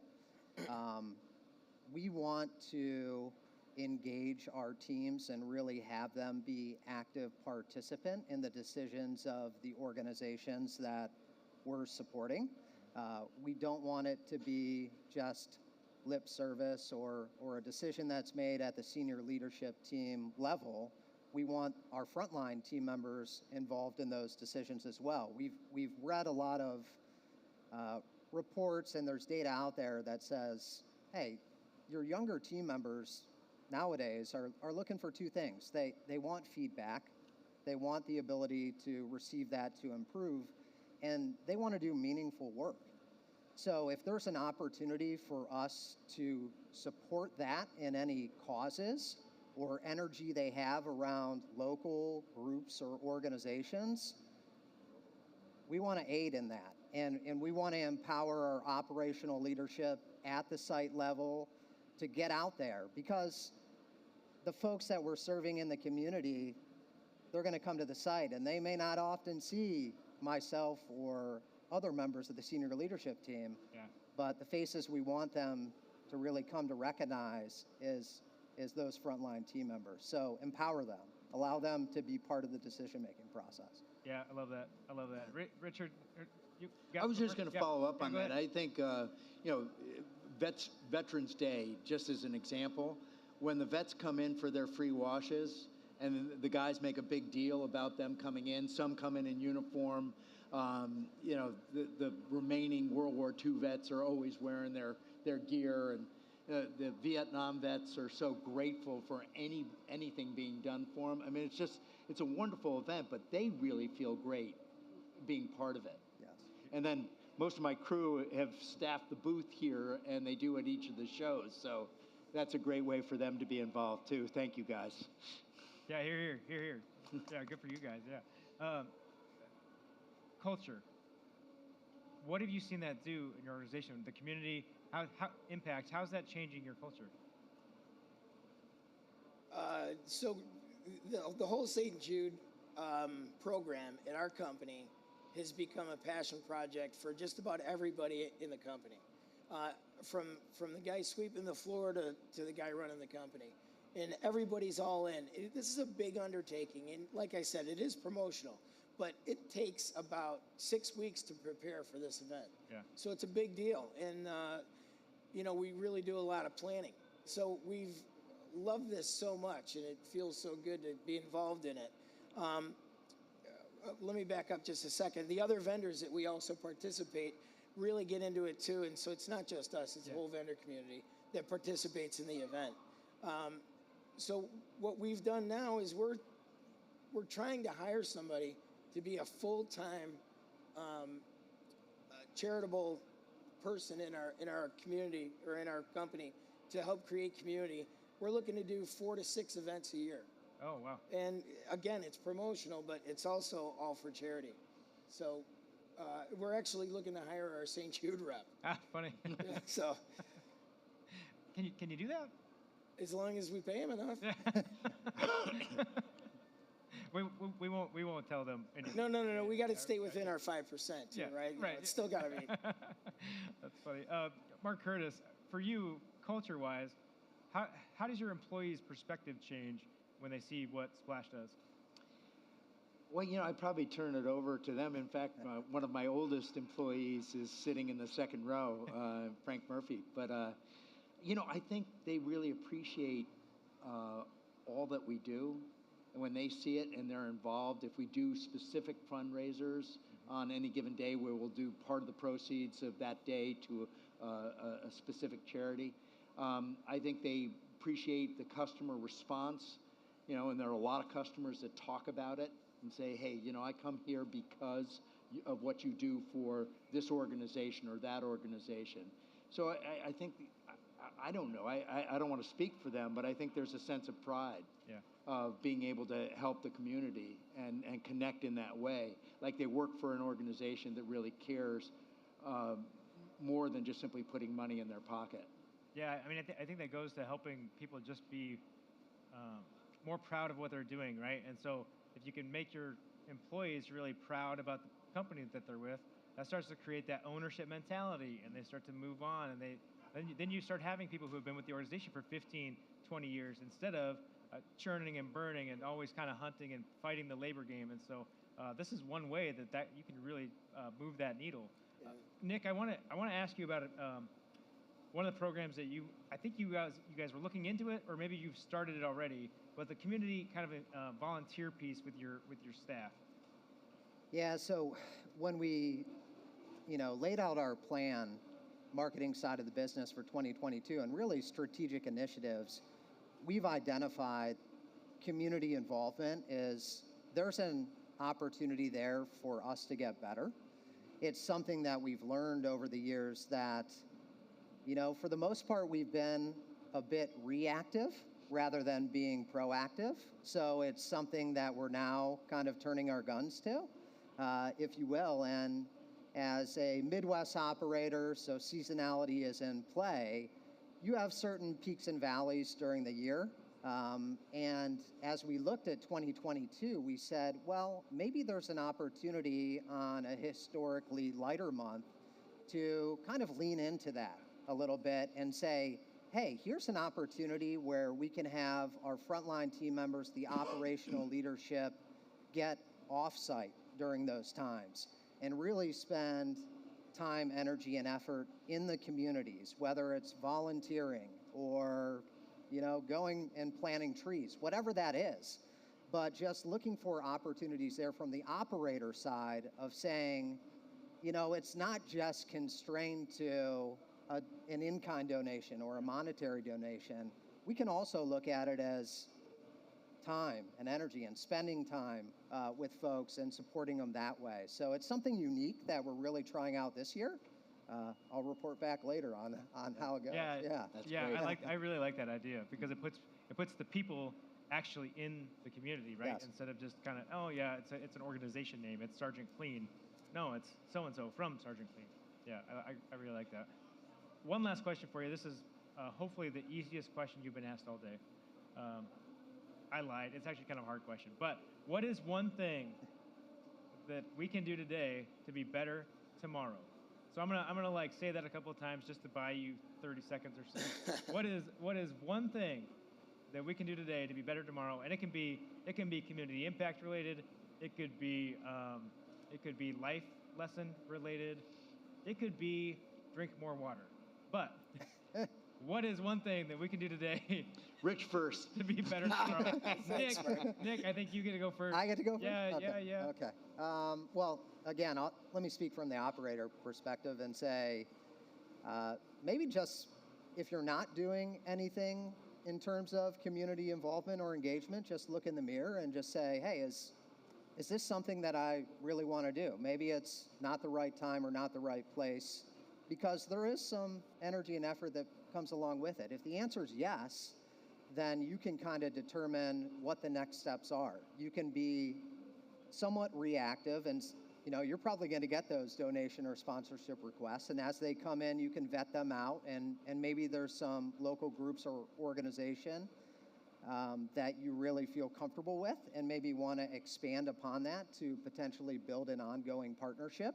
Or maybe you want to be super proactive and really say, these are the causes that I'm really passionate about now, and then seek out those groups, knock on their door, and see if there's an opportunity to work together. So I think answering that question first and foremost, that, hey, is this something that I want to do?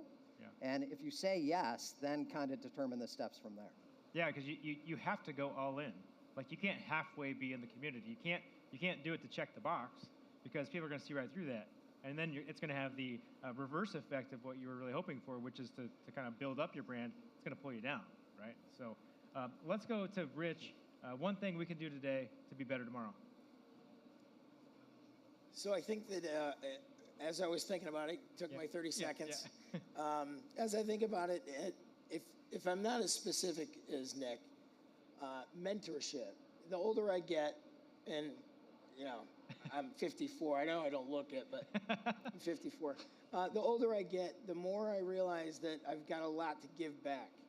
And to employees, to young people, to my own kids, to their buddies, whoever it is, giving back is something that I think we all need to put in our heart, you know, find a little love and share it with people who need it.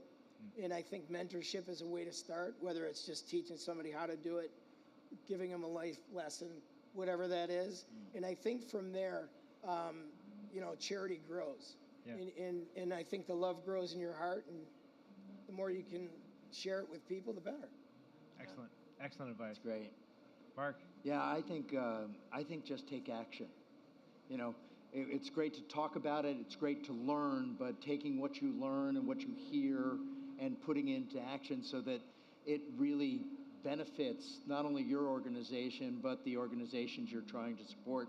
I think Nick, you said it beautifully, that it takes a little bit of time and it definitely takes energy. There are some charities that will do a lot for you and in helping you raise money. There are some charities that need your help to do a lot for them.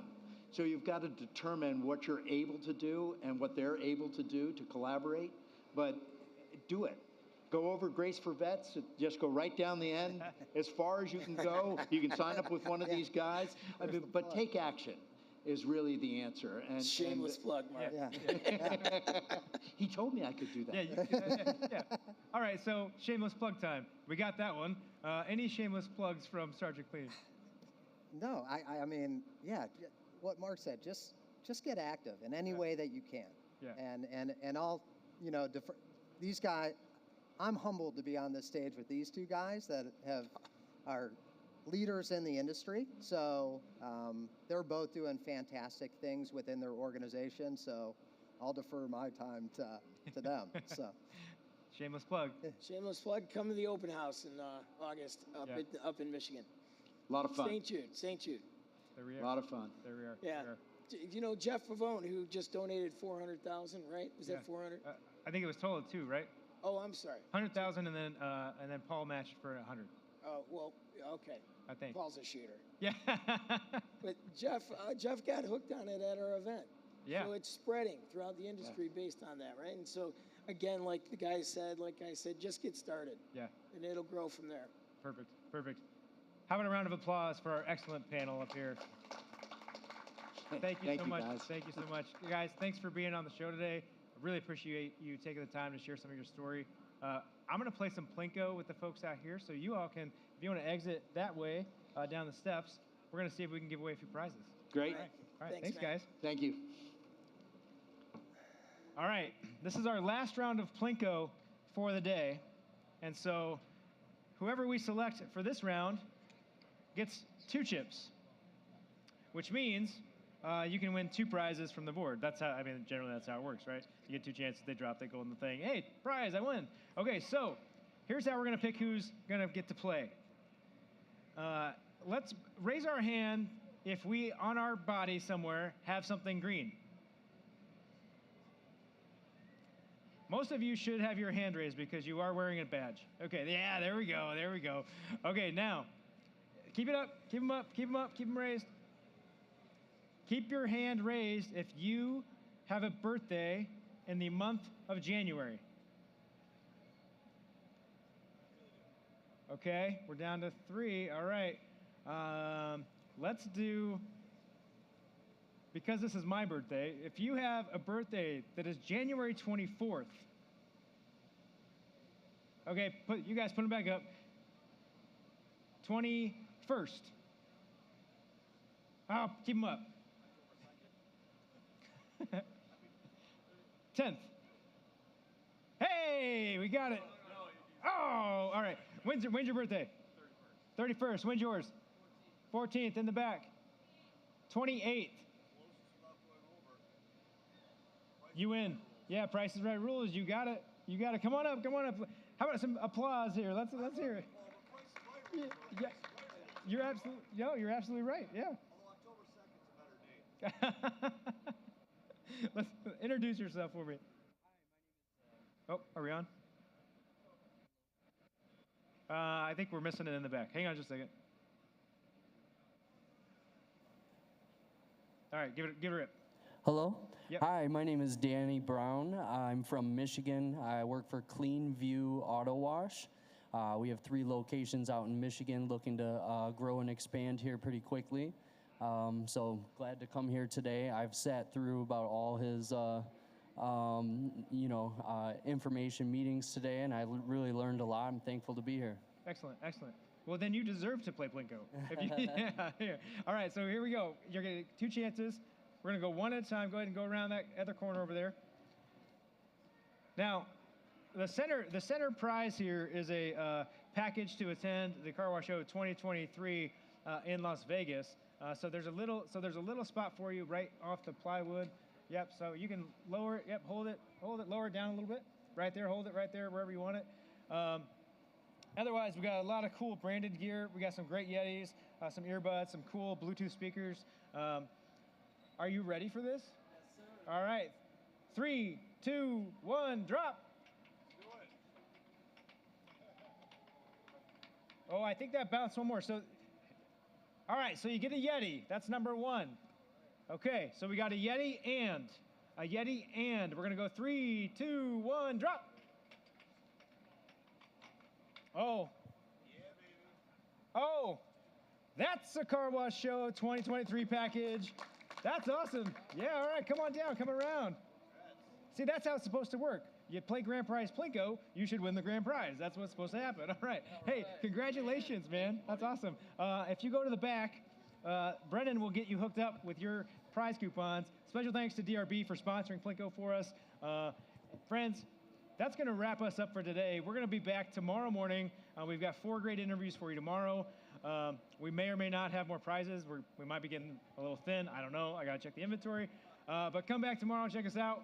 And until then, there's only one thing you have to do, and that is keep it clean.